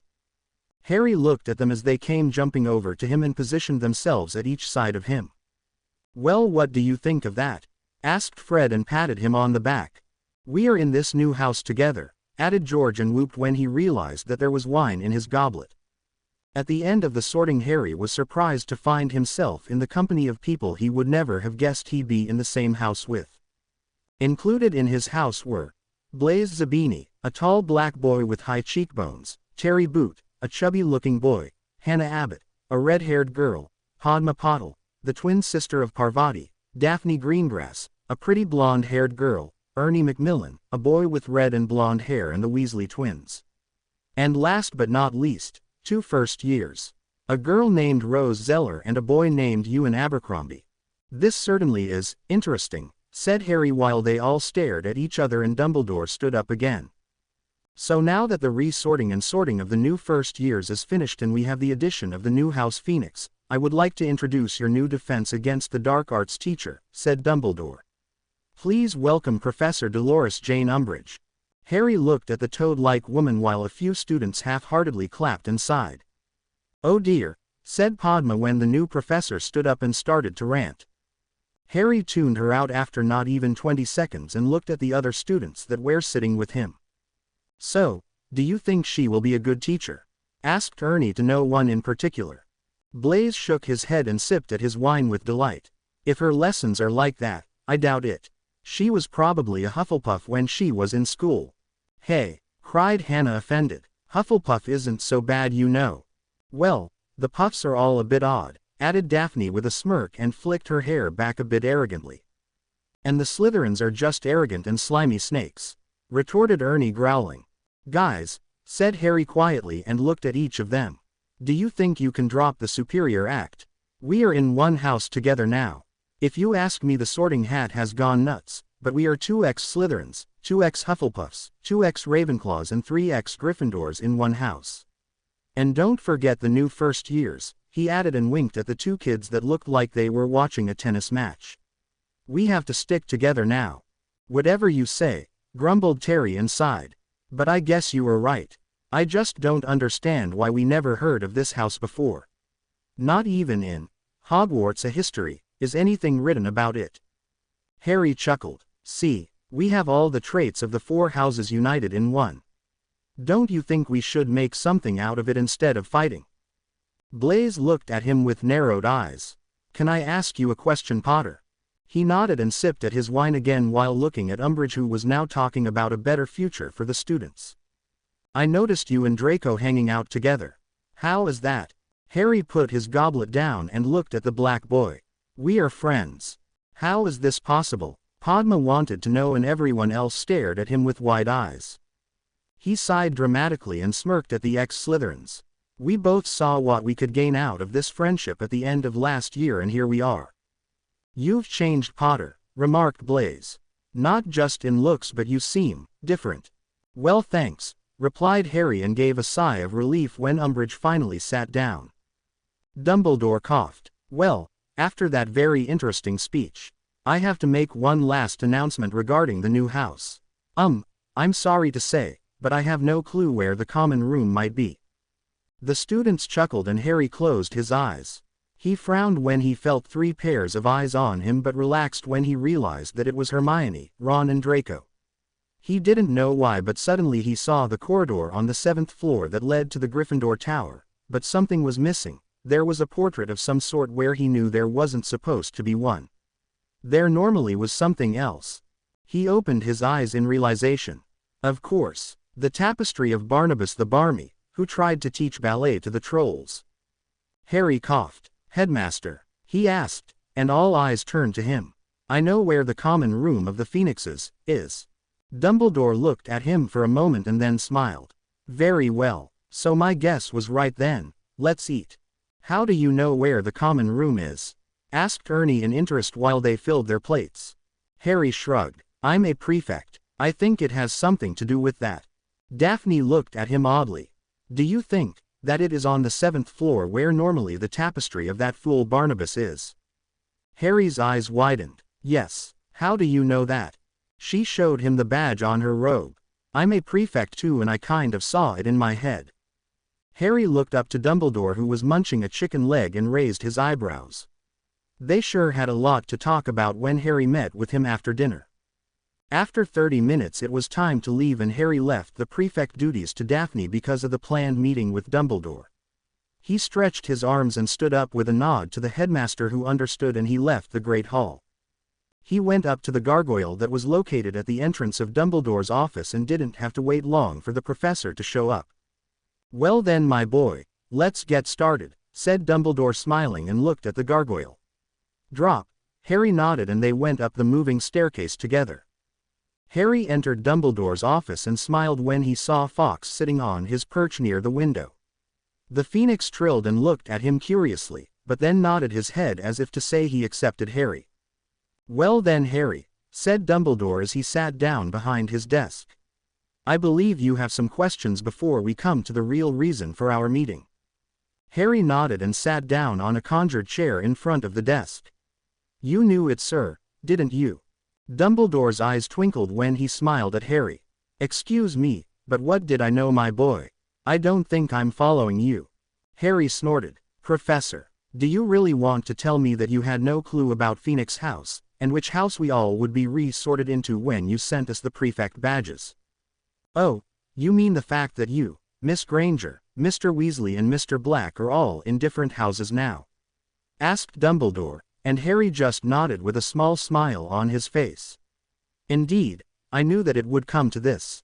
I asked the Sorting Hat what I should do about the prefects and he told me where he would put you." "So, what is this all about?" Harry wanted to know. "I've never heard of the Phoenix House before." Dumbledore leaned back in his chair and folded his fingers. "You see Harry, the ancient House of Phoenix started shortly before any of the other houses. The four founders, Godric, Rowena, Helena and Salazar, had only the one house at first and all the students were in it together. You must realize that there were only around 50 students at that time, so there was really no point in putting them in different houses. They were all in Phoenix House, so house pride and inter-house rivalry were very uncommon. There was competition, yes, but no rivalry or hatred. The motto was, all for one. But you know how people act." Dumbledore popped a drop into his mouth and Harry nodded. "They started having differences and the founders began to play favorites, I believe," he said. "Exactly," answered Dumbledore who seemed pleased. "Salazar Slytherin was the first to take the cunning and ambitious under his special guidance. Rowena Ravenclaw soon followed, and taught those with above-average intelligence. Godric Gryffindor took those who were the bravest under his wing, and Helga Hufflepuff took all the rest. The Phoenix House no longer held any value because slowly the four known houses formed and the Phoenixes broke apart." Harry furrowed his brow. "But why now? Why did the Sorting Hat decide that the House of Phoenix should come forth again? After more than 1,000 years. Dumbledore smiled again. "Think, my boy, I'm sure you already know the answer." Harry looked at the professor deep in thought. He heard a quiet trill and then looked over at Fawkes who was staring at him as if to tell him that he was really being stupid for not seeing the answer. Then it clicked. "Because, the Phoenixes have risen again," he whispered and looked up. "We are the Phoenixes, Draco, Hermione, Ron and I. Is it that?" Dumbledore nodded. "You all are in different houses now. Every one of you has the different traits of the four houses, but just those who have all four united inside of them are chosen for the House of Phoenix." "You mean, that the Phoenix stands for something like, unity?" Harry asked. "You heard the song our dear Gideon sang." Harry stared at him. "Gideon? Who's? Wait, the Sorting Hat has a name." Dumbledore chuckled. "Of course he has. You can't exist for over 1,000 years without a name. Godric himself named him." "So, Gideon was really the hat of Godric Gryffindor?" Harry asked. "Is it because of that I was able to draw the sword of Gryffindor out of it, him?" "Yes," said Dumbledore as he popped another drop into his mouth. "But do you understand what the House of Phoenix means?" Harry smiled. "That we have the chance to empower, because together we have great power." "I see you really listened well to the song," said Dumbledore cheerfully. Be that as it may, we have a new house and need to arrange some things. There is the question about the head of house of course and the schedules. Oh, and we should not forget the Quidditch team now, should we? Harry grinned. Professor, I think the Quidditch team won't be a problem. We already have 3 players in our house. I don't know about the other ones though. There are only 11 of us, so it is a bit complicated. Indeed, said Dumbledore, I think you should come up with something together with the Weasley twins. Who do you think your head of house should be? You are asking me, Harry wanted to know, and gave him a piercing stare. Strange, you never cared about my opinion before. I know, replied the headmaster. And I regret not having done so. Asking for your opinion was something I should have done the moment you first set foot onto Hogwarts grounds. Harry raised his eyebrows. I was 11 years old then and had no clue about the wizarding world. About what could you have asked my opinion, sir? Dumbledore looked down at his desk. Maybe what you thought about your living arrangements, what your first impression of our world was, and so on. I know now that your relatives didn't treat you the way they should have. I wanted you to grow up away from magic and live a normal childhood. Harry snorted. I'll eat my broom if anyone ever has a normal childhood with the Dursleys around. I would give that person the Order of Merlin, first class, just for surviving. Dumbledore eyed him sadly. So now do you see what I mean? Harry nodded slowly. Yeah, but you can't change it now, Professor. Dumbledore nodded and they were both silent for a short moment. Dumbledore coughed quietly and stood up. I will see who is available to be a head of house. And now. Harry just looked at him out of the corner of his eye because he was involved in a staring contest with Fawkes right at that moment. Or so it would have looked to anyone else. Harry was desperately trying to speak to Fawkes in his head like he had Red Phoenix could do. And now he was an animagus, so it had to be possible to do it. Harry, asked Dumbledore, and his head snapped around because he hadn't seen that the headmaster was behind his desk again. Sorry, Professor. I wanted to try something. He pouted in Fawkes' direction and the Phoenix trilled in amusement. Dumbledore chuckled and placed a stone bowl covered with runic symbols onto his desk. Harry looked at it and then up at Dumbledore with a slightly worried look. That is a pensieve. I thought we were just going to talk about some things, said Harry quietly. Dumbledore looked at him over his half-moon spectacles. Under normal circumstances, yes, but of course where you are concerned, nothing is ever normal. Harry nodded. Professor, please tell me, why did you keep the prophecy a secret from me? I already guessed that it has to be about me, because I'm the only one Voldemort has marked as his equal. He touched his forehead and sighed. Is it just because of this scar that I'm the boy who lived? Dumbledore smiled sadly. I see you have already given it much thought. He folded his fingers again. You have to know that a part of the prophecy has already been fulfilled. Voldemort has marked you as his equal. The one who was born when the 7th month died to parents who thrice defeated him. But why me and not Neville? Asked Harry suddenly. His parents also defeated Voldemort 3 times and he was born just 1 day before me. Dumbledore tilted his head and nodded. That is a question I've asked myself quite a lot in the last few years. The answer is simple, I think. It was totally random. But I guess that he chose you because it was widely known in the magical community that the Potter's son displayed accidental magic at just 3 months old. Professor, Harry threw in, there could be something else. What if Voldemort chose a half-blood like himself instead of the pure blood? Dumbledore looked at him. Indeed, that could be one reason. Now let's get to the prophecy. But first, Harry, I'm curious. Who told you about it? Harry remained silent while debating how much he should tell him. Professor, I think you will somehow find out for yourself, so I won't tell you. A smile came to Dumbledore's lips and he nodded before his expression turned serious. Now, as you may know, the prophecy is located deep inside the Ministry of Magic. It is in the Department of Mysteries to be exact. That is a highly restricted area that no one is allowed to enter without permission. Normally, only the unspeakables are allowed to go there as it's very dangerous. The prophecy made about you was placed there 16 years ago, but that one is only a memory. The real prophecy is right here, in this pensieve. Harry eyed the silvery substance in the bowl warily and sighed. He didn't really like pensieves. He was of the opinion that memories should stay where they belong, in the head of the person who has them. He couldn't remember how many trips into a pensieve he had taken with Narcissa and Draco, but he was never a fan of it even if it could be damn useful. It was just strange to see people he knew that were dead walking around next to you. "Are you ready, Harry?" asked Dumbledore, and Harry nodded.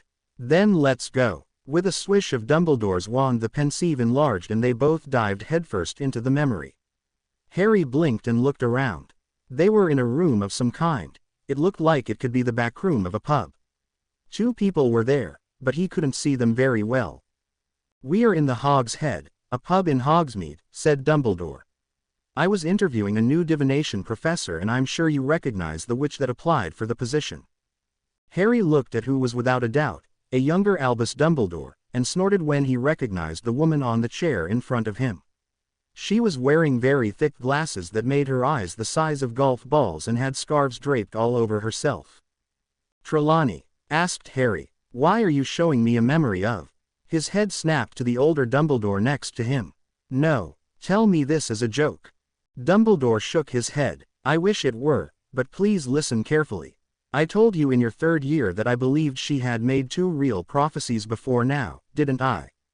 Harry nodded and looked at the younger Dumbledore, who looked like he wanted nothing more than to leave, and Trelawney, who had her head bowed in shame. "I'm sorry, Sybil, but I can't see how you are qualified for this position," said the younger Dumbledore in a friendly tone. "I thank you for coming, but I will take my leave now." Just as Dumbledore got to the door, Trelawney's body stiffened and her breathing grew ragged. Harry balled his hands into fists. He had seen her do this in his third year too. The younger Dumbledore stopped and looked at her in concern. "What is wrong?" Trelawney didn't answer his question, but when she opened her mouth her voice sounded deeper than usual. "The one with the power to vanquish the Dark Lord approaches, born as the 7th month dies, born to those who have thrice defied him. And the Dark Lord will mark him as his equal. But he will have power the Dark Lord knows not. And either must die at the hand of the other, because neither can live while the other survives. The one with the power to vanquish the Dark Lord approaches." Harry stared at Trelawney and sighed when the older Dumbledore gently grabbed his shoulders and pulled him out of the memory. They sat in silence once they were in his office again. Harry had his head in his hands and Dumbledore looked at him in concern. "Damn that old dragon fly." Harry cursed and leaned back in his chair. "That ugly bug is one of the reasons that shit-eating, snake-faced, old pedophile is after me." "Language, Harry," chided Dumbledore. "It was Sybil who made the prophecy, but you have to understand that seers can't control their visions." Harry sighed and ruffled his hair. "I know, I read it in a book some time ago, but it still, well, it pisses me off." "Do you understand now why I didn't tell you the prophecy before?" asked Dumbledore gently and rose from his seat to put the pensieve back into the cupboard. Harry glared at his fingers but nodded. "I was too young and I can't imagine how I might have reacted if you had told me before my 4th year. But, thanks for finally telling me, sir. Do you understand what the prophecy means?" A small grin slowly formed on Harry's face. "Yes, I believe I know what it means. But I don't think it's really necessary to know the meaning. It is how it is. But I don't have to fight him if I don't want to. Even if I don't want it another way." "Very wise words and exactly what I thought you would say," nodded Dumbledore. "Tell me, my boy, is there anything else you wanted to ask me today?" Harry stood up. "Yes, sir." Dumbledore raised his eyebrows. "And, what is it?" He grinned. "Why exactly is the common room of the Phoenix in the same room where you found chamber pots when you needed a toilet?" Dumbledore stared at him. "So it's in that room. The founders sure were full of surprises." "Indeed," smiled Harry. "I just hope the scenery has changed a little bit. It would be uncomfortable to sleep between pots."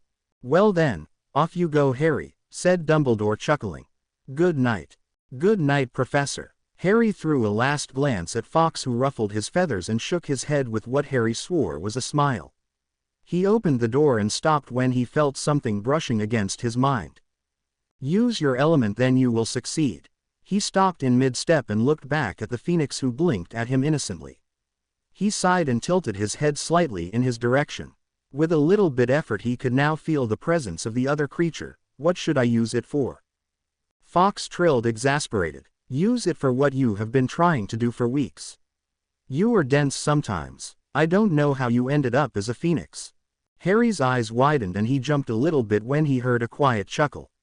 He looked at Dumbledore, who looked back with twinkling eyes. Did he say something interesting? Dumbledore asked and grabbed another drop. Harry glared at Fox and held his nose high in the air with a slight smirk on his face.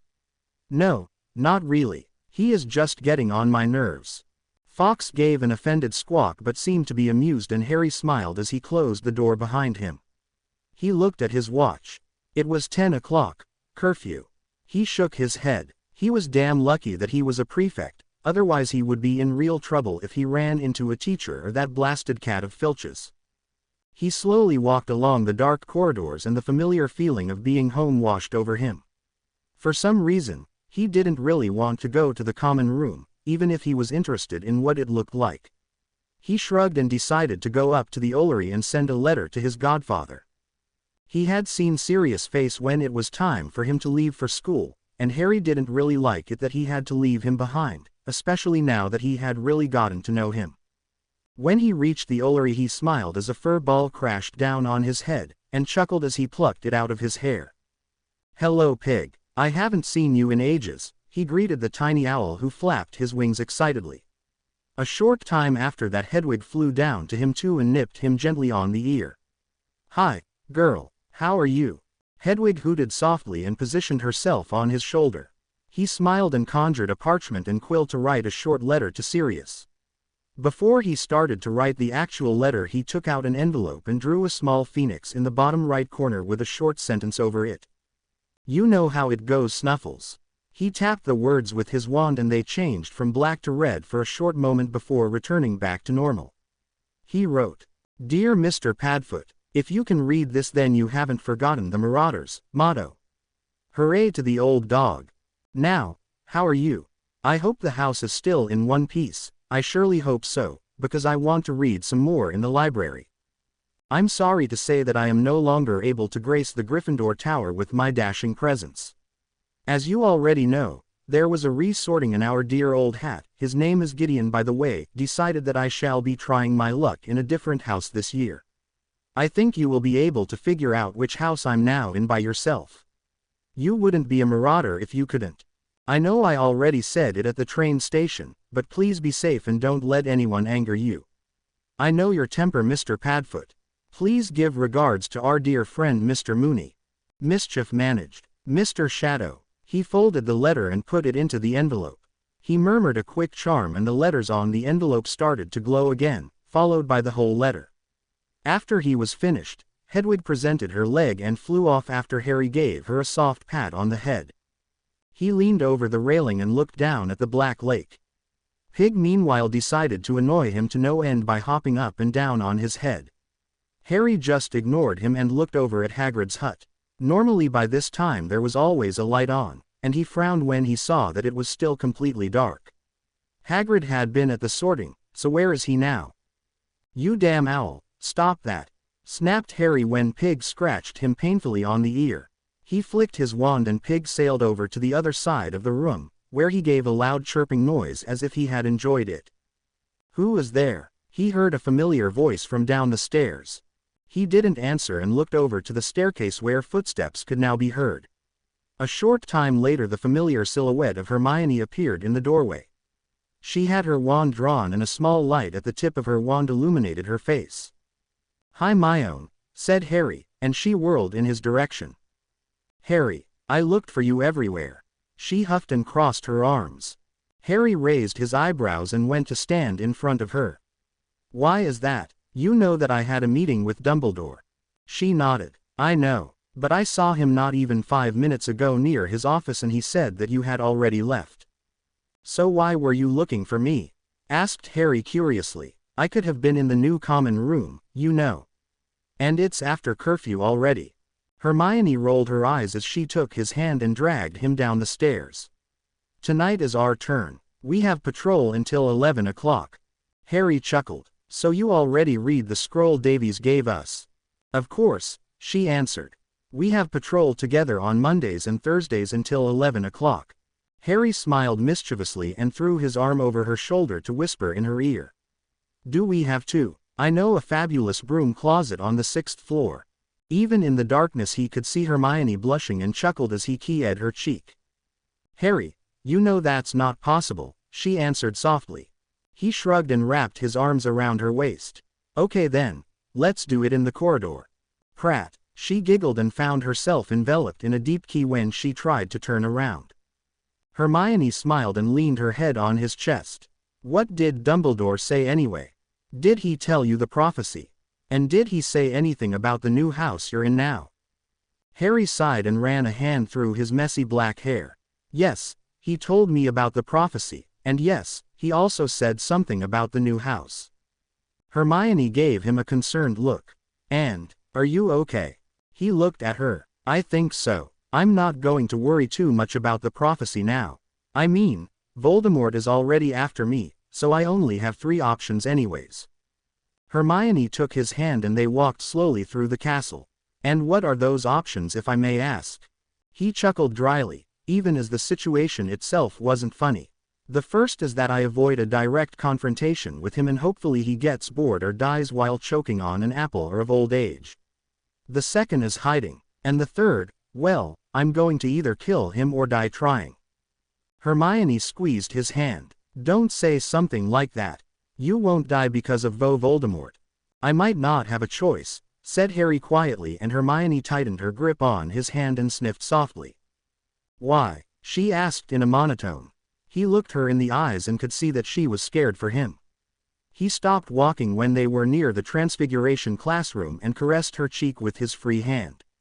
Hermione, the prophecy regarding old Snake Face, and I said something about that. Do you want to know what it said? She just nodded and held his hand like a lifeline, so he proceeded. It said, and either must die at the hand of the other, because neither can live while the other survives. Do you understand?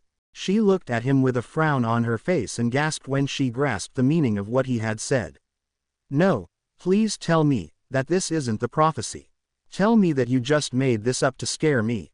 Harry sighed. I'm afraid it is, and I would never make something like this up. But it doesn't say who will win, whispered Hermione and looked at him wide-eyed.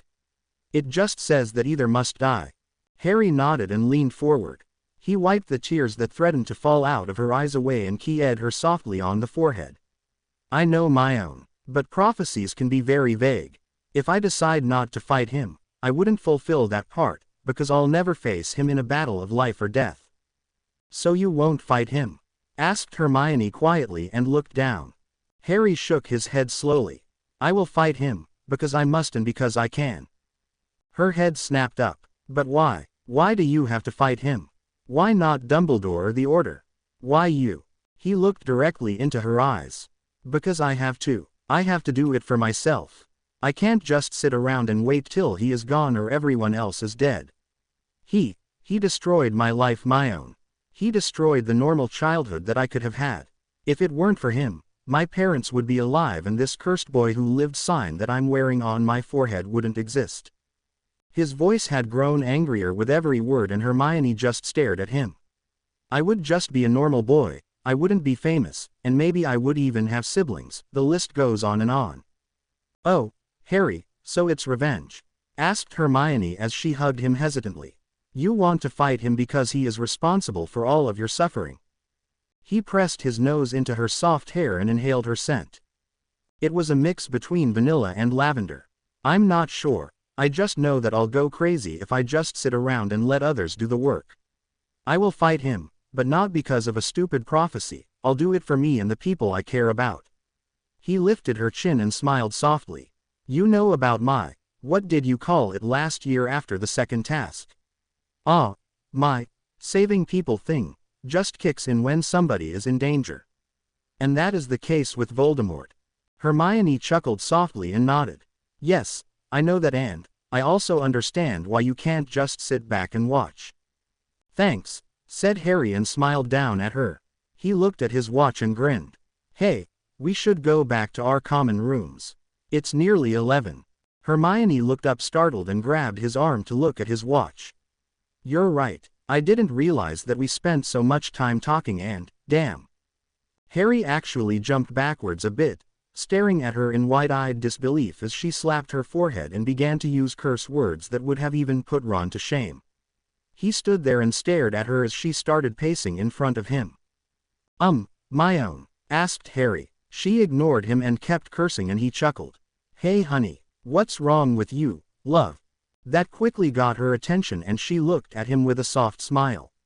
"That was my trick you just used." Harry shrugged. "It was the best way to get your attention." He leaned on the wall and crossed his arms. "So what's so wrong that it would make you curse like a sailor?" She slapped her forehead again. "I made a mistake after the feast. That's what's wrong." He raised a single eyebrow. "And what might that mistake be?" I have no clue where the Ravenclaw common room is, because I didn't go there after the feast. I was in the library, so, yeah," she answered. Harry stared at her. "But the common room is in a tower, isn't it? Just like Gryffindor." She nodded. "Yes. But do you know how many towers this castle has?" Around 20 maybe. 27. So how long do you think it will take to look at every tower?" He sighed and grabbed her hand. "I suppose it would take you until breakfast. Some brilliant prefect you are." He playfully wiggled his finger in front of her face. "Hermione, first day on the job and you don't even know where your bed is." She blushed. "Well," he smirked and led her up to the 7th floor while she was staring at her hands in embarrassment. Harry stopped in the middle of the corridor and she looked up and blinked owlishly when she saw where they were. "Harry, why are we standing in the middle of the corridor that leads to Gryffindor Tower?" He looked at the tapestry where Barnabas the Barmy was sleeping while the trolls seemed to be planning how to get him to leave the painting and stop trying to teach them how to dance ballet. "I'm looking for my common room." Hermione stared at him oddly. "But there is nothing here. Are you sure this is the right place?" "Positive," replied Harry and closed his eyes. The image of the corridor appeared in his head again, but this time he could see himself pacing back and forth while muttering, "Phoenix," each time he passed the wall. He opened his eyes and frowned before mimicking the action he had just seen in his head. He could feel Hermione's eyes on him and imagined that he must look really silly pacing and mumbling here. Suddenly he heard her gasp and looked at her. She stared at the wall that he had passed 3 times now. He smirked when he saw that a door had suddenly appeared there. "Well, I said that my common room must be here somewhere." "What? How? Why?" stuttered Hermione and looked at the door and then at Harry like he had grown a second head. "I guess this is the entrance to the Phoenix common room," mused Harry. Hermione stared at him. How did you know what to do?" He shrugged and traced the expensive wood of the door with his fingers. "Dunno. I kinda saw it in my head when I closed my eyes." Hermione said nothing and Harry slowly reached forward to open the door. He noted how heavy it was when he had to use both hands to open it. When the door was fully open, he took Hermione's hand and entered. What he saw made him smile like a Cheshire cat and Hermione gasped when she saw what the room looked like. "This is just wow," exclaimed Hermione and Harry nodded and looked around. They were in a very large room with dark cream-colored walls and an ebony floor, with more than 15 large windows on each side. Everywhere on the floor were small points of light jumping around and Harry looked up at the ceiling. Billions of crystals were planted there, some in the form of big chandeliers and others the size of raindrops. It was a wonderful view, that was certain. Majestic crystal phoenix statues projected out of the walls, and beautiful paintings of landscapes, people and historic events decorated the area surrounding a large marble fireplace on the other side of the room. 2 marble and glass staircases on each side of the entrance led up to the boys' and girls' dormitories, and when Harry took a closer look at them he could see that there were small crystals embedded there as well. He chuckled when he spotted Fred joking with Hannah, Daphne and Padma on 2 of the white sofas near the fireplace, while the rest of the boys were spread out on the remaining 3 sofas. Blaise and Terry were playing chess, Ernie was reading a book and George was doing God knows what. The 2 new first years, Rose and Ewan, were apparently already in bed. He was a little bit startled when he heard Hermione's squeal of delight when she saw the white, nearly overloaded bookshelves and the desks with comfortable chairs on her right. "Yeah," he said and gave her a key on the cheek after he had finished admiring the room with a wild smile. Welcome to the Phoenix Common Room. Beautiful. To be continue. I hope you enjoyed this story. Also remember to subscribe and like this video. See you in the next video.